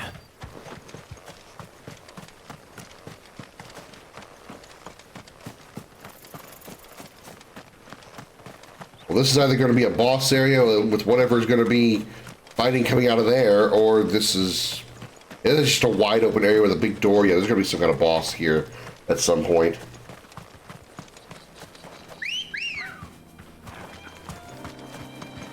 Good girl. Faster.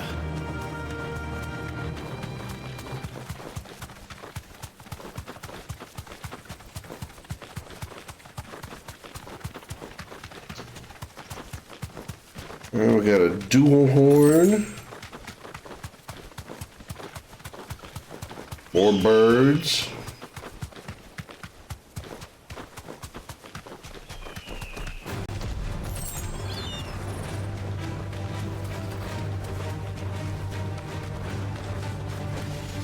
That'll do, girl. No, no one I'm looking for here either, but I'll kill you guys just because you're here. Hedge Wizard? Is a Wizard of the Hedges? You know, somebody should make a landscaping company and call it Hedge Wizards, because that would be perfect.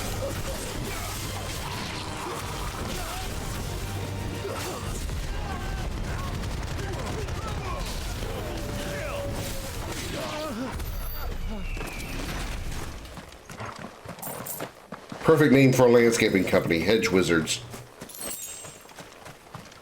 Genius, I tell you.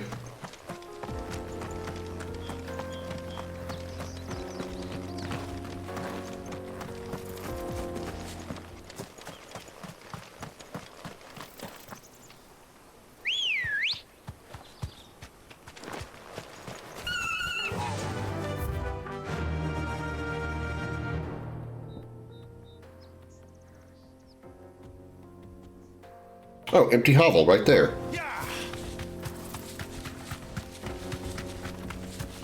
Sounds like a new sponsor.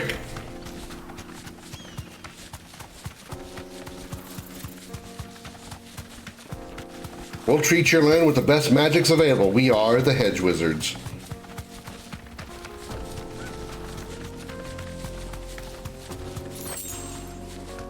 Are you sick of green shit being in your yard? Just call the Hedge Wizards and we'll clear that shit right up for you. Hedge Wizard Landscaping Service. Hedgewizards dot grass. I don't know. I had to come up with something funnier for the domain name.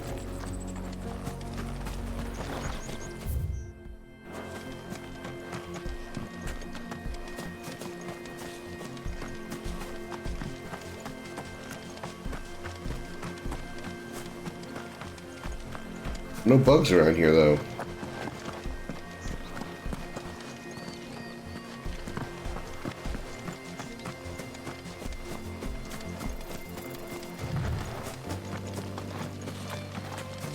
There they are.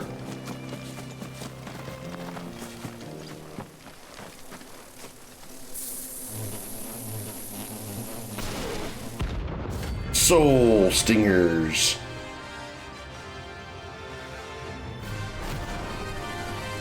I definitely wouldn't want to see those things in real life. Ugh.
trying to hit those things in the air with any of my abilities because all my abilities require a little bit more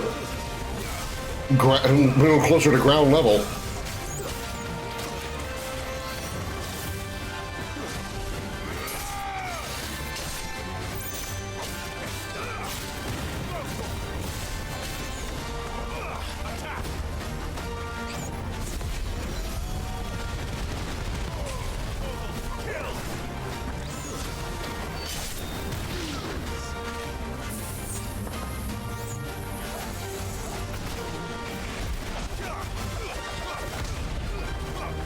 Come here. Ah. Here, just do this.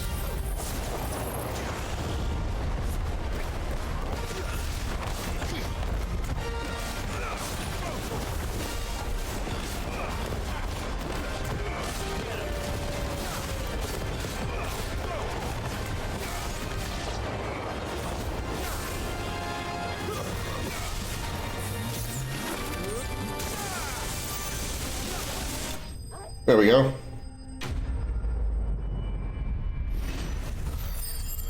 Now all that's left as far as the current batch of hunts is just the one that's not available until a main quest is completed.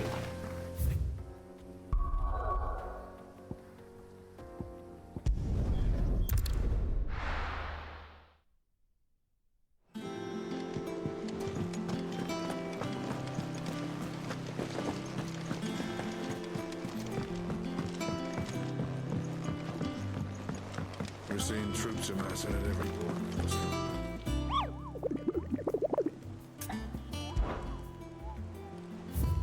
Yep, just one left. This one. Cool. Oh, I wasn't expecting you back. All done? And no side quests, I assume? Make sure I didn't miss any. Live. Quick look. Nope, nope, and nope. Awesome. Awesome. Let's have a chat with Blackthorn, see if we can help Med build her ship.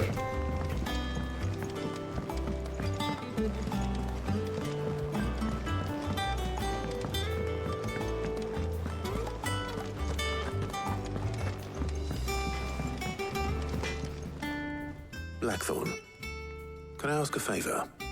Out with it. It's for Mid. This my last chance to say I'm otherwise engaged.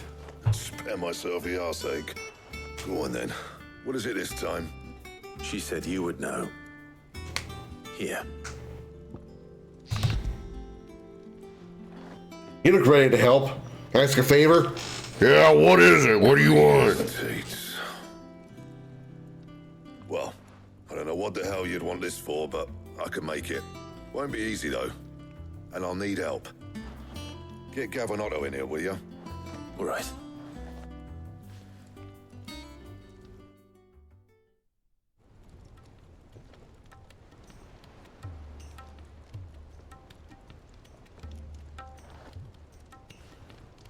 So Mid's roped us all in here again, has she?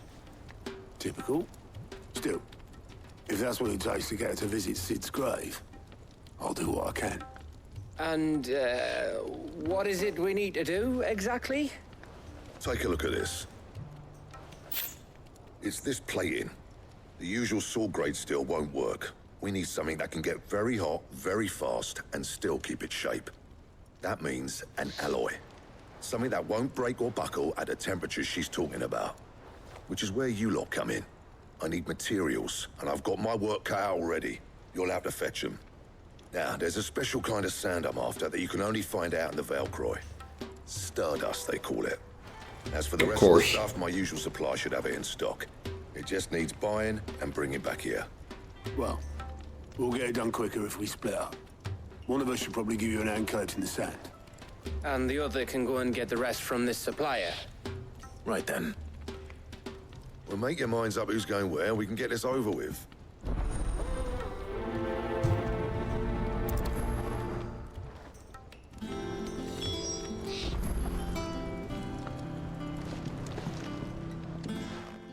You going after the Stardust then, are you?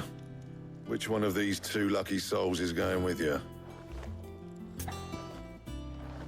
Oh, I gotta pick one? Well, if we're actually going to be fighting, we've had Gav in our party before. I don't think we've had Otto before. We have, I've forgotten, so sure. Otto, you're with me. All right then.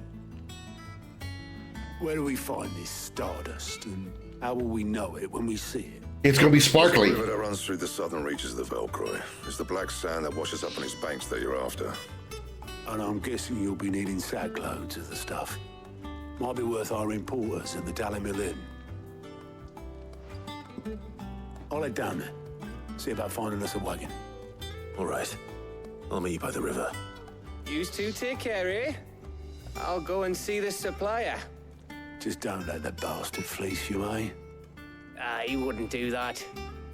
He's Blackthorn's mate. Isn't he?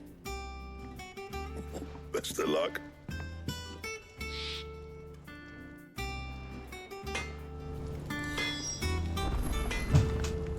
Alright, let's make for the river in south of Velcroy. But first, I have to go pee in the toilet river. Be right back.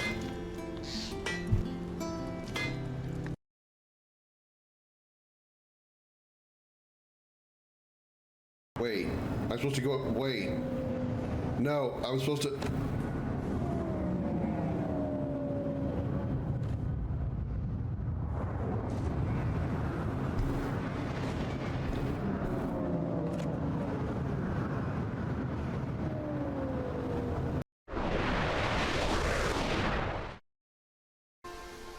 Your shoes can tell the tale.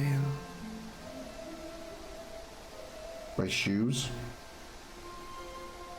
Sorry, I stepped on some cow shit earlier on the way here.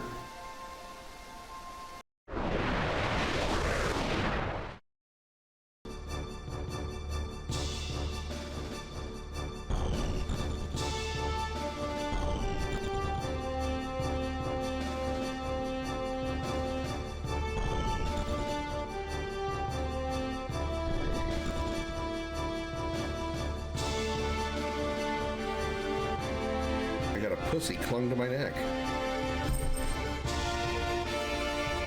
Apparently he didn't like that comment.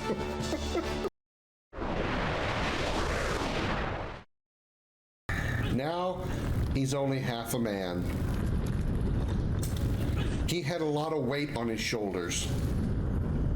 Now he's a blockhead. Okay, I'm done.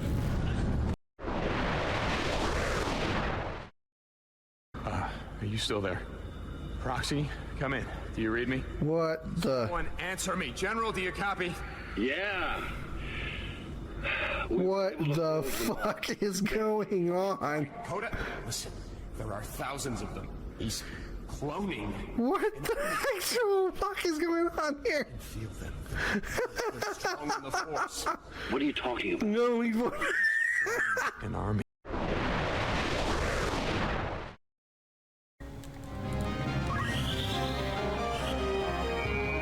Mr.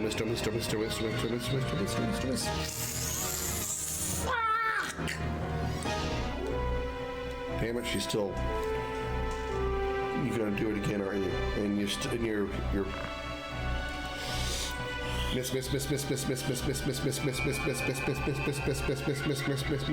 Miss motherfucker!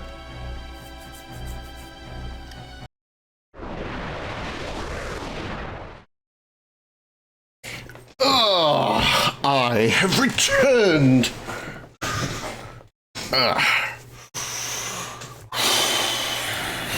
Okay. Make for the river in the south of the Velcroy. Alright, we're gonna go jump in the Velcro River. Or something like that.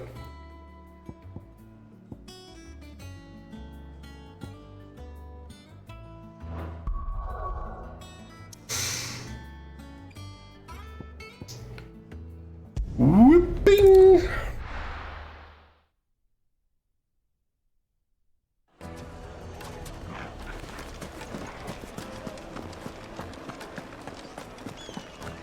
What do we find when we get there? Find out today!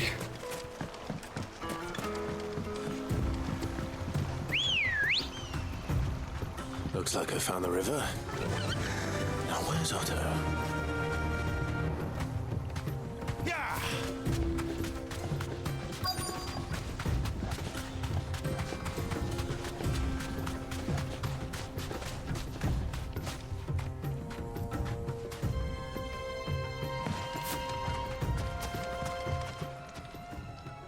Otto, sorry I'm late. Oh, Clive. I had a quick scout about, and I reckon this area's our best bet. Seems Blackthorn's the only one who thinks smithing with his Stardust stuff's a good idea. It's just lying here, waiting for any old fool to fill his boots. But unlike any old fool, you thought to bring a wagon. Well spotted. Now get filling.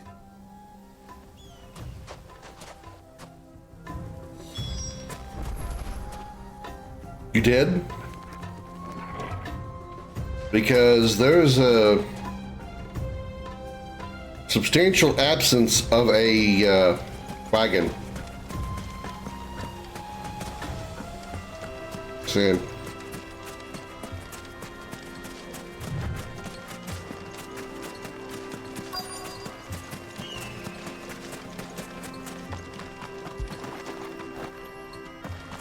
Come on. Gimme, gimme, gimme. No, don't dodge around, Clive. Pick up the Stardust. That's a good boy. You using the brains. Stardust. It just looks like black sand to me. You clearly don't have an eye for smithing, Clive. I can clearly tell that this Stardust is very important. And by clearly tell, I mean I don't know jack diddly shit. All I know is that I've got to go out here and get it. Because this is Final Fantasy XVI, and the side quests require such menial, trivial tasks. Because there is a checklist of things that you must do when making a JRPG, or an RPG in general. And one of the things that you must check is making side quests. Regardless of the quality of the side quests, you must make side quests when you are making an RPG.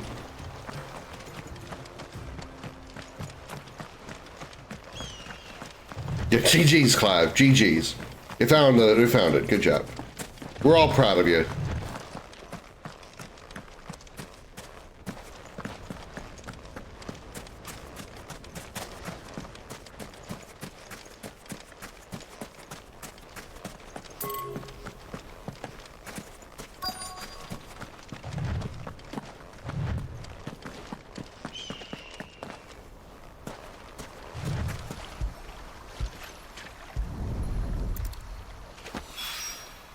Should be enough for now. Let's see how Otto's getting on. We get back, we're going to have to fight something because they're trying to attack the wagon or whatever. Nope.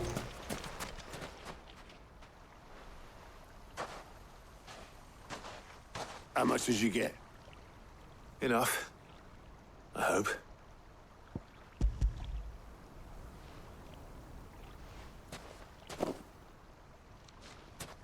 More than me. Put it all together and I can't see Blackthorn complaining. Much. More than you. I picked up 5 handfuls. How much did you... Okay.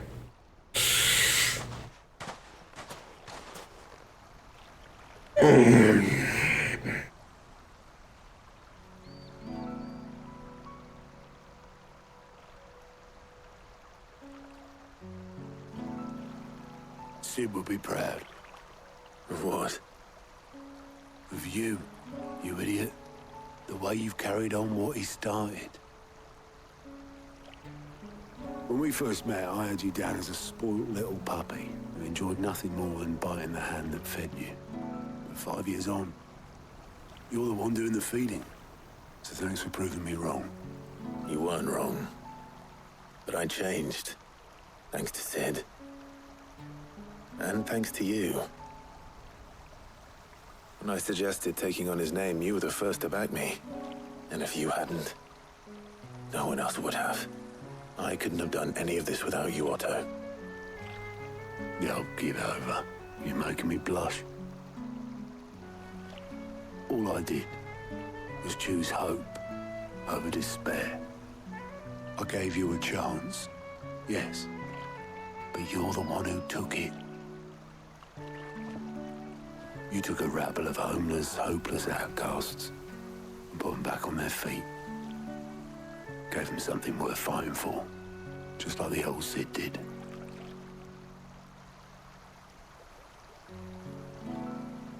This conversation would be slightly different if we had Gav here instead of Otto.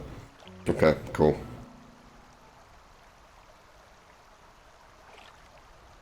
About time I was heading back, I reckon.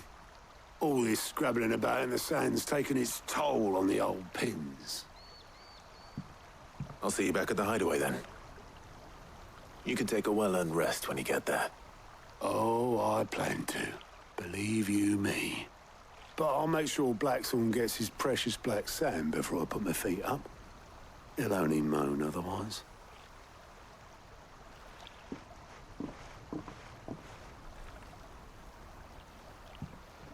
Water looks pretty good too.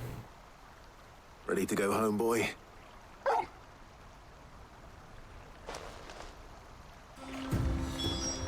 Yeah, that water's pretty.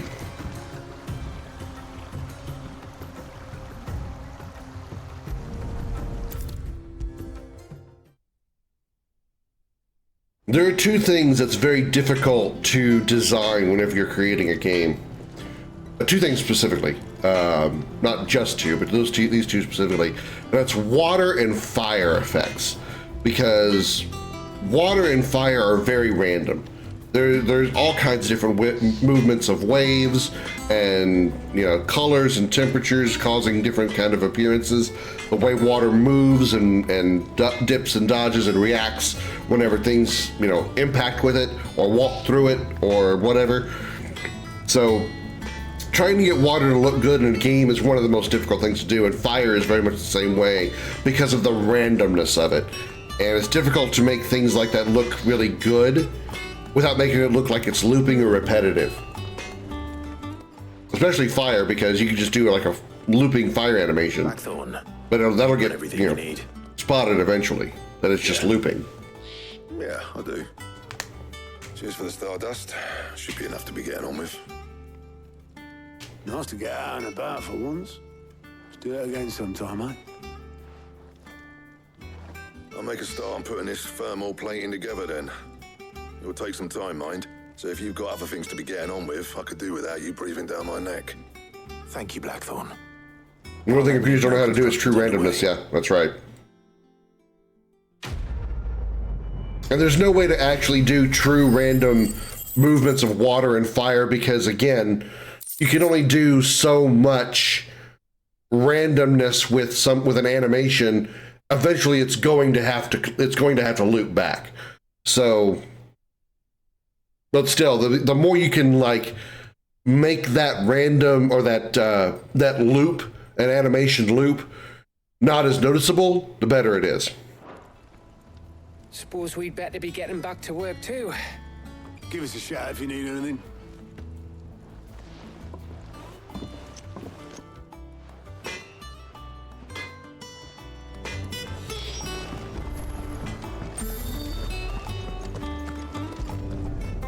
Back to bed. If I don't come up with something soon. You'll be pleased to hear that Blackthorn started work on the plating. Excellent. 1 down, 2 to go. So, what's next? The helm, of course. For this, we'll be repurposing fallen scrap. Salvage from the ruins? I thought that material was all but impossible to work. Ah, but we don't have to. I'm sorry. Just so happens there's one particular ruin that's broken into exactly the right shape and size pieces for what we need. How convenient. What's the name back there? I'll give you all the details. What's her name? Right. What's her name? Wow.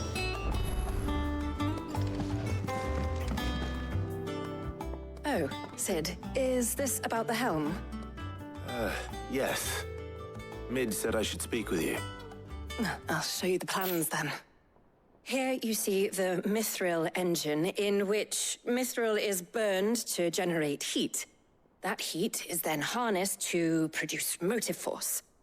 Excess heat is dealt with by means of the thermal displacement stack, which disperses it into the surrounding air. Now, were we to rely on thermal plating alone to achieve this effect, the rate of excess heat buildup would far exceed the displacement coefficient of the plating. In other words, the reactor would overheat and eventually explode. This is where the helm comes in. It connects to the plating, you see, and serves as a sort of thermal sink to absorb all that excess energy. Our experiments have shown that fallen ceramics are remarkably thermophilic. They can withstand and absorb levels of heat far above anything we are able to make today. And not only that, they're also waterproof and immune to rust, making them the perfect material for our protective hood. Why, if sea or rainwater were to enter the reactor proper, it would vaporize instantly. The forces produced would tear the ship from stern to... You can stop there. I understand. Mid said we might be able to use parts of... This is the Fallen Civilization past, yep. Where would I find it? Not the Elixir from Destiny. It's in Lorbert's Pass, near Lostwing. The thing is, well, I probably should have arranged to have the pieces we need brought here sooner. You see, a certain unwanted visitor has taken up residence there. It's no longer a matter of just walking in and taking them. Oh, maybe this is the hunt that we have. Going to be considerably more dangerous than that. I see. Then I suppose I'd better deal with this unwanted visitor for you. Would that help? Oh, very much. Thank you, Sid. I'll gather my team and head there right away. We'll meet you outside the ruins.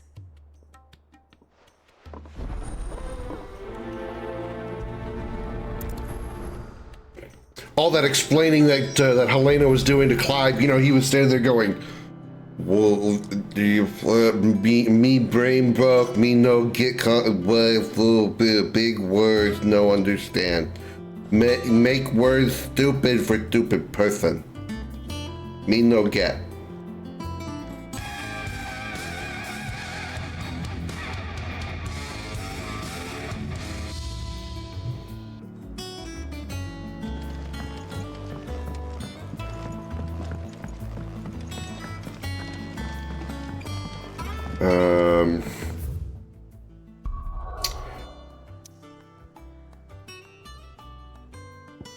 Best Clyde face ever.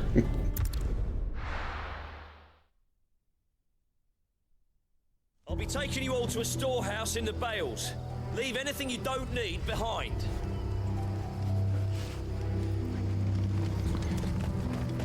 Alright, before we head over this direction, where do we need to go exactly? We gotta get down there. Okay, so we gotta go like this way. Alright, before we do that, we do have a request from the professor. Here you go, Josh.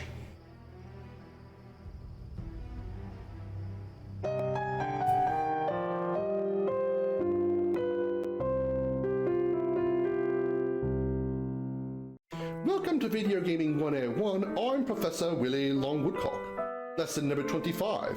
Final bosses always wait for you to find them, and will wait patiently for as long as necessary for you to do so, despite any claims of limited time.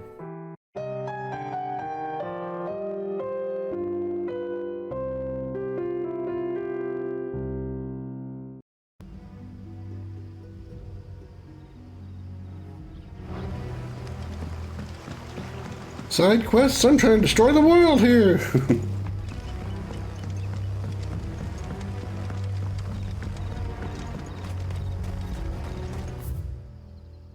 Okay, we go this way? No, we go up here. We leave at once.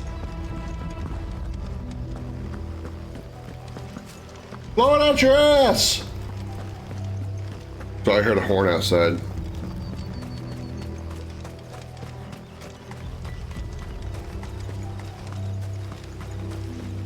I'm the old man screaming at the kids. Get off my lawn, yeah!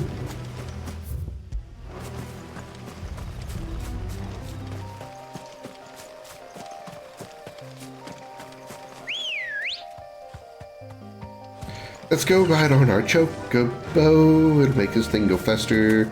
Wish they played the theme song, but they really don't because this game is lame. They don't like to do good stuff, like making interesting side quests or music. I just mean the fact they don't have the chocobo theme.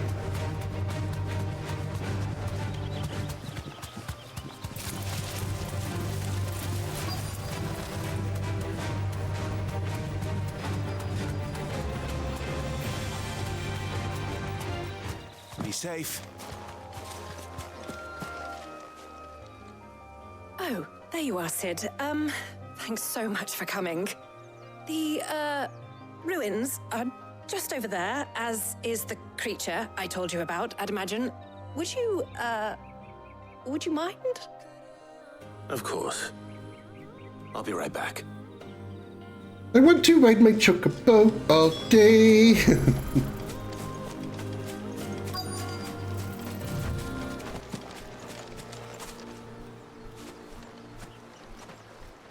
Anybody home?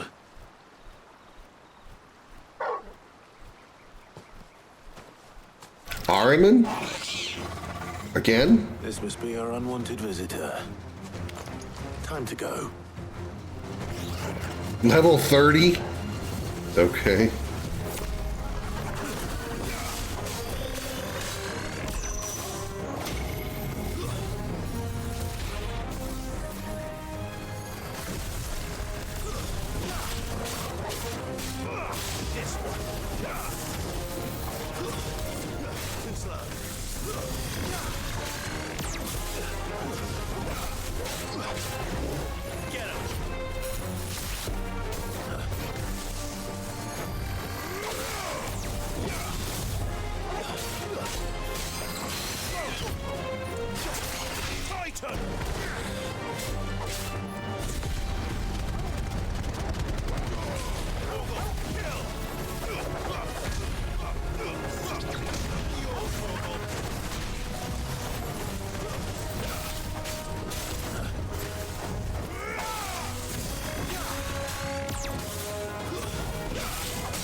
$27,000. That's a new record in high stagger damage. New record.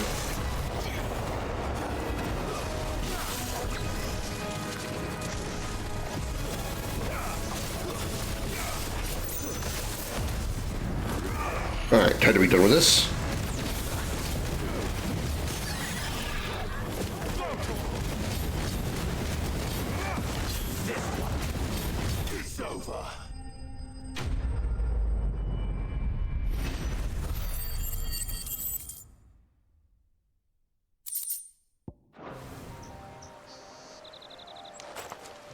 The things I do for you, Mid.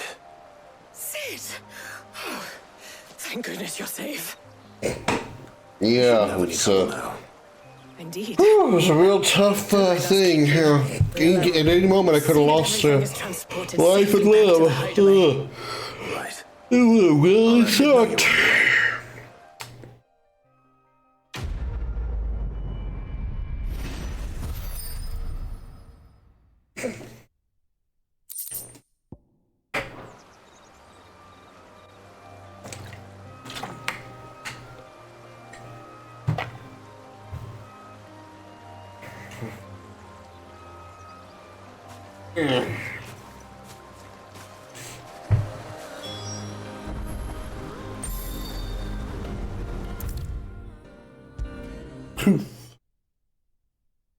If I don't come up with something soon.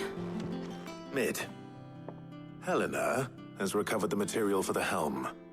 She'll be along shortly. Excellent. Another job well done. And just one remaining. Right. Right, the shielding. This one's a bit of a bugger.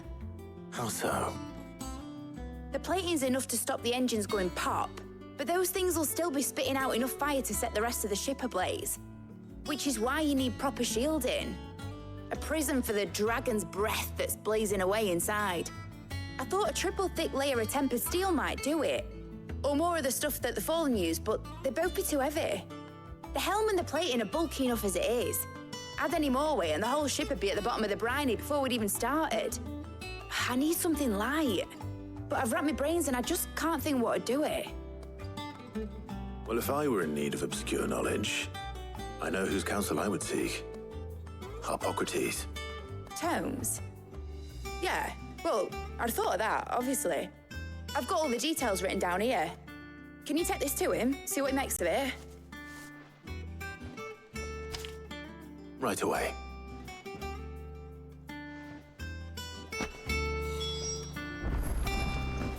Listening to her talk, I'm reminded of somebody I knew from Scotland who would talk to her parents all the time, or talk to her mom, and when she would be talking to her, she would be just, rattling away, and she was speaking English, of course, but I'm just like, what the hell is she saying? Oh, I wasn't expecting you back so soon. You earned this. Best of luck out there, Sid. We're seeing troops amassing at every border crossing.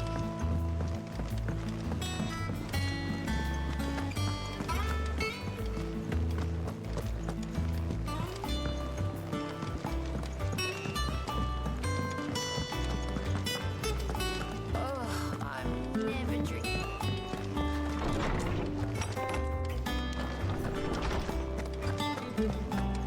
All right, you talk to me, buddy. Do you have a moment? Or two? Clive, always. Well, actually, it's for mid this time. Could you take a look at this?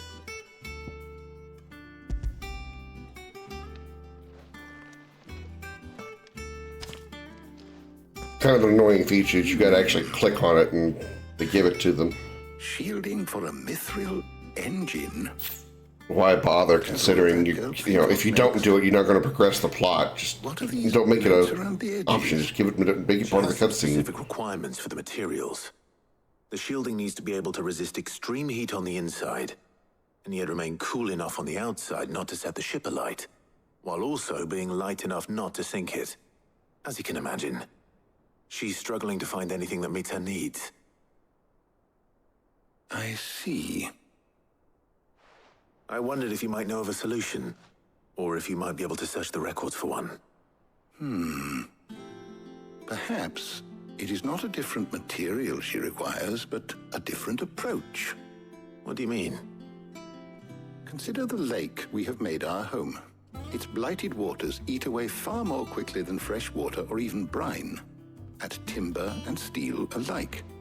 And yet, we have made a home here from those very materials nonetheless. We have. But Bardolph must varnish every board twice over to keep it from rotting. And Obelus complains that without a constant supply of pitch. I see. Early Gregorian histories speak of a preparation known as moon dew. It is said to be able to resist even the most ferocious flames. Before the dragoons tamed the worms and wyverns of the realm, nobles would daub their castle walls with it in order to guard against dragon fire. So if we could recreate it... It might be applied to some material or other in order to provide the protection it requires. As to how best to apply it and to what material, perhaps Bardolph and Obelus might be of assistance. I shall speak to them and see what wisdom they might have to offer. If you would be so kind as to procure the necessary ingredients, I shall discuss the specifics of how it might be most effectively put to use with our two friends. The knowledge of the past may yet prove useful to we of the modern era. Thank you, Hippocrates. And since you're asking others to help you, perhaps I should too.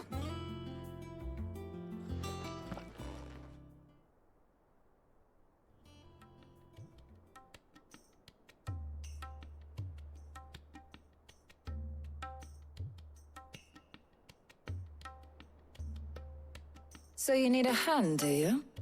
We do. I'll be heading to market for the ingredients we need. I could do with some help. And some company, too. The other can assist me in researching how best to prepare the shielding itself. Can we count on your aid? Always. Well, if Jill's game. Thank you. I am sure either of these fine young minds would prove indispensable in my research. I leave the decision as to who will go with whom in your capable hands, Clive.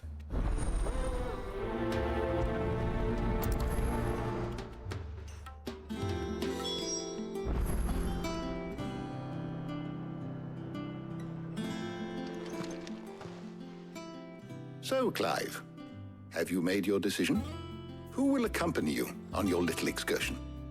Well, since normally we have Jill in our party anyway, let's try something different. Let's take Tarja with me. All right. So, what are we fetching? I have taken the liberty of preparing a list. Here. Garlic? Conch shells? Are you sure this is the right list? Looks like the ingredients for someone's supper. Though these items may seem mundane, they have potent effects that are rarely exploited, effects for which they were once highly prized. So much so, in fact, that they were harvested almost to extinction, hence moon dews having fallen from favor. Now, of course, they can be obtained with ease. You should be able to find everything you need at the market in Northreach. Well, isn't that convenient?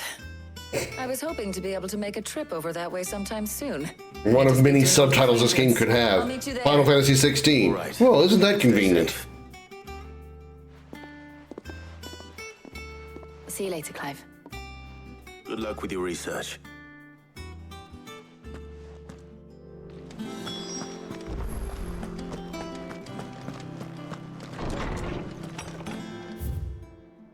Alrighty. Once again, the pacing of this game is grinded to a freaking halt. This isn't side quest stuff either, this is main quest stuff. Where's Tarja? There's talk at the glass gate. How the hell is anyone supposed to afford that? All anyone ever wants anymore than water and grape. How am I supposed to? You'll not find a bruised pippin in The longest way possible to get to her. Before I actually talk to her, let me grab this real quick. Welcome, welcome.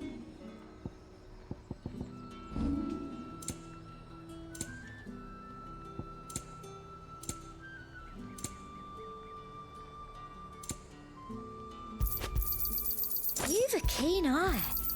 I do like a customer who knows what he wants. There you are, Tarja. Ah, and there you are. We shouldn't have any problems finding what we need in a place like this. But if time is of the essence, perhaps we should split up. Take a few items each. All right. What shall I look for? Let's see now. Why don't you take the garlic and the pepio nuts? Meet me by the gate when you've got them.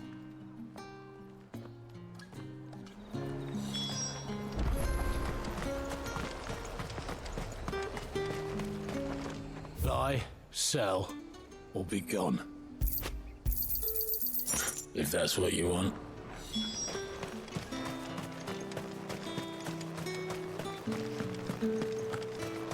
I'm trying so hard, chat, not to rant, not to go on a rant.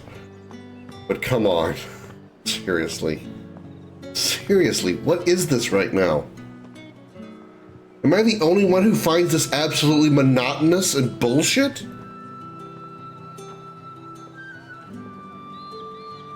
You haven't much, but you're free to And look. tease nuts, yeah. You're always welcome here in Lost-Wing. Hopefully Tarja's finished too. Come and get them before the up. You'll not find a bruised pippin in the... Well, did you find everything? I did. Yes. Here.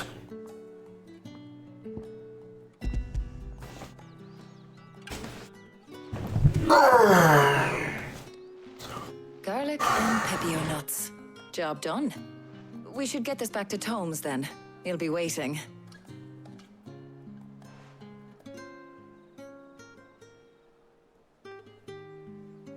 But We're not in too much of a rush, are we? Quick chat.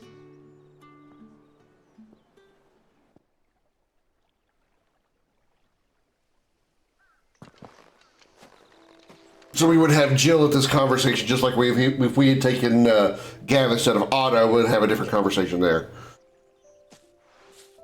Do you know, I think this is the very first time we've been out on an errand together. I think you might be right. In all the years since you and that scowl of yours first appeared, you haven't invited me out once. For shame. Well, it seemed long overdue. And you did say you had some shopping to do. I was hoping to restock my supplies of herbs and liniment, yes. You and Jill alone burned through them like wildfire. No luck, though. Rude. My usual supplier's not here, and I refuse to pay the prices these gougers charge. I'll ask Karen when we get back. What is it? Oh, just memories. I came here with Sid once, shopping for supplies, just like today. And just like today, I came away empty-handed. Sid even said he'd speak to Karen for me when we got back. Has it really been 5 years? I remember it as if it was yesterday. Hold on. Does that mean it's been 5 years since we met? Feels a lot longer. It does. In a good way, of course. Thank you, Taya. For what? For everything. I just want you to know that all you've done for us, all you still do, it's appreciated. Do you think I'd stick around if I thought it wasn't? But in the spirit of sharing and caring, you're appreciated too, by all of us.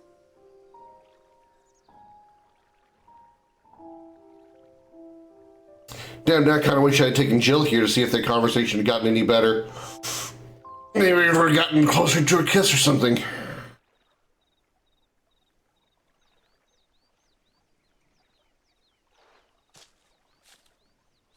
Well, I think we've tarried long enough. I ought to get these ingredients back to Tome so he can make up this concoction of his. I'll meet you back at the hideaway, all right? All right. And thanks again. I heard Or you the kiss with first time. Gav. Somehow I doubt that one. Somehow I doubt that one. Although, considering I think he might be gay, maybe I'm wrong. Maybe he might.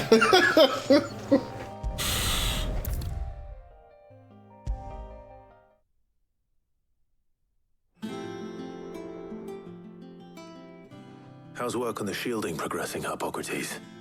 Well, very well indeed. And thanks in no small part to your kind assistance. I was just explaining to Taya how we might best go about preparing the moon dew. And now that we have all the ingredients, we may begin. You can count on me. I've mixed more than a few mysterious concoctions in my time. Some of which had alcohol in them. What about the shielding itself? Work is underway, under the watchful eyes of Bardolph and Obolus. Apparently, it'll be ready soon. Thank you. All of you. Right then. Jill, would you join me in the infirmary? Many hands make light work and all that. Of course.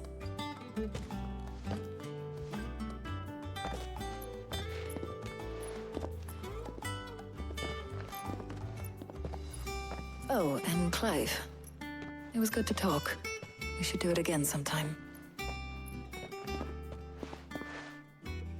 It appears our work here is almost at an end. A shame.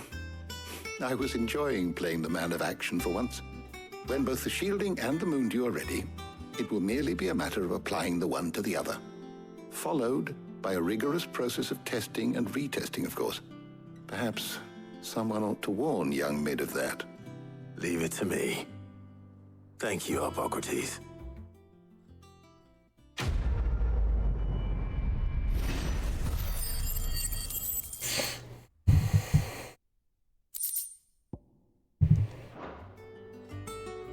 Well, go and give Mid the good news then.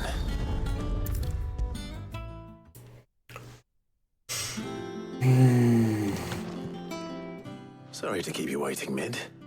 But you'll be pleased to know that work on the shielding is underway. You found something for it? In a manner of speaking, Hippocrates knew of a substance that's highly resistant to heat.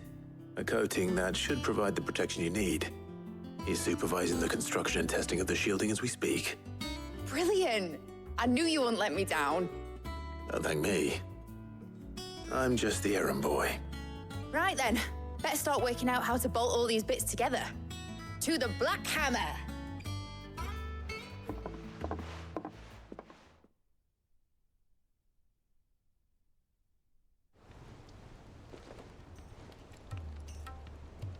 You know, when I got into the smithing game, I thought I'd be making swords and shields, not thermal bleeding didgeridoo-dahs.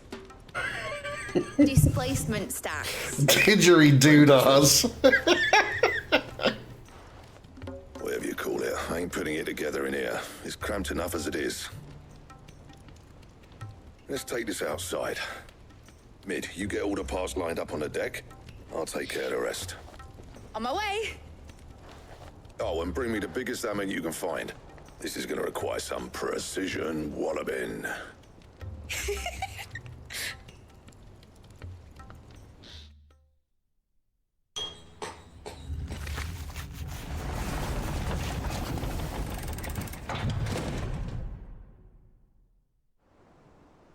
Sometime later.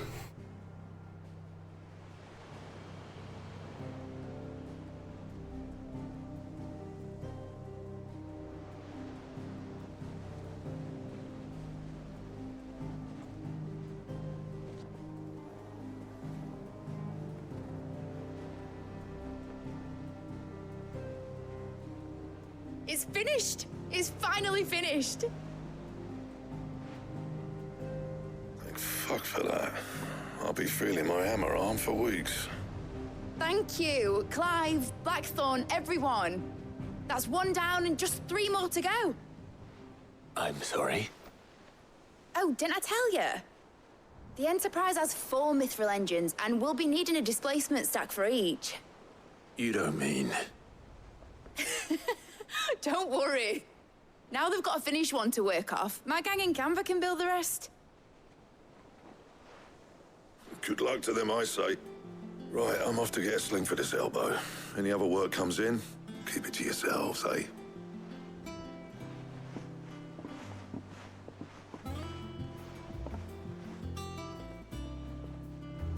I was worried for a moment.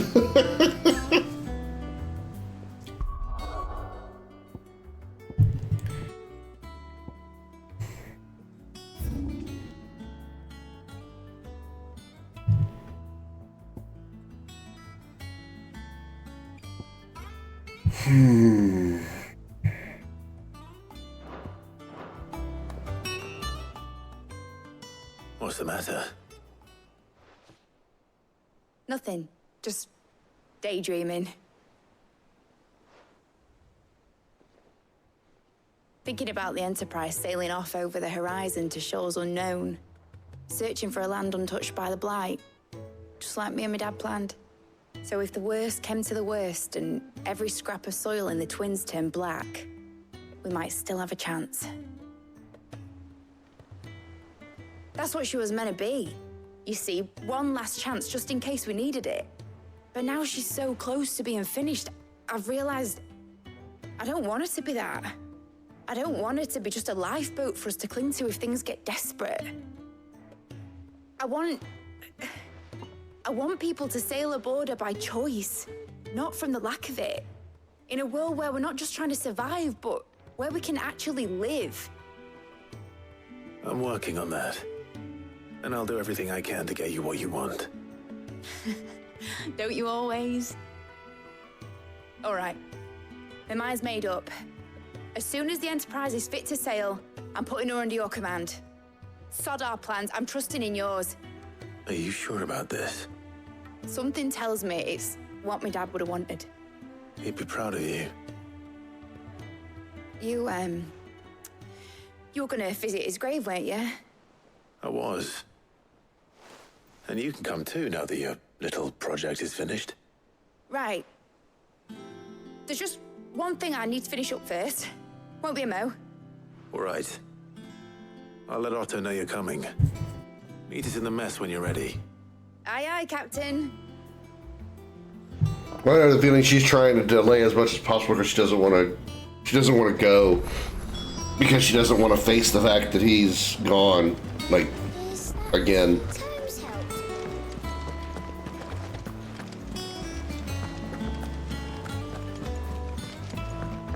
Mid told me she was building a ship.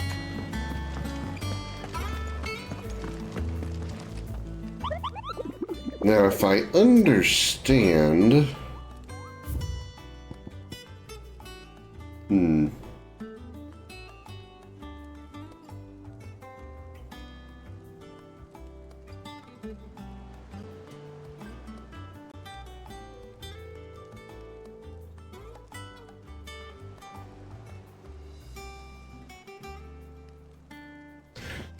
Alright, let me double check this one more time.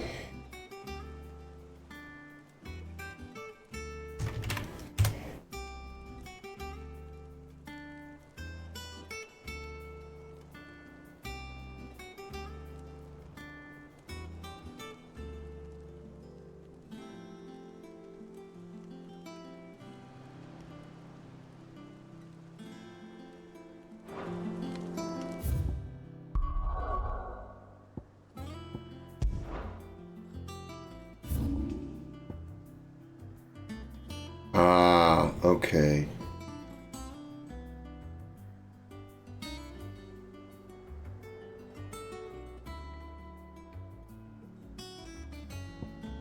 This is probably closer. Totally, this is where it's supposed to be.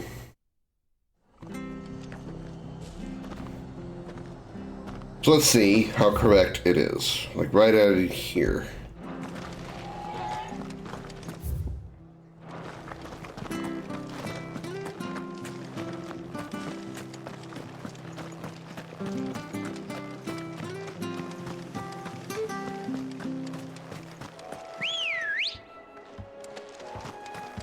Ready, go?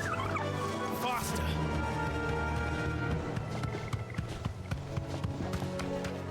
Let's go!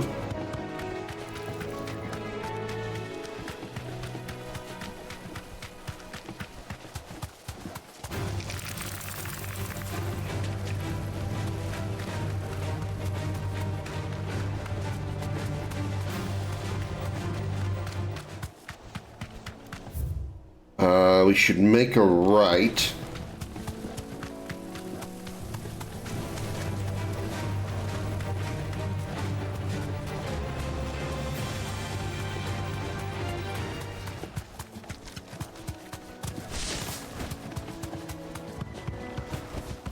Back to the stables, girl. Right. Hope I'm ready for this. S rank. Unfortunately, I got spoiled on the fact and read that it's level 45.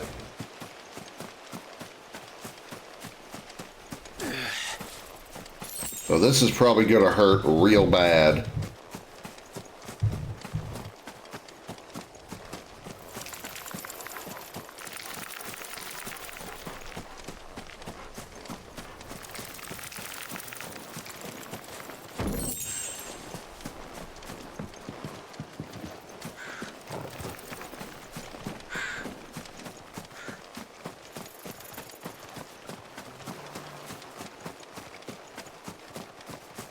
There it is.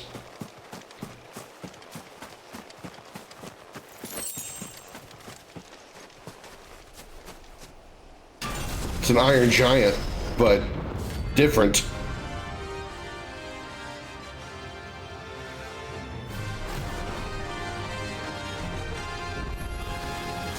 Relic of the Fallen. Well, it seems this one has a little more life left in it. All right then.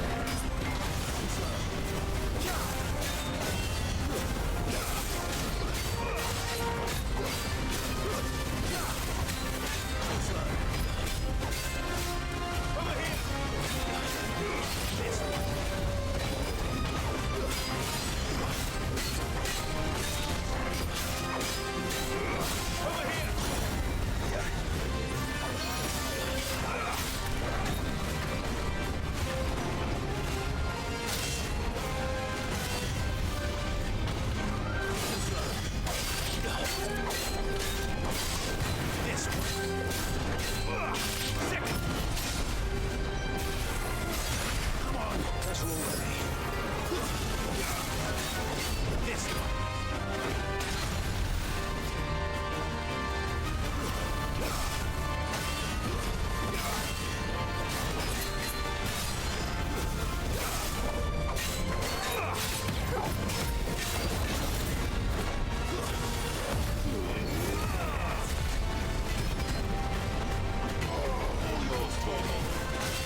What if I should take advantage of the block a lot more in this one? This guy's probably going to be really hard.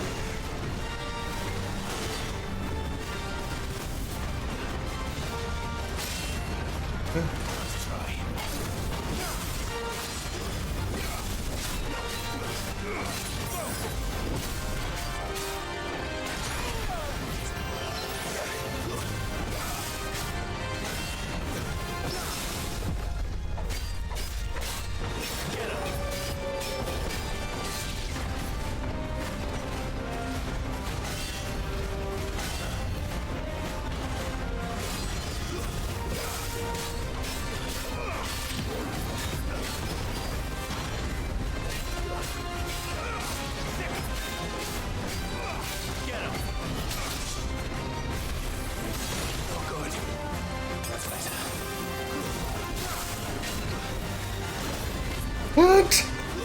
How does that hit when I fucking perfect dodged it? I was pressed X as soon as it hit the ground.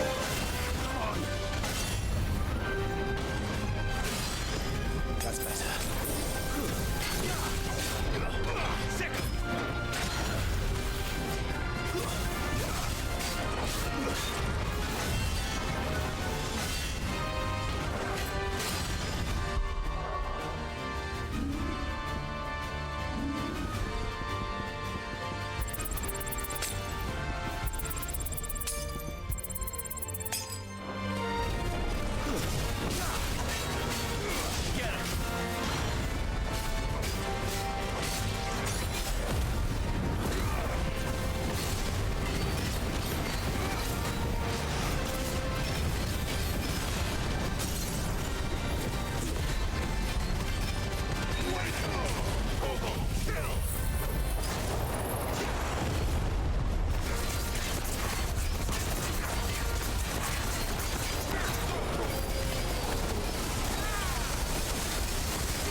Ow.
Got him under half.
Nope, that does not block everything.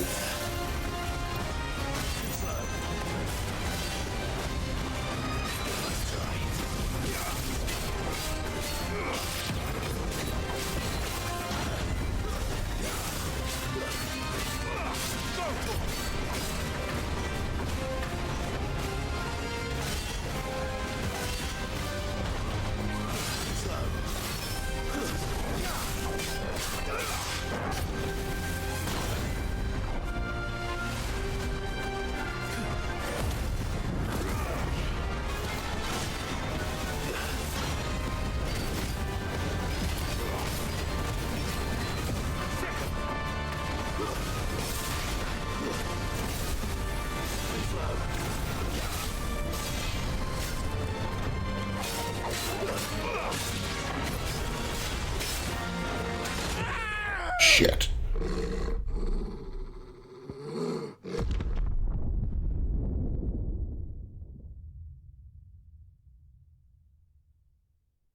I got pretty far on him though.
What?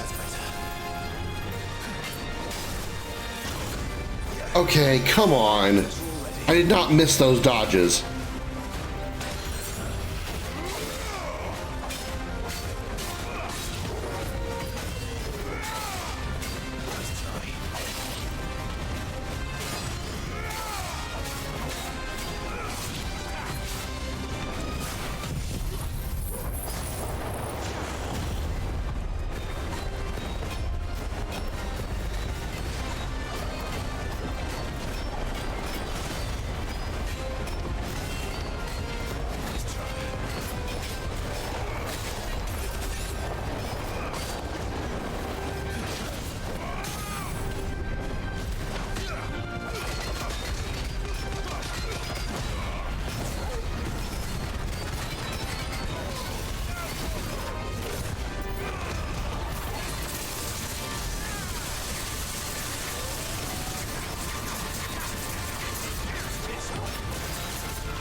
Going well so far.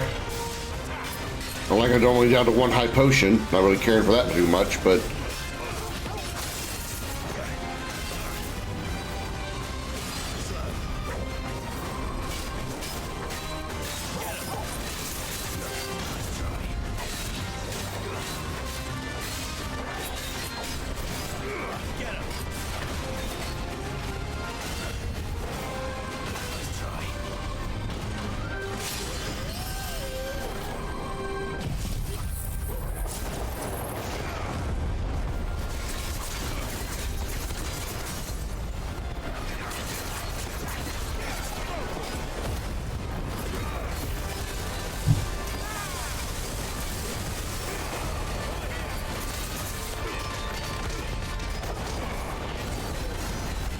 $36,000 damage, that's not too bad.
Gotta be real careful now because I am down to nothing for healing, short of limit breaks.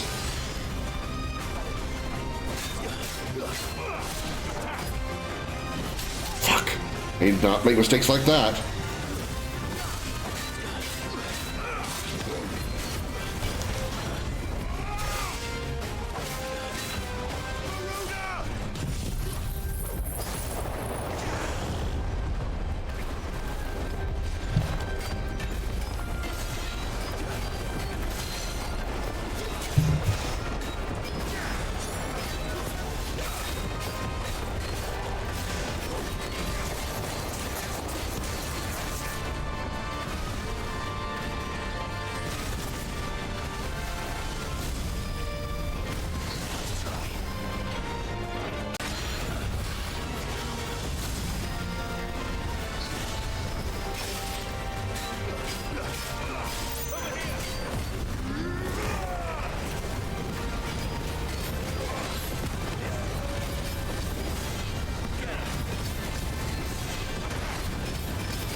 Come on, dude, run out of health, please. Run out of health.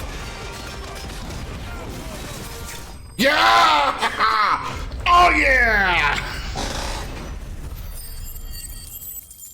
15,000 experience. Whew! Wow, I gained 2 levels on that. Wow. I was 34 and I went all the way up to 36. Woo! Ow, my hand. Woo!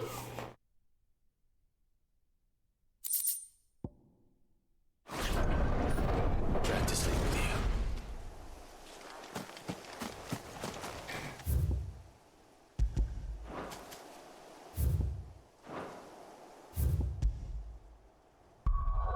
you. I'll save, so I don't have to do that again.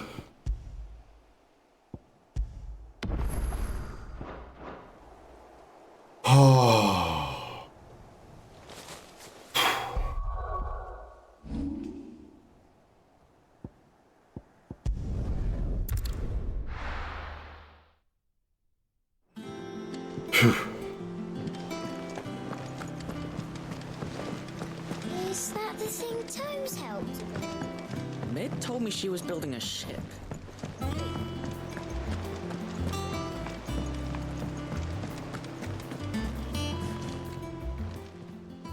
Fancy a look at the list, do you?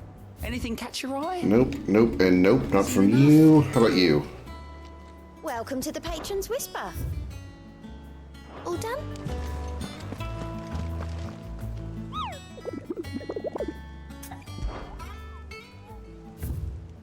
And that's all of them, at least for now. What's the side quest we got over here? Where is that? Back in my chambers, huh? Oh, reading table, okay.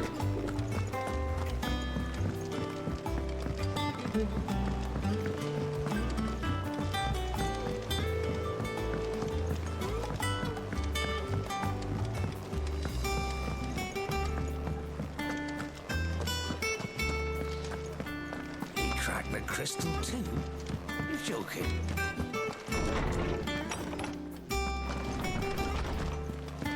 Wait. Oh, it's down there. Oh, well, while I'm here, I guess I'll grab this.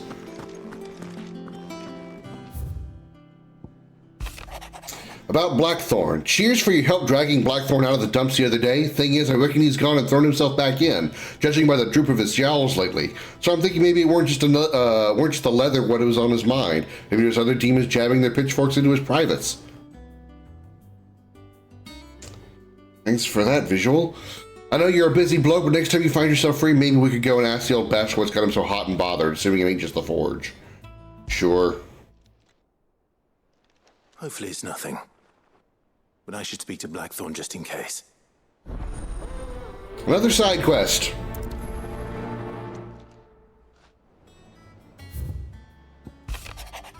Clive, something ain't right about that hound of yours. When it pleases your lordship, please come pay me a visit at the toll. Alright. What could be wrong with Torgor? He seemed well enough when I last saw him.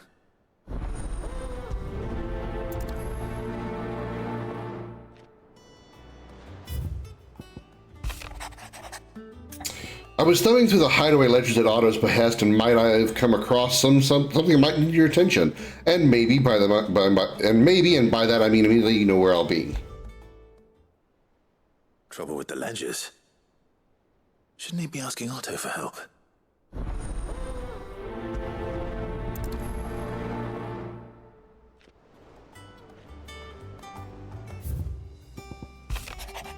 Sid II, I trust you will forgive me for putting you and your dear uncle to the test. I am confident that a man of your position can understand the importance of earning one's trust, especially in times like these. For what it is worth, you now have earned mine. I can assure you it shall not be easily relinquished. May this be the start of a fruitful relationship. Rosenia. I'll pretend that is the reading table. I apologize for what happened at Rosalith. I fear what might have been had not you, Gavin, Torgal fought so fiercely. Once again, you were there when I needed you most, and for that I shall forever be grateful. Seeing the city I had once come to know as my home reduced to flame and rubble has left me with much sadness in my heart. But the time for looking back is beyond us. We must focus on the here and now. Our memories will be waiting for us when this is all through. Jill.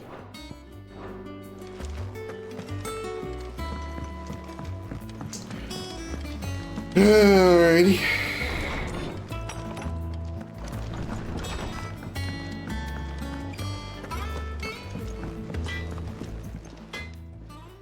Blackthorn, do you have a moment? Not really, no. Not really, no. It won't take long. I just wanted to ask how you're getting on.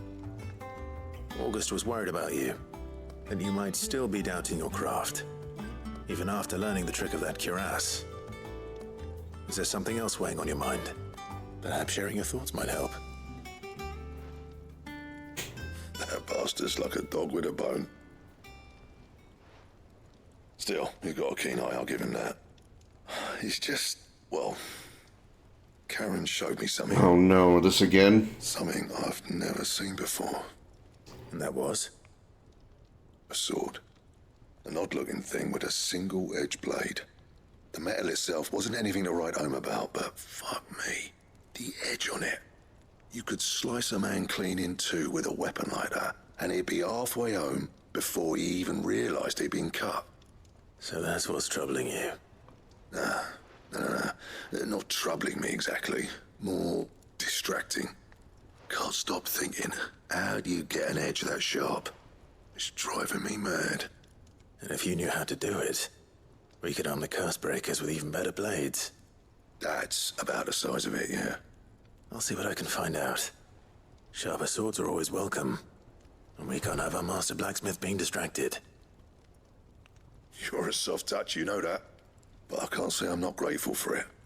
Good luck, eh? Thank you. Let's see what Karen knows about this sword. I gotta talk to Karen anyway for one of the side quests. I got your note. You think something's wrong with Torgal? So you can read. Congratulations. What a I didn't bitch. say I were wrong with him. I said something weren't right. He's not been eating me treats. He used to love cracking the bones from Molly's boiled brown, but now he won't so much as look at them. Didn't like him. Which is why I'm of a mind that his mind's on something else. You've not been working him too hard, have you? No harder than usual. Is that it, boy? Do you need a rest? What was it you said he was? A frost wolf? That's what the lawsman seems to think. Then maybe this all has something to do with whatever it is that's woken inside him. I suppose things have been different since Rosalith. Perhaps Hippocrates knows something. Instead of everything, you mean? Perhaps. I should go see him again? Yeah, okay. But first, you, while you're here. You're looking well, Karen. What do you want? Out with it. I want to know about the sword you showed Blackthorn. Single-edged and extremely sharp. Running around after him again, are you? I suppose I am, yes. But I need to help him find out how to work an edge like that. It's driving him to distraction. Little wonder, I suppose. There's not many like that make it as far as the twins, and those that do go straight into private collections. Which made it nice and easy finding a buyer. Can you tell me who bought it? Where is it now? You think I tell people who my clients are? Suppose you're not likely to go nicking him off me, are you now? Fine. If you stop mooning at me like that. Lord Ignac's the man you want. Dalmekian bloke. Collects weapons and the like. And he's got more money than sense, which is why he's one of my favourite clients. Reckon he'll still be at the inn in Dalamil, where I left him. Thank you, Karen. Oh, and he's a touch eccentric, if you take my meaning. I appreciate the warning. Define eccentric.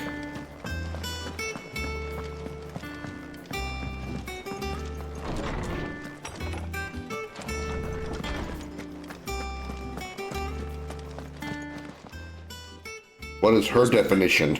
I need to ask you about Torgal. Something's not right with him. He isn't ill, is he? I don't think so. But according to Lady Karen, he seems to have lost his appetite. Which is certainly a new development. She says he's hardly been touching his bones of late, and she believes it may have something to do with what happened at Rosalith Castle. I rather think she might be right, though not about his appetite. All canids are instinctively inclined to crack open bones for the rich marrow that resides within, and I see no reason why a frost wolf should be any different. Accordingly, I suspect it is not a lack of appetite that afflicts Torgal, but a surfeit of it. If we assume that his newfound magics require additional nourishment to sustain, it may well be that the bones Lady Karen is accustomed to providing are no longer sufficient. Frost wolves, after all, habitually prey upon far larger animals, whose bones may yield altogether different nutrients.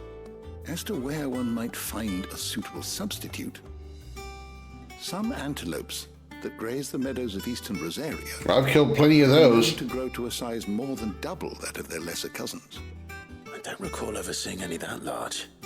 And little wonder. The oldest and largest such creatures rarely leave the safety of the highlands for fear of predators. The last elder antelope sighting I recall hearing about took place near Cressida, and that was long before the village was abandoned. Doggo needs elephants, yeah. It seems like a good place to start. Good hunting, Clive. Now I gotta go find a giant antelope.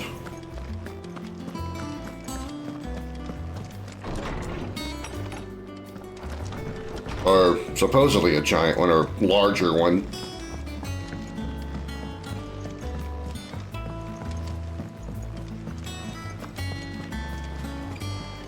Is that the thing Tomes helped with? Mid told me she was building a ship.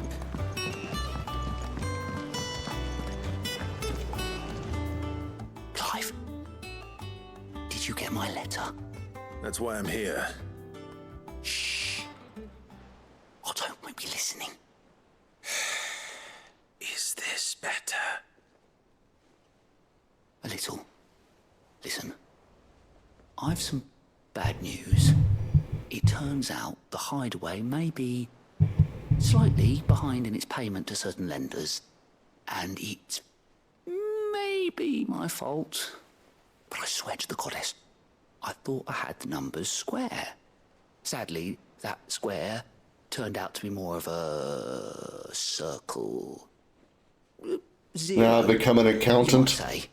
I can straighten it out, I swear, but it's gonna take some time, and I'm gonna need help keeping it from Otto. Bit late for that, I'd say. There you are! What a surprise! So let me get this straight. You forget to pay our lenders what they're due, and instead of coming straight to me, you get Clive to come to you. And I will dig you out of the hole you've dug for yourself. Clive, the man in charge of the place you've been cheerfully trying to bankrupt. And you thought this was a cunning plan. Why? Embezzlement. Who needs paying? Oh, just Martha. And the dame. And, well, Lady Karen. But only 500 talents. We owe 3 of our most trusted friends 5 million gil. Each. 5 million each. They lent us the bulk of the money we used to rebuild the highway, you see, and, well, I must have made some sort of oversight. Those ledgers were my responsibility, and it was my decision to entrust them to you. This is my fault. Do we have that much to hand? I can always ask my uncle. No, we don't. And no, you won't. We've lightened Lord Rosfield's purse enough. After the king's ransom we had off him, he deserves better than to see our begging bowl. Besides, we'll need to learn to stand on our own if we're gonna make this work. Well, it's only embezzlement if he kept it. But that doesn't mean you have to shoulder the burden yourself. Is there He anything didn't I can do to help? bother paying them back for the... How'd you fancy taking the rest of the game? Rocks. Rocks, he says. Worth 1,000 talents apiece, these are. A little something Sid and I set aside for when times got lean. And I reckon 15 million in overdue debt probably qualifies. I just hope our associates' eyes are a bit more discerning than yours. I'm sure they will be. Should be me making the rounds, really. But you know how it is with this place. Orders to bark, arses to wipe, and all that. I know. Which is why I don't mind going in your place. Go. Do you know why I only gave Master Clive here 2 star rubies?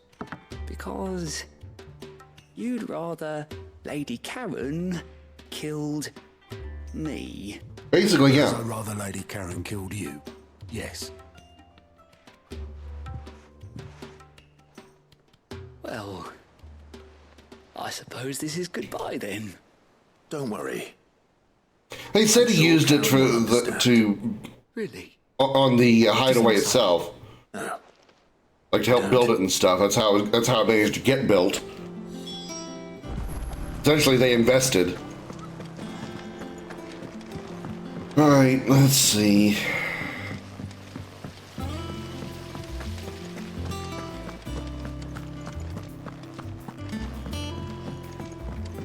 What side quest pre-tell does Mid have?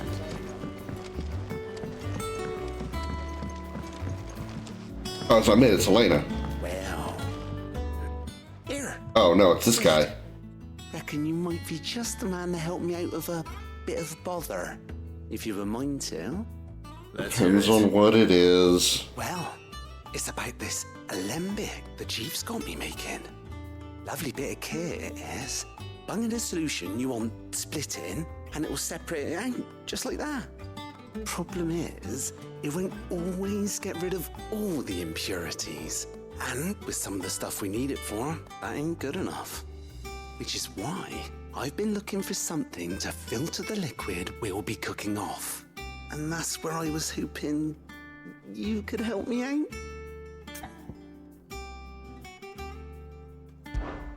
I imagine Ty could get some use out of this alembic too. Distilling medicines and the like. All right. Why not? Proper job! So what exactly do you need for this filter? Nothing but bomb ash'll do, says the chief. Gave me a sample she'd obtained from the university stores. Couldn't believe my eyes. You pour the blackest blight water through it, and it comes out clear as a mountain stream. So, I did a bit of reading about where I might be able to get hold of some. And do you know what I found out? It's only the blimmin' bones of a bomb king.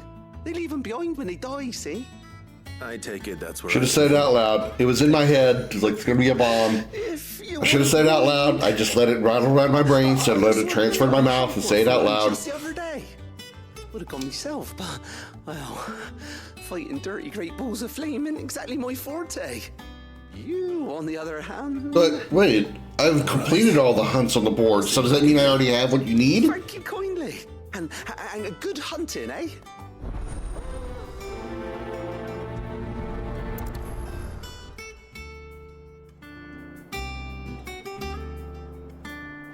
Maybe not. Maybe it's a new one.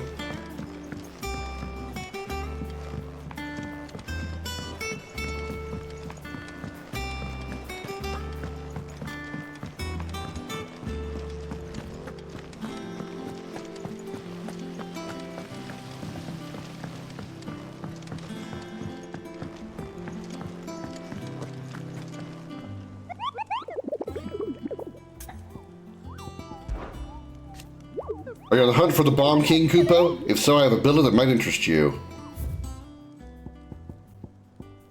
B class.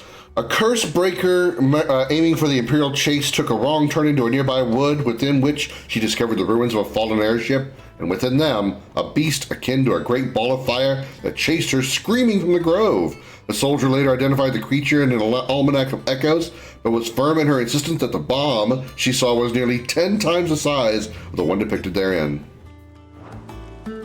Where was it located?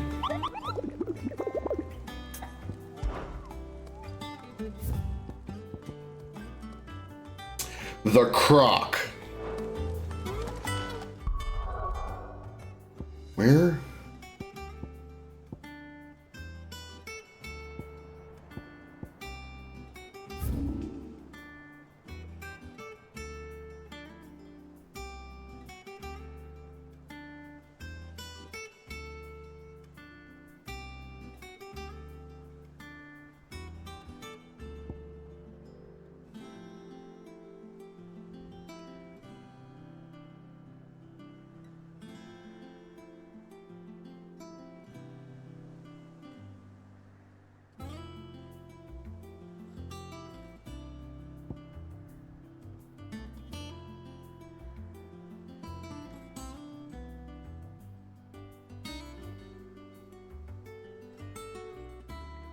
I don't see a place called the Croc.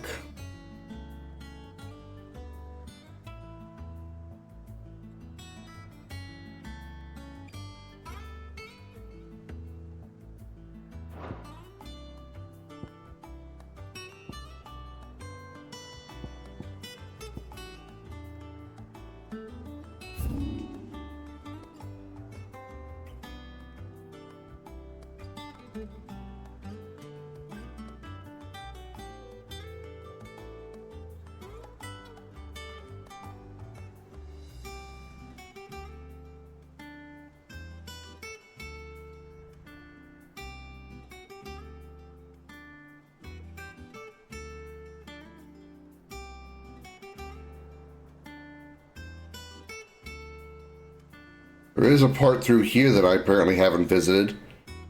Like right in through here.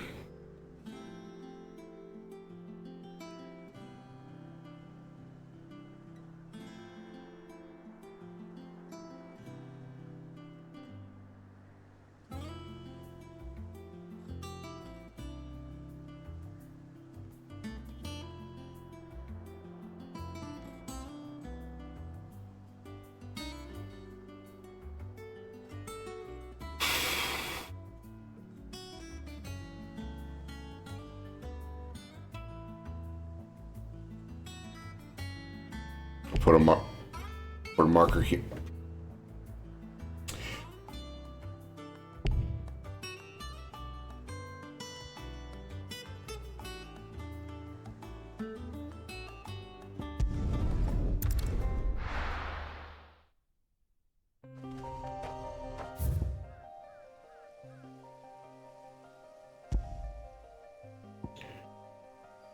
What is this? Oh, okay.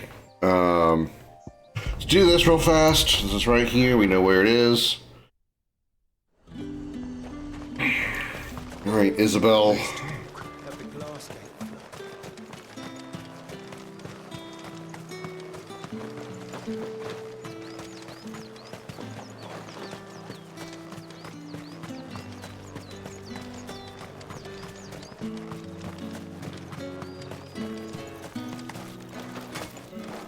Can't even jump over a freaking wall. Woohoo! Woohoo! Woohoo! Woohoo! Woohoo! Did you hear? The gate's down. Woohoo! I want to see you. It's all right. What am I going to do without Sweetwater? I got something for you. Milady, I come bearing gifts. Gifts? Whatever is the occasion. I got rocks for you. Oh my. Clive, you really have outdone yourself. Otto asked me to give it to you. To settle the Hideaway's debt with the Veil. And to compensate you for the time it took us to do so. You disappoint me, Clive. I thought you might finally be warming to me. You're not that cute, lady. Tell Otto he can keep his baubles. I tried to tell him as much the first time around. The man owes me nothing, nor does the Hideaway. My contribution to the restoration effort was made freely and willingly. It was the least I could do. You once told me Sid did you a kindness. I'd like to do the same. Please, accept it. For my sake. And for Otto's. For all of us. For all you've done. It is rather fetching, isn't it? Very well. Otto is lucky to have you, Clive. I doubt anything could ever replace his son. But you and the others at the Hideaway are the closest thing he has to family. Otto had a son. Long ago, yes. Sid told me... I was going to ask if it was like, wait, did we see the son? And I thought, well, probably did in the earlier part of the game, and I just once again forgot, but... Whether there was anything he could have done. But it was clear that it weighed heavily on him. I'm sure we'll go back to Otto and ask about it, and he'll explain it to us. How could you have? I doubt anyone did. Besides Sid, I've never met a man more keen to bear his sorrows in stoic silence. An ill habit, given that both have always been surrounded by friends desperate to help them. I'm beginning to see that.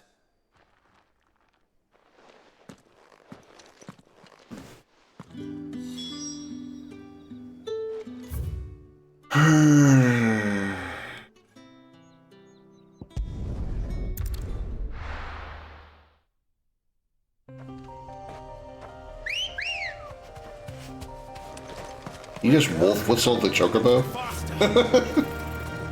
Not exactly the whistle sound I expected to summon a chocobo.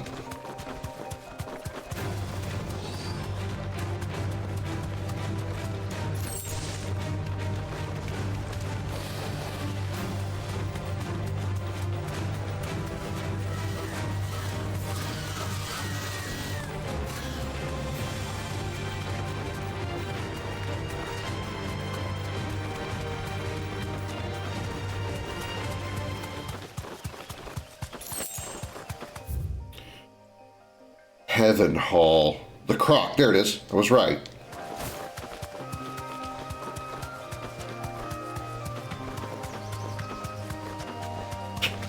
This is like I'm heading back into the mansion of I can walk from here.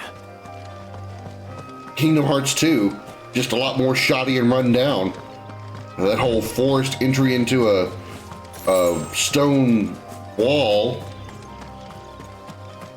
It looks like I should be almost be heading into a ruined version of the mansion.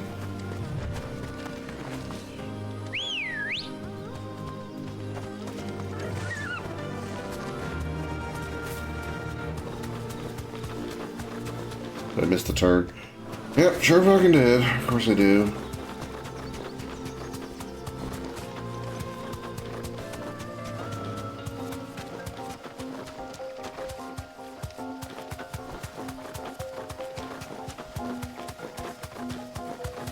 Hello back here. Are there any bomb kings that want to be exploded?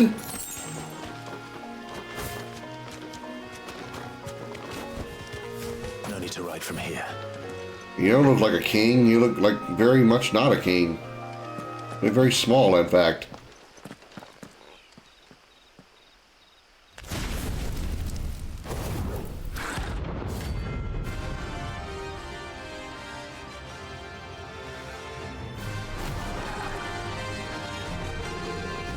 Level 33 here. What we have here. Greetings, Your Majesty. Really? Greetings, Your Majesty.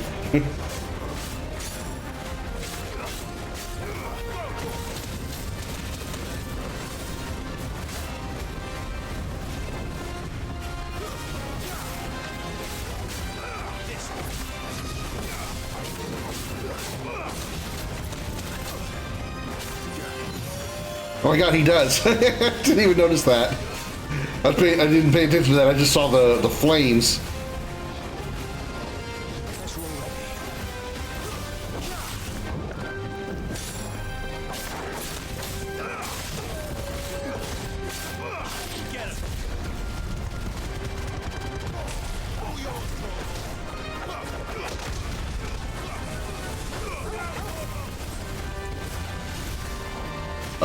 Wait, what?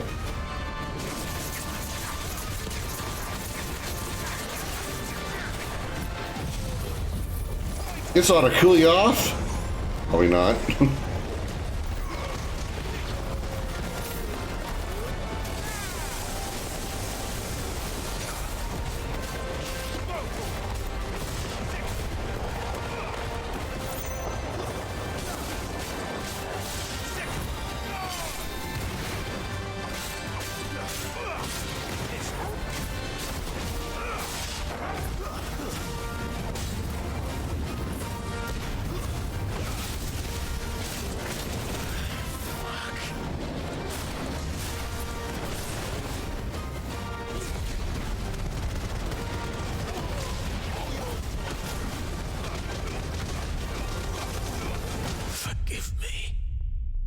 Whoops. Wasn't paying attention to my health. Whoops. Same crown as King Boo from Bowser's Forces.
God damn it. Wasn't paying attention to my health again. He's almost beaten too. God damn it.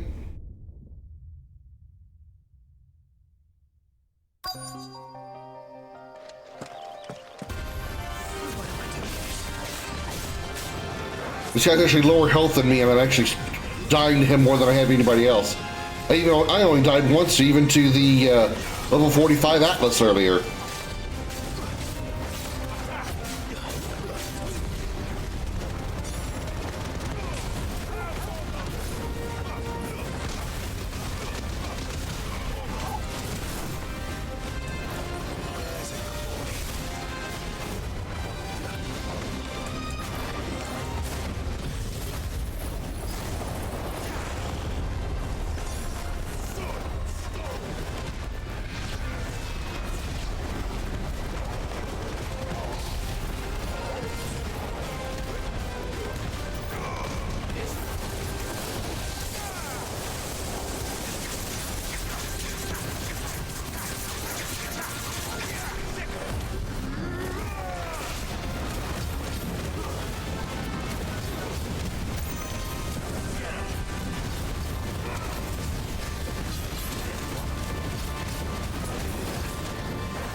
He's almost dead this time, and I got plenty of health. And I won't screw up and lose in 2 seconds. There we go.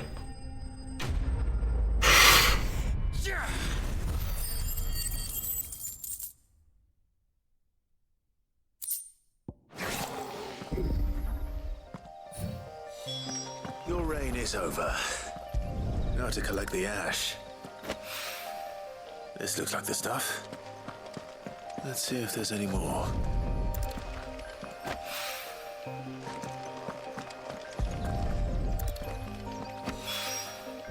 That should do it. If the wine needs more than this, he can fetch it himself.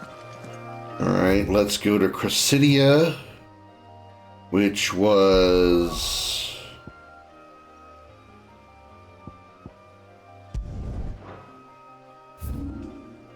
yeah, right there.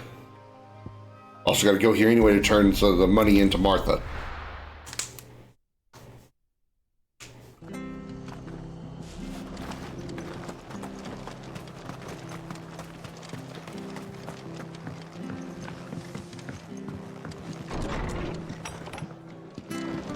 Hi, Martha. When was this? Dressing greens of Gasol. I seen these already?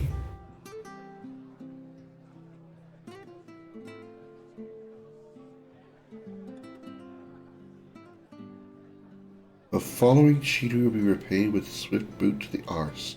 Mucking, stacking, packing, peeking, palming, foisting, fingering.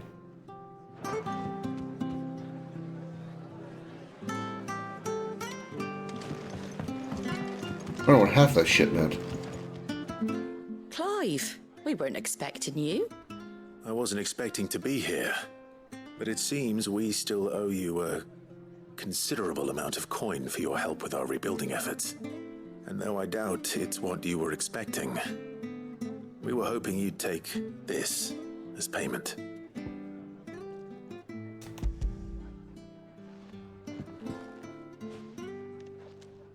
A star, Ruby? I can't accept this. It's worth at least twice what you owe me. More if you can find yourself the right buyer. Think of the difference as interest. Interest? If word got out I charged that much, no one would ever borrow from me again. Anyway, why are you the one here asking me about this? I'd have expected Otto. Bit much sending the Lord Marquis out to settle your debts, isn't it? The old goat working himself to death again. Something like that. Most days I think he's the only reason the hideaway's still standing. Same as always, eh? Back when the place was nothing but a twinkle in the eye of a recently retired Lord Commander, word is he was the first one Sid reached out to. Probably knew that without his strong arm and level head, the idea would never get off the ground. Sid may have been the face of the hideaway, but Otto's always been the backbone.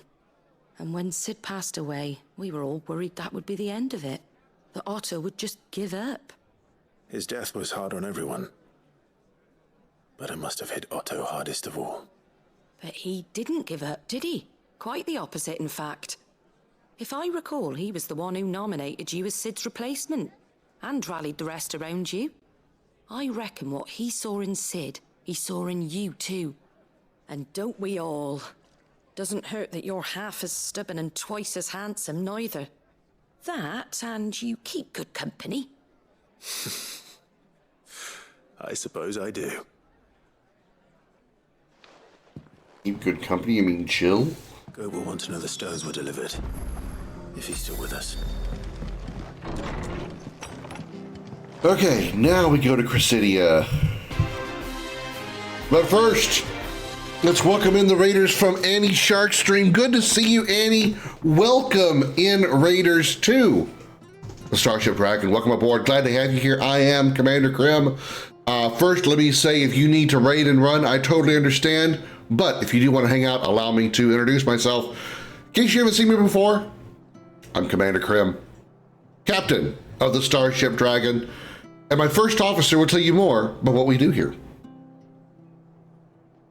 Hi everyone, I'm Comet, the flame-furred ball of fury and first officer of the Starship Dragon. I'm here to welcome you aboard and take you on a tour of our ship. The shipmaster is, of course, Commander Krim, variety streamer, amateur voice actor, and indie game developer. We have a wide variety of content on the channel, such as wholesome, family-friendly commentary. Sorry, take all my balls. Take all my balls. And we don't have a frying pan or any condiments. I have plenty of condoms. Sometimes I enjoy shoving a pineapple up my ass. Pro-level gaming skills.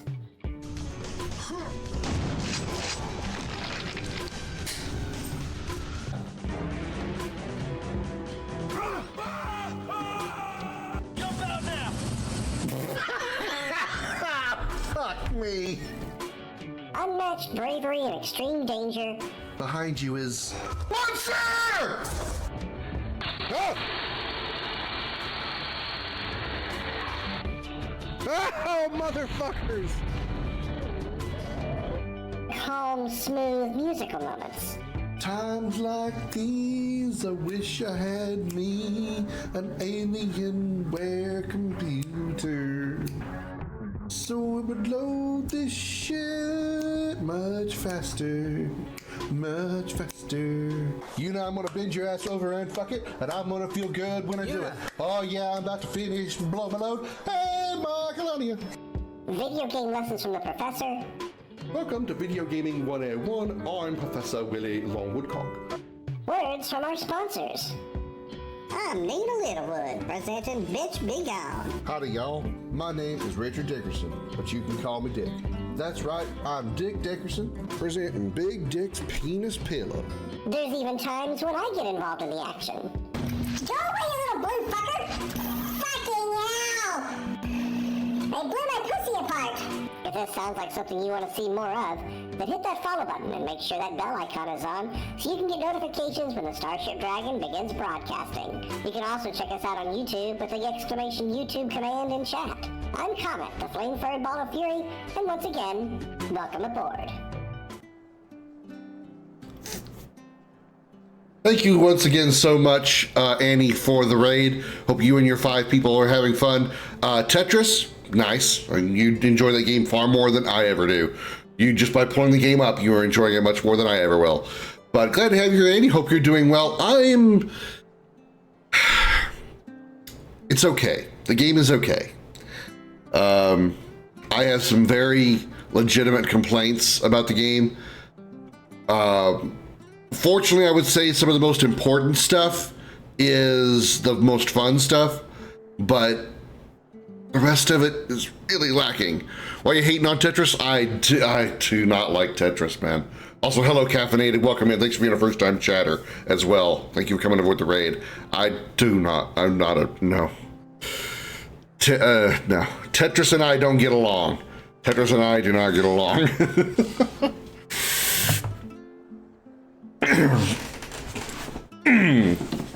But we are doing level up. We need to get over here, so we need to jump on our Choco Bow after we get out of the town. So we gotta go this way. Not everything is for everyone. Yeah.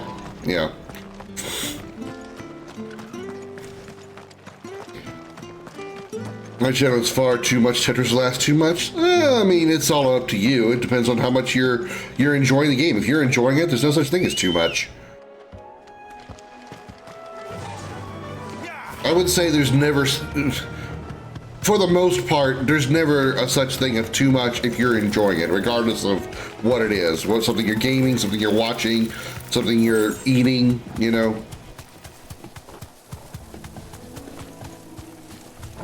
Person who never played Final Fantasy? Yeah. Well, see, there's also a difference between not playing something and not interested in playing something, right? You know, I have played Tetris. I don't like it. You just possibly may not have ever played it just because you haven't tried it, or maybe you don't like it, or maybe you've watched it or something. Maybe you're just not into RPGs. You know, I get it. Nothing wrong with that at all. But I would certainly say there is a difference between not liking something and not playing it. I would always say that unless you're just vehemently against a particular genre of game, you should always at least try it once. And that goes true even for me. There hasn't been a game that I have said I will never play unless I've tried it at some point, or maybe even watched somebody else play it and be like, yeah, this doesn't look like something I'd be interested in playing. Like, for example, Battle Royale games. I've only played a little bit of Warzone, and I played Fortnite a long time ago. Never played Apex, never played Valorant, or any of those other like really big Battle Royale games, and I have no desire to play them. It's not for me. You know, PvP in general is not my thing, but there's a few exceptions that I'll make. But Battle Royales are definitely out for me. Stuck on a fence.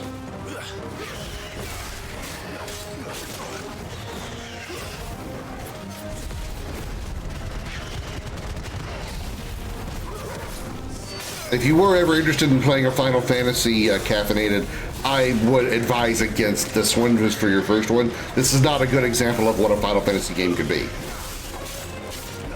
if you ever were interested.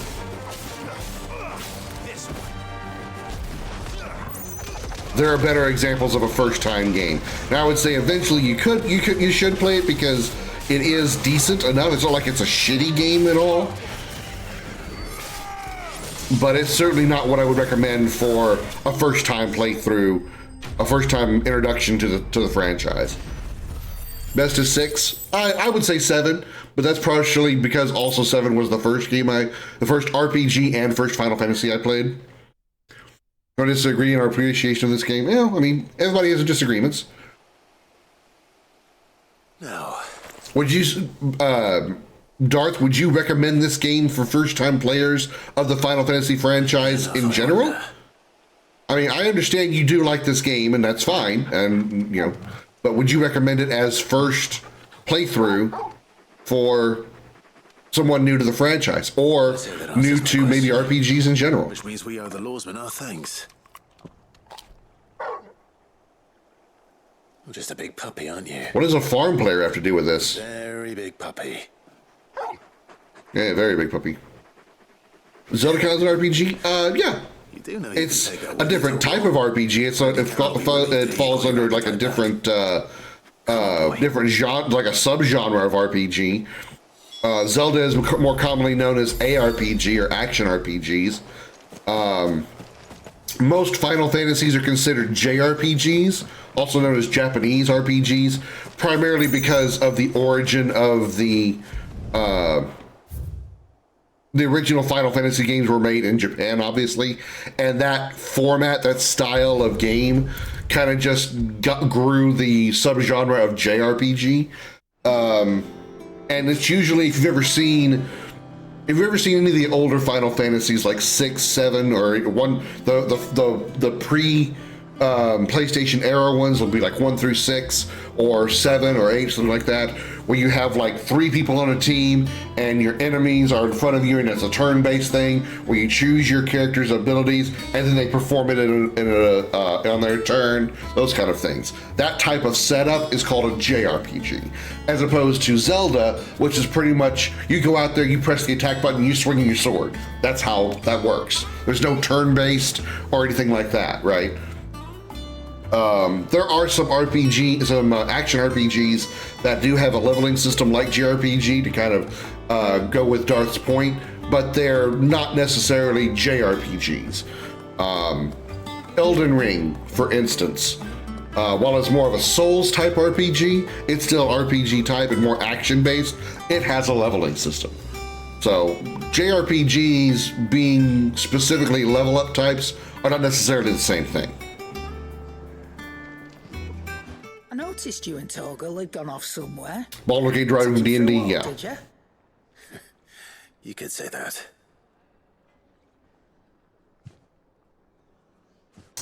But for some, not for others, depends on what they expect from an RPG in general. I would say, like, for first-time players of RPGs in general, I would have better recommendations than Final Fantasy XVI. I think there are better games to introduce somebody to this style, this genre, this type of RPG than Final Fantasy XVI, just to be honest. I brought one for later. Can I leave it with you? Dragon Age, for instance, while in a slightly more turn-based scenario, would be a better game for. You can thank Tomes for. Would be a better game than Final Fantasy, or like a first-time player, over Final Fantasy 16 specifically. What JRPG would I suggest?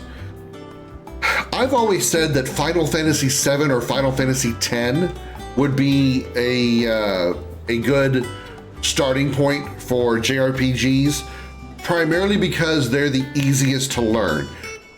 Specifically 10 more than 7, because 10 is completely turn-based. Completely turn-based. Once your character's turn comes up, say it's Titus's turn, you put in a command and Titus will will commit that action right then. Whereas with 7, it has an ATB system where you still put in the command and they will still perform that action, but they have to have it on their turn. So while you put in the command, if the enemy is doing their action, the enemy has to complete their action before your character gets to do their turn. So it's a little faster paced and would be better, and I feel 10 would be better for learning how those types of systems work, because you've got to learn, like, you choosing attack, or you looking at magic. Okay, you're going to learn what magics do what, that fire does better against ice enemies, and so on and so forth.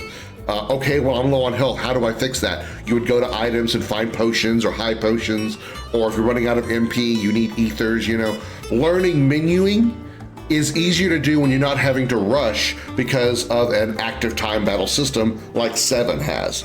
10 is, you put in the command when you're ready, and that's when the game will actually do something. So that's why I would feel for first timers, 10 is much better. I know I ramble, but that's my answer. He cracked the crystal too. You're joking. Yeah, ATB to the ATB system is better for people who have already experienced the basics, the fundamentals of JRPG combat.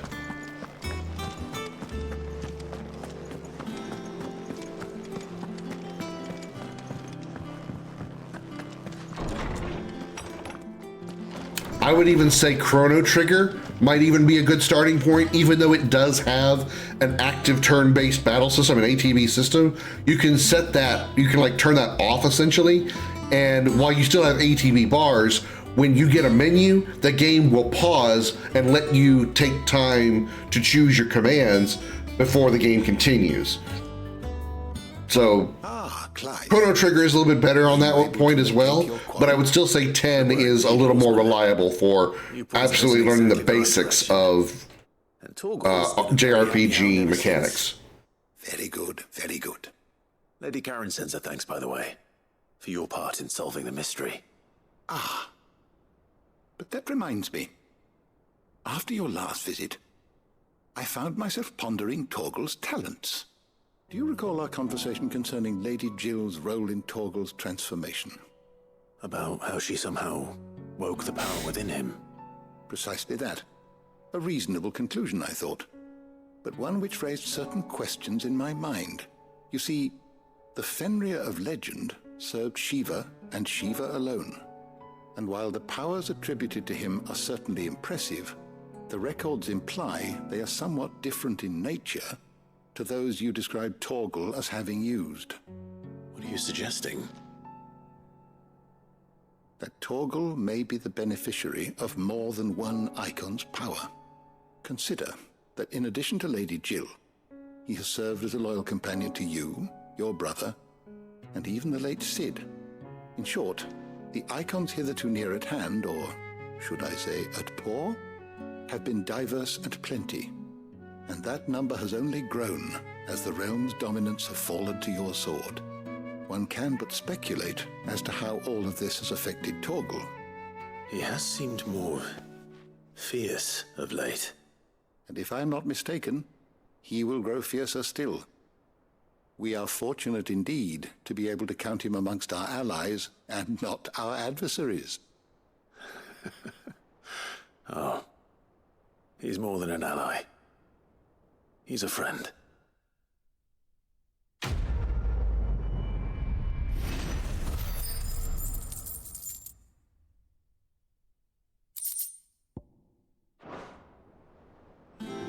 All right. Oh, I've got to go to Dalamil. Okay. Let's do that first, actually. Going back to Dalamil and turn that in.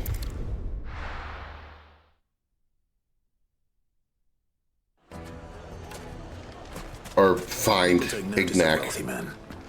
Shouldn't be too hard to track down Kara's collector. Gone. The whole Mother Crystal gone.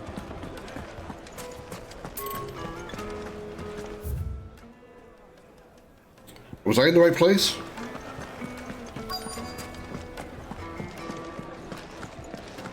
I see they restored the tables.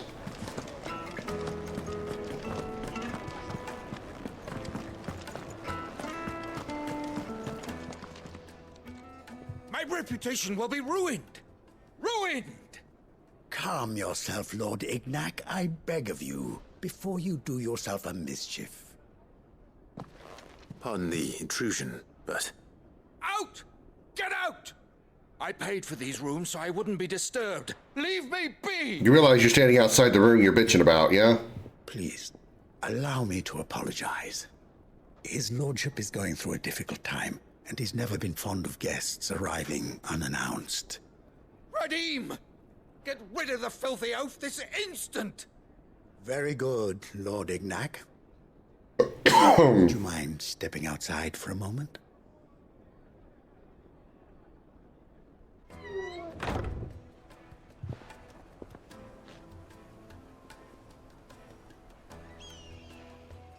I'm sorry if I've caused you any trouble. That? Oh, no. That's just how his lordship is. Though the morning's events have left him somewhat fractious. He has been dispossessed of his luggage, you see. The thieves also made away with a considerable amount of coin. Coin the innkeeper will soon be keen to collect. I don't suppose a certain blade was among the stolen items. A single-edged sword. It was purchased from a merchant friend of mine. Ah, you know Lady Karen? Yes, I'm afraid it was. Then I'll retrieve Lord Ignac's luggage. But I have one condition. You have but to state it. You are welcome to anything that is within my power to grant. I want an audience with Lord Ignac. A few minutes should be enough. Then I'll be on my way. A condition I would be a fool to refuse. Of course, you shall have your audience. I don't suppose you saw where the thieves went? I did not, no. Though some discreet inquiries made on his lordship's behalf mean that I know where you might find them. The bandit's bed. Every ill-gotten coin in Dalamon. Well, that's a great place to hide. Alright, we're bandits. We're going to start stealing stuff to help us do whatever it is we do as bandits. What should we call our hideout? Something that nobody would ever suspect would actually be a hideout for bandits. Bandit's bed. Perfect, you're a genius. Farewell, and best of luck. Nobody will ever suspect it. Why don't you put on a big fucking neon sign that says, "We are here, we are here, we stole your shit, we are here."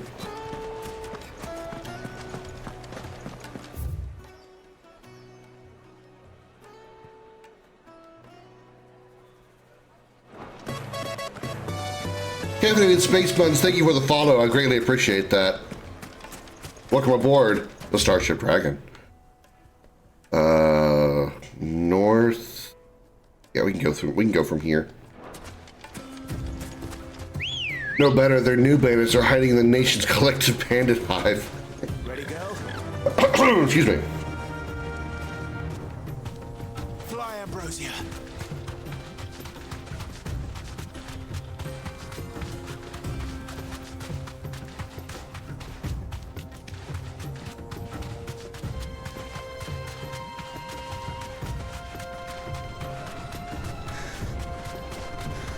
Don't judge me for the Tetris moves for 15 minutes. I don't judge anybody for playing the games.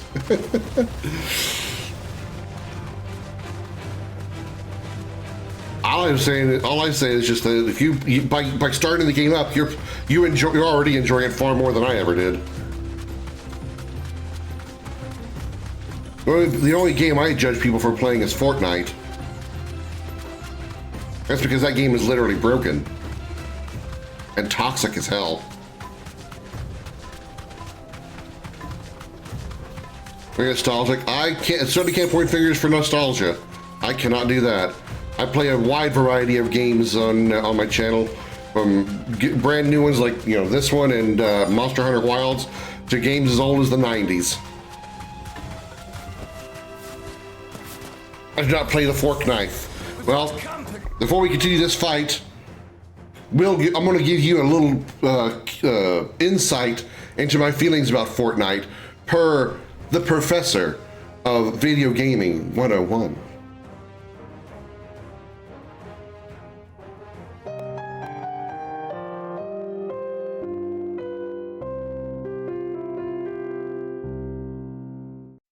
Welcome to Video Gaming 101. I'm Professor Willie Long Woodcock. Lesson number 3. Fortnite sucks. That's all there is to say.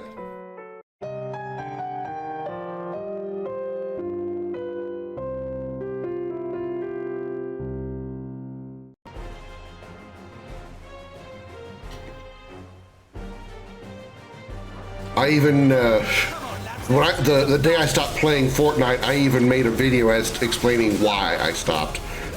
It was very ranty. It was a very ranty day. Miss me! Miss me again, cause you suck. Eat my raging fists of fury!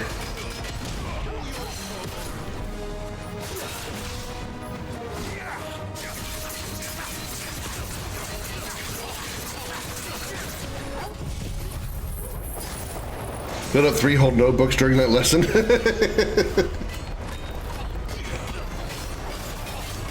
The professor is very very detailed with his lessons, very informative.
There we go.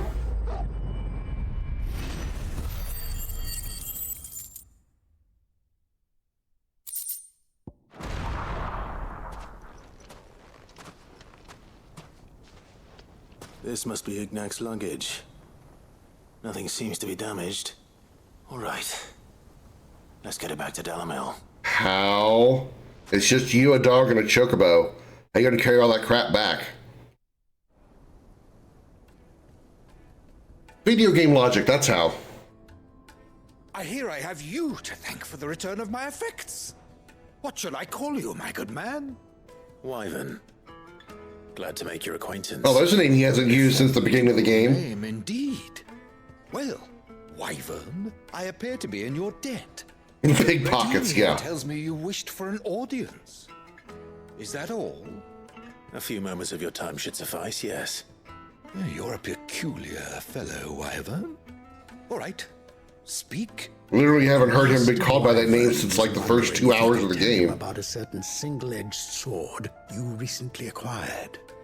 Oh, a true work of art, that one. Karen drove me hard on the price, but I would have sold her Radim here to get my hands on that sword. It was made in the Outer Isles. That doesn't seem a very nice thing to say in front of him. And is used exclusively. Of course, he's a nobility, he doesn't care. A unique school of swordsmanship.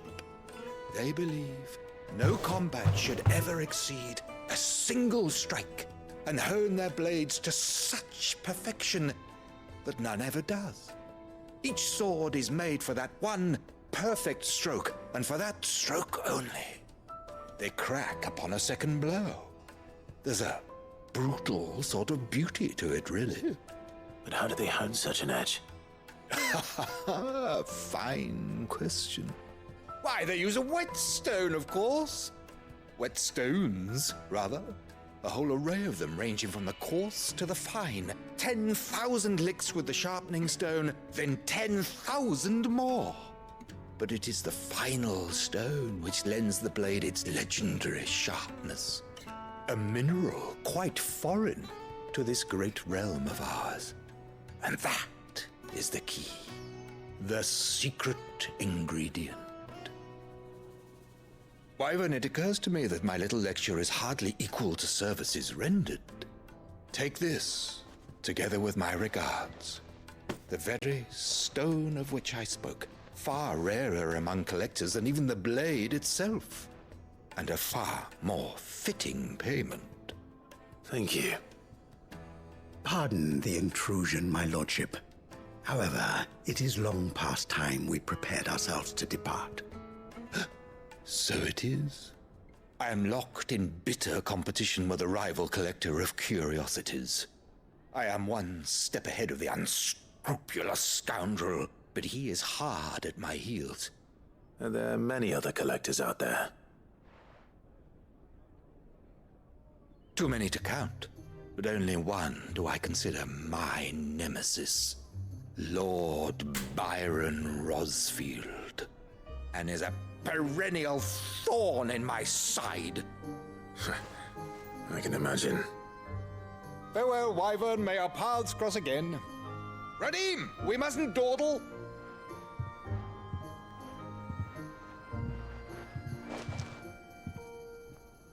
I think his lordship is rather taken with you, Master Wyvern. Thank you again for your assistance. Coming, my lordship. I'll be right there.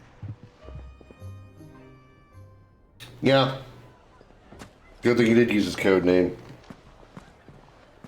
Trust Uncle Byron to find such an interesting rival. Now, let's see what Blackthorn makes of this whetstone, shall we?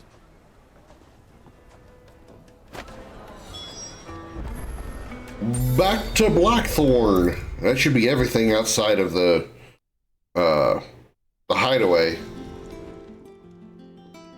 Sorry for the wait, but hopefully you'll agree it was worth it. You learned something about that sword then? I did better than that.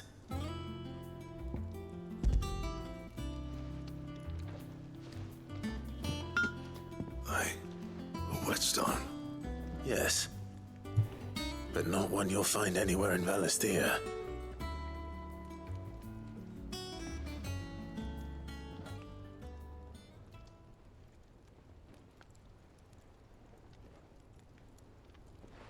No wonder I couldn't get the same finish on the grinding wheel. One hit and all done, eh?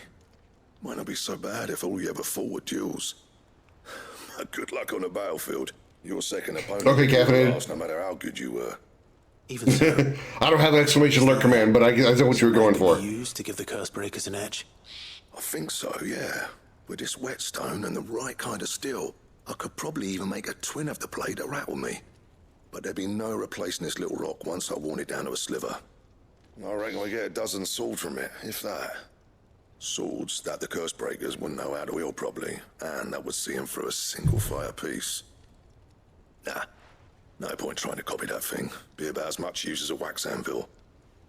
But finishing our blades with a whetstone this fine, now that's something to consider. And what's finer than fallen masonry, eh? Or more hard-wearing, for that matter. Just imagine it. Good Valisthean steel with an edge as sharp as any found in the Outer Isles. I won't make a copy, nah. I'll make something much better. I'm sure the curse breakers will be delighted. Just don't push yourself too hard. Don't you worry about me, sunshine. I've been working day and night since I was half your age, and I'll still be here when you're long gone. Hey, thanks, Clive. I mean it. I owe you one, August too. It's good to know someone's looking out for me. He'll be happy to hear you said that. And I'll see that my debt to you's paid. First new blade I make's got your name on it. You come and find me when you've got the materials. All right. I will. Quest complete.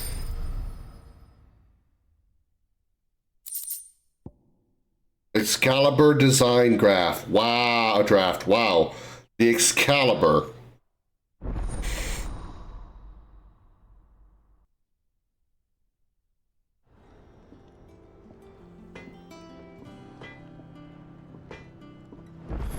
What's it need? What do you need? What's saying for you, dear?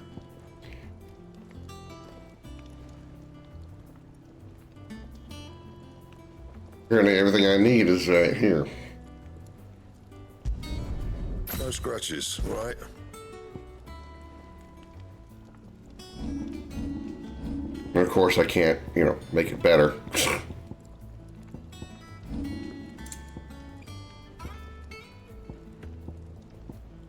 Still never found Electrum, so I don't know where to find that, but at least I have Scarletite from that turtle that I fought. He cracked the crystal too? You're joking. I need to keep going in here. Hate navigating this place so much, it's such a pain in the ass.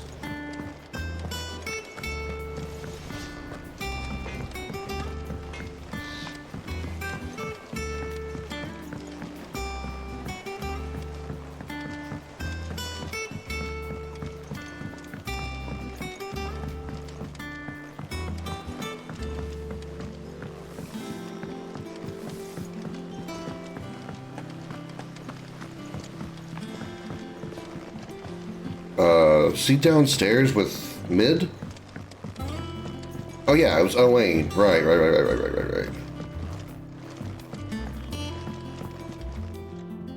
All right there, Sid? How's that hunt for the bomb ash going? I have it here.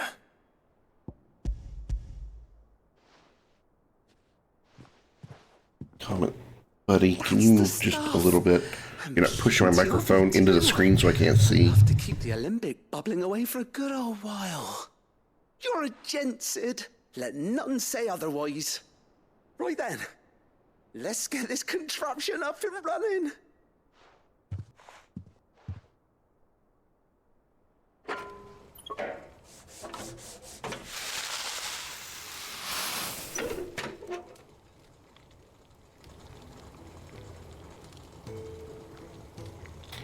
There we have it. The Telemon Alembic. And it works just like the chief said it would. Very impressive. Says the man who cut down a burning boulder. Speaking of which, I still haven't returned the favor. There's no need. The good it will do for the hideaway is reward enough. Don't be silly. Why don't you let me take a look at that bag of yours? The one you keep your potions in. Reckon I could work some magic on that. About frickin' time! Well, we happen to have isolated a substance in our test run of the Alembic that I reckon will make even the toughest lever supple as any. Tell me this means I'm going to increase my inventory size. Into old boots and the like. Save the hideaway a few gil. But I reckon if we slap a bit on your bag, it'll loosen it up enough for you to squeeze in a bottle or two more. Well, it can't hurt to try, I suppose. Please do! Leave it with me. I'll only be a mo. Why did it take this long of the game before I got this mission? Christ. This is an upgrade I feel I should have had, like, I don't know, 8-10 hours ago. What do you reckon? It certainly feels more flexible. Right? Told you. Thank you. I think. No. Thank you for supporting Mid and the rest of us in our endeavors. Without you, we'd never have been able to discover wonders like that stuff I rubbed on your bag. And I'm telling you, there's plenty more where that came from.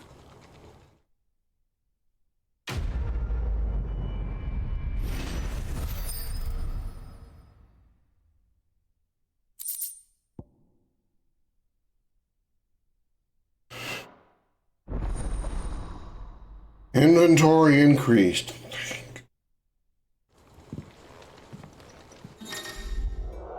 You obtained a treated potion satchel, hereby increasing your capacity for carrying consumables. Item slot increases are as follows: potions to 6, high potions to 4, strength tonic to 3, and stone skin tonic to 3. I'd like to have had two more high potions as well, but beggars can't be choosers, I suppose. Alright, Gout, let's go get yours done. And we should be good on side quests. We can move on to the main plot again.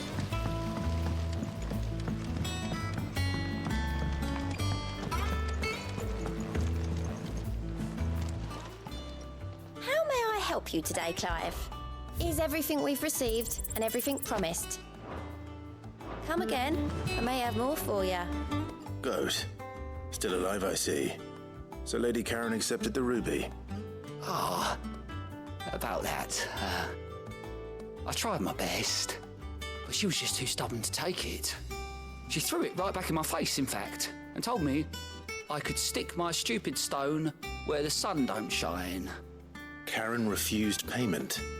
I hope it wasn't something I said. I'm sure you were as tactful as ever. Let me see what I can do. Oh, wonderful. I hope you have better luck than I did.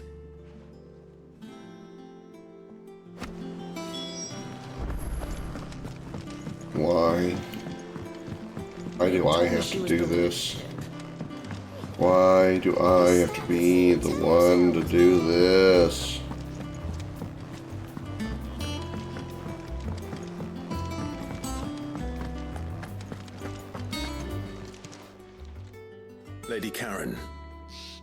Goad tells me you weren't happy with our offer. Would you prefer the debt was repaid in coin? What debt? I don't recall lending any of you lot me hard-earned gil. I may have tossed a talent or two in the Hideaway's coffers, but those were donations, and you can hardly call it charity if you go asking for it back. Of course not. But one good turn deserves another. And our circumstances have changed.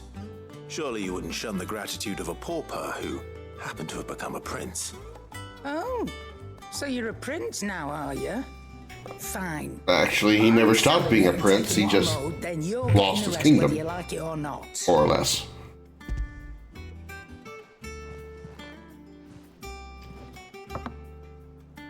Where'd you even get this? A decent trader might nab 1,000 talents for a star ruby. A canny one, meanwhile, might claim it were nicked from the belt of Sid the Outlaw himself and ask twice as much. Might be I already have a buyer in mind. Might be you even know her. The fine continental maid whose beauty's only eclipsed by a guile in commerce. You wouldn't mind, would you? Not at all. Just be sure to tell her that it's always a pleasure doing business.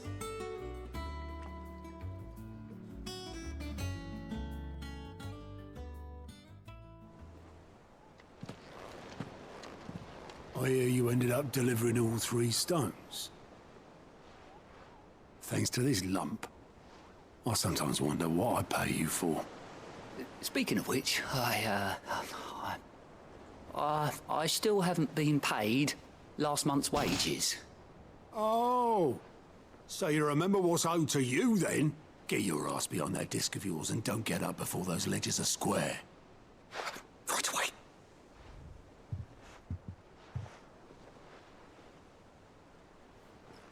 I've seen that before. Yeah. Plenty of times. It was the only goblet Sid ever used. Either out of habit, or because the filthy sod couldn't be bothered to find a clean one. I knew so little about him. Like most people. Martha and the Dame both seem to have fond memories of him. I bet they do. How long did you know Sid before he... Before he died. 20 summers, give or take. Back in the day, I was a purser on a trade ship, which is where I met him. He bought passage to... I forget where. And having nothing better to do on the long nights, we set up drinking island rum till the morning bell dragged me back to my duties. Quit my post not long after that. On account of making a fine maiden's belly fat. Me and Sid stayed close. Well, there's a way I've never heard of a pregnancy being phrased before. On account of making a maiden's belly fat. Before Fate stepped in and said she was having none of it. The magic woke inside my son soon after his first name day. And there was no hiding his knack. Couldn't you and your family have? My family were the ones who summoned the constable. Wanted the monster taken away. I couldn't turn my back on him.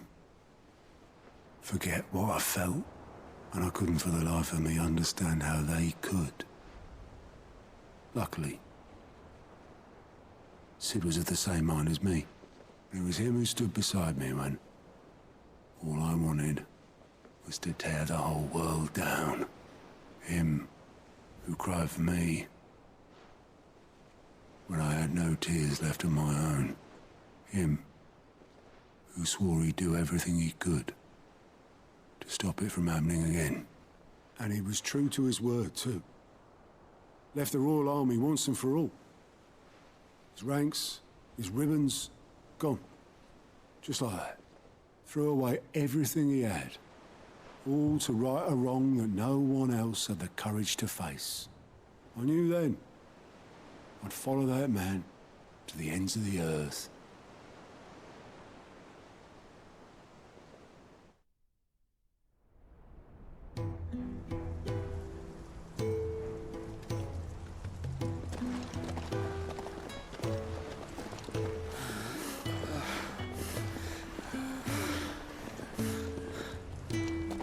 was always too clever for his own good, was Sid. Saw the world for what it really was, while the rest of us were content to go along with the lie we were shown. And it can't have been easy, bearing that burden alone.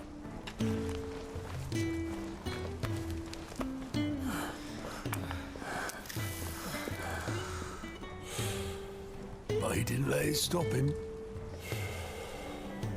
He never lost faith in what he believed was right. And that gave us faith in him. Faith he'd steer us true. So I swore to myself that I'd always be right behind him, ready to catch the stubborn sod, if ever he should fall.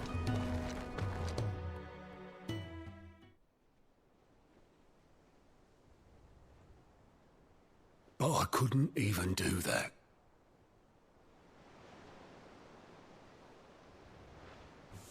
Ignore me. Just the ramblings of a tired old man. Leave that lot.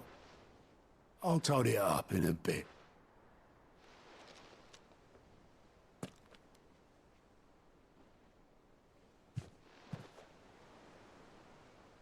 This is Sid's handwriting.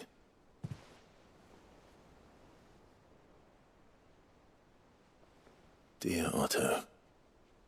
I may be drunk, but I wanted you to know this place would be fucked without you. Love you, you grumpy old sod.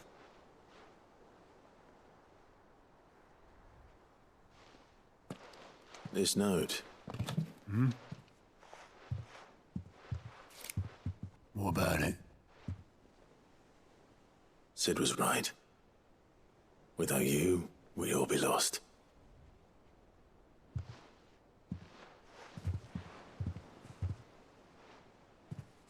He should have bloody well said so then.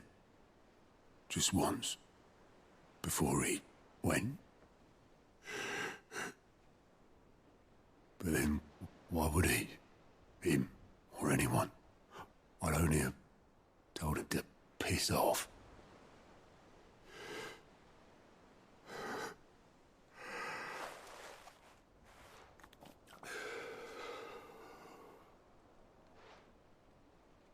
You're wrong, though. Both of you. It was never just me keeping the hideaway afloat. It was all of us. I just shoved people in the right direction. I barely seem to be able to do that anymore.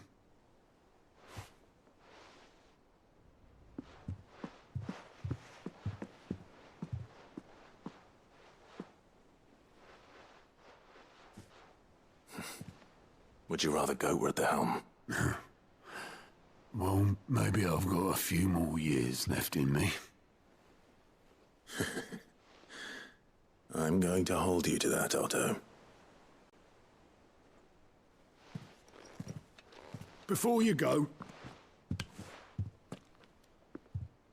Sid would have wanted you to have this.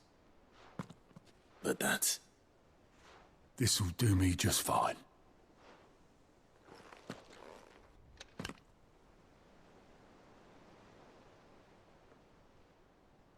Thanks for the ray of sunshine. I'll see if I can't pay you back. Already have.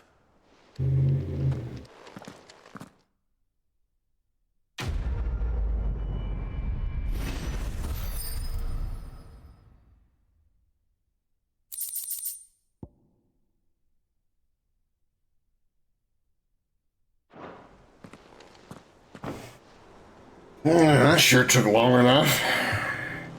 Lord. All right, Clive. For a side quest, that was a lot of dialogue. Way traipsing across the twins, has she? I swear, that girl'd do anything to put off visiting her old dad's grave. No excuses now, though, eh? Not quite. She said there was one final thing she had to take care of. I'm sure she'll be finished soon enough. She said that? In those words? She did, yes. Clive? Were you born yesterday or something? There is no thing. She'll probably be halfway to Canva by now. Mid. I might still be able to catch her.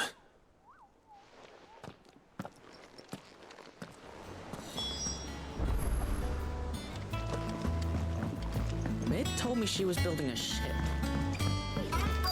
Is that the thing Tomes helped? Obolus, have you seen Mid? Yep. In a boat, going that way. Then I'm too late. You in a hurry at all, are you? I offered to take her across, but she wouldn't wait. Just paid for a dinghy and rowed off. Oars going like the clappers. Got some life in her, ain't she? But anyway, I was on my way up to see you.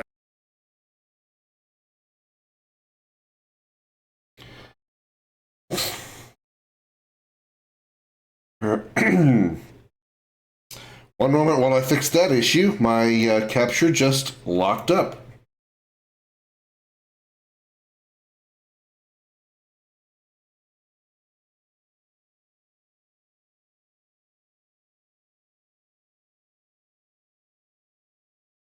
So this doesn't screw with my recording or anything.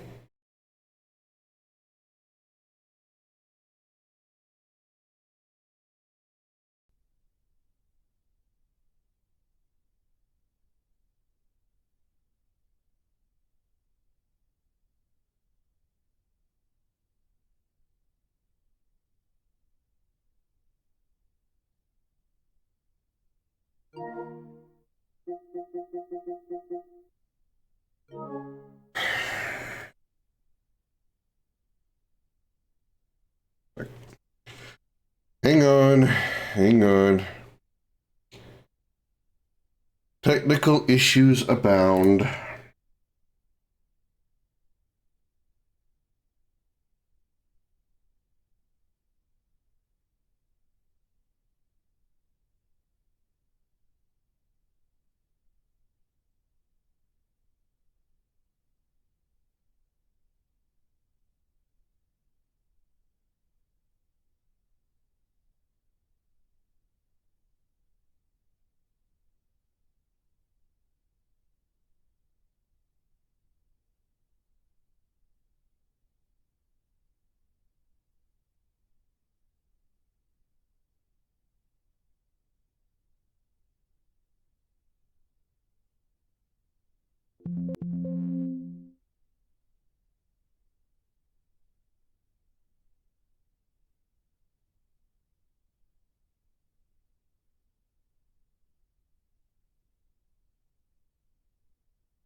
Alright, there we go.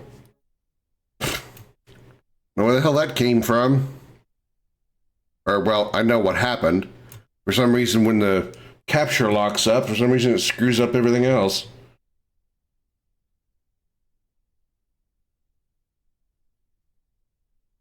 But, looks like my audio's back. I can hear the game, which means you guys should be able to hear it. Alright. Out of it. One of your uncle's men said I was to hand it to Sorry you about that. in person, post-bleeding haste. And you're here now. Thank you, Obolus. Don't mention it. What tidings, Uncle? My dear boy, my journey to Canver has been a resounding success. The friend I mentioned not only agreed to share the contents of his strongbox with us, but his considerable knowledge of the goings-on in the Free Cities, by which I learned of the endeavors of a certain young friend of yours. Though I for one believe Miss Telemon's project to be quite the valiant enterprise, I doubt the Canverian authorities will take kindly to the unauthorized use of their dockyards, no matter how deserted, and if rumor has already reached my friend, it may not be long before the guildmasters are rapping at our door. Which is why I pen you this note.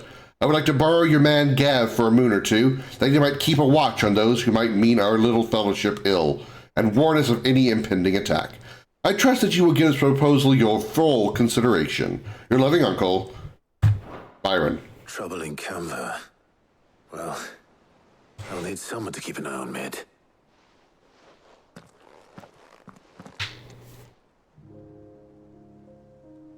Keep an eye, get it? So what? Mid got us to do all the dirty work and then just sailed off into the sunset? It, seems that way. Well, nothing we can do about it now. But next time you plan on visiting Sid, you might want to tie her to something before you suggest it. Don't be so hard on her. Got to admit, the dirty work was kind of fun. Everyone pitching in, all that bollocks. Just like when we built this place. You're right. Anyway, we all set to head to the old hideaway. I could do with getting to Canver pretty sharpish. Wouldn't do to keep Lord Rosfield of the Seven High Houses waiting now, would it? Not after he asked for me personally. Gav will be leaving with me. Will you mind the place while we're gone? You can count on me. Just be sure to give Sid and the others my regards. All right. Oh, by the way, Jill will be joining us too. She's got some things to take care of, but she'll meet us there. I hope she's telling the truth at least. Hope she's telling the truth at least. Some things to take care of. Alright, well, we can't go there. Where do we go? Visit the old hideaway. Oh, right there.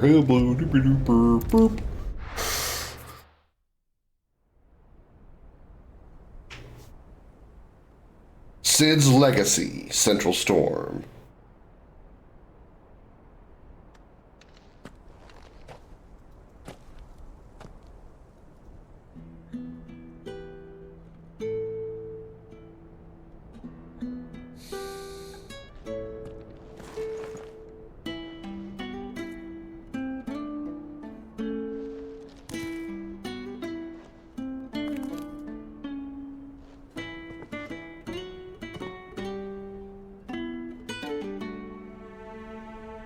Well, Sid, I remember what you told me. But if no one is listening to what you have to say, you may as well not say it.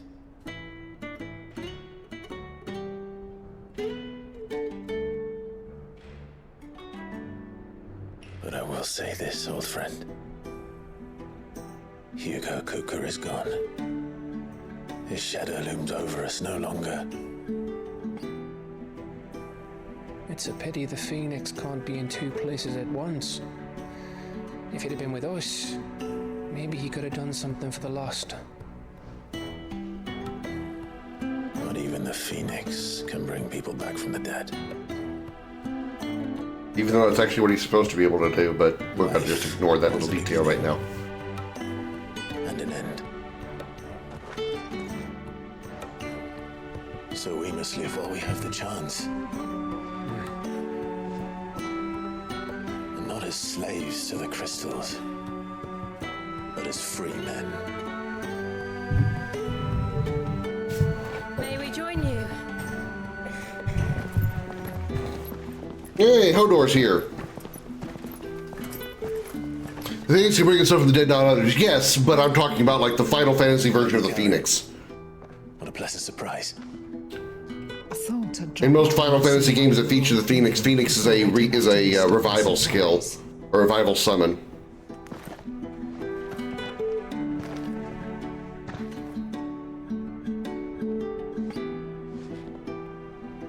Which at that point, one could argue, you're not really dead when you go to 0 HP in a Final Fantasy game. You're just knocked out.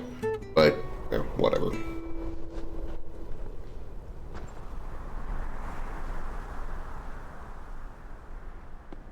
It wasn't the most scenic view back then, but it were never as bad as this. I know. The Blight marches on. And soon, there will be no escaping sights like these.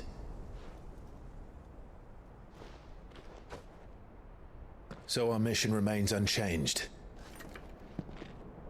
We cannot stop until every Mother Crystal is gone, and their thirst for ether with them. The only one that remains in Storm is Drake's tail in the Crystalline Dominion. Our next target. We're going to Twinside. It's the capital of the Empire these days. I wouldn't like to think how tightly guarded they've got the place. Not that that'll stop you, but we do well to scout it out before you go charging in. We would indeed. If you're off to the Dominion, you can take this great lump with you. Goods. Oh, I am sorry. Have you forgotten you're the most wanted man in the Twins? I thought you might like to disguise yourselves as the attendants of a travelling trader, assuming you've no better ideas. You wanted to buy yourself some tools, didn't you? Well, now's your chance. You're letting me go with them? Oh, thanks, Nan. Stop that! You'll break me bones, you great galoot. I was just thinking the same thing. She ended up snapping her neck by accident going back and forth like that. Whiplash at the very least. It's managed by the Merchants Guild. Just show them Goots' traders pass and you'll be on your way. It'll be a damn sight less risky than footing it the length of the Crystal Road. Goots, shut up! Thank you, Karen. And glad to have you with us, Goots.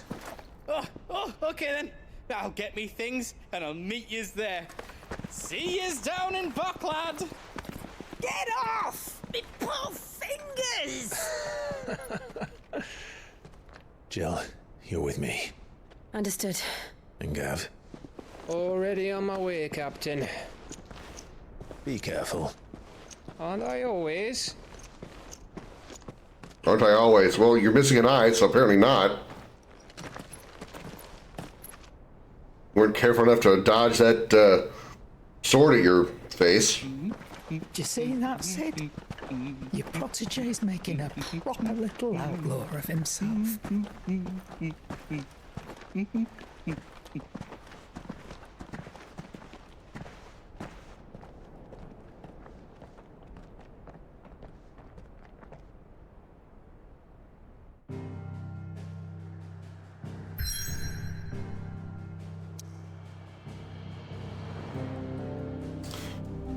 Alright, what is this? This is Lactne's Cleft, a narrow pass through otherwise impassable mountains thought to have been torn from rock by the very gods themselves. Excuse me. Alright, we're going to travel here. Once we get through the introduction to the area and whatnot, we're going to call it. So, Darth, if you have a raid target, I'd appreciate it.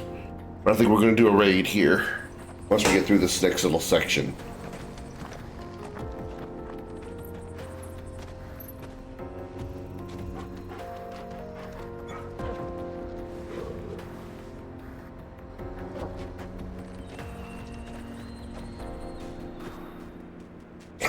Well, that was quick. Onward! How are you feeling? Let me see.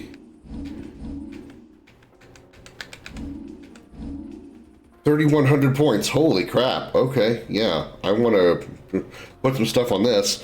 So I think I'm going to do that next time as well. So at least I got some points to play with. Holy crap. Not a bunch. I can't save. Why can't I save right now? Better. Thanks to Taya. I'm glad to hear it. And Torgal helped too. Didn't you, boy? Can I save now? Thank you. Gotta get to the dialogue first. Okay, there we go. Alright, that's gonna do it for this one. Doom Pickles playing Kingdom Hearts. That works for me. Alright, that is going to do it for this one. Thank you so much for hanging out. I hope you all enjoyed that.